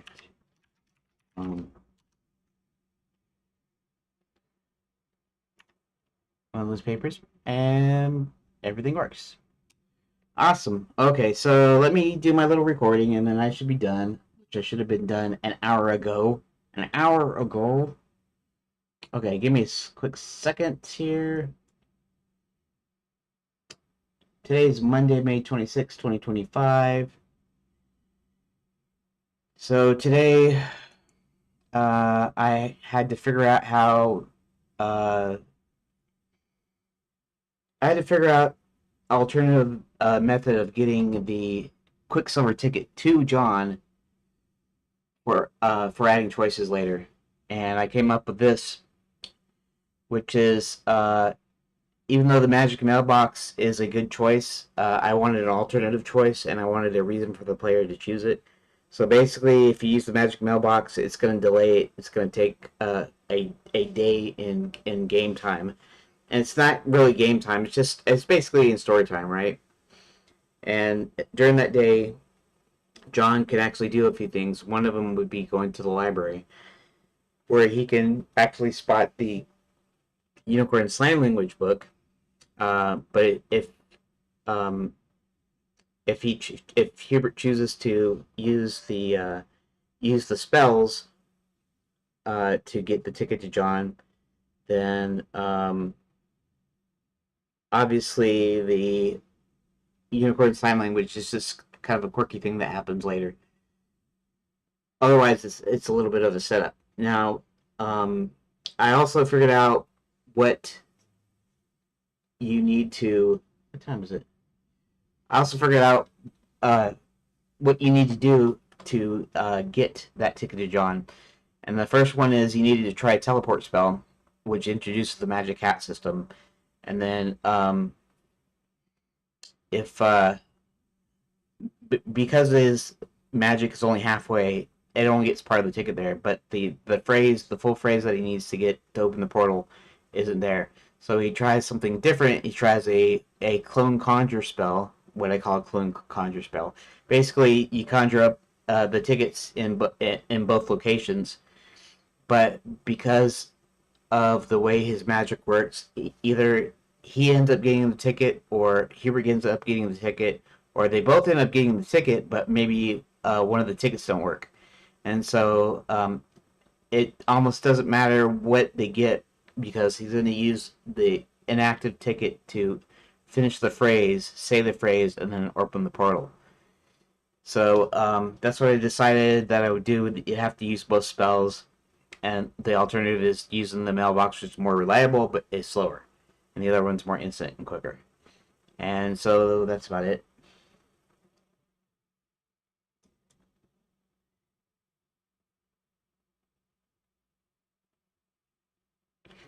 Okay, well, you know what? I didn't even do the whole. Okay, let me. I guess. All right.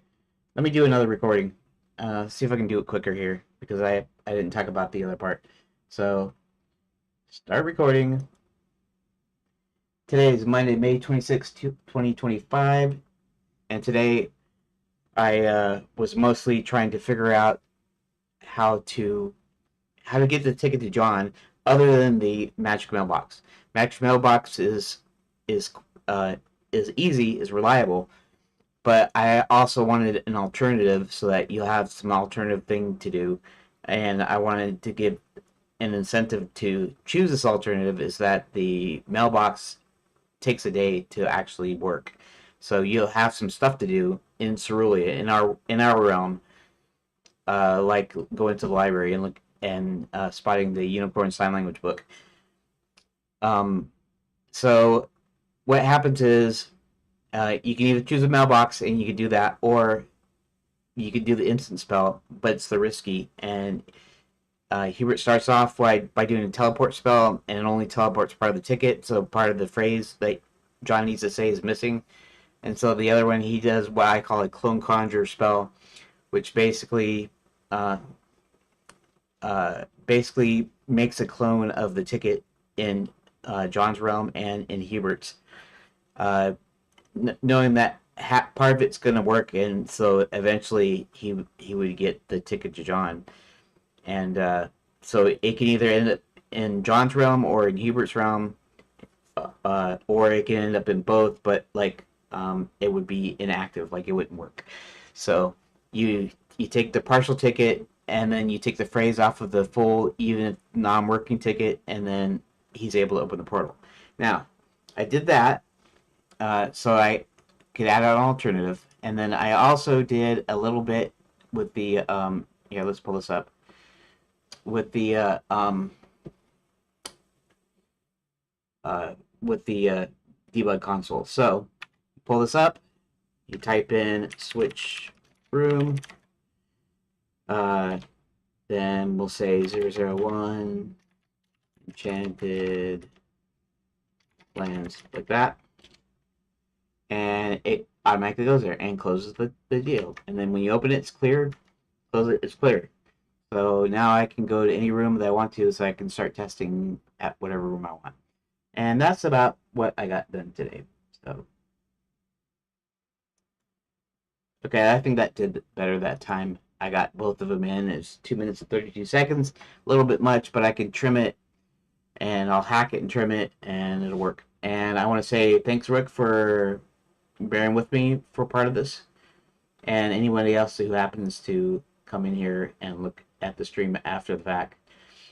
And I guess I'll probably see you tomorrow at around the same time. So thank you for watching. Thank you for watching.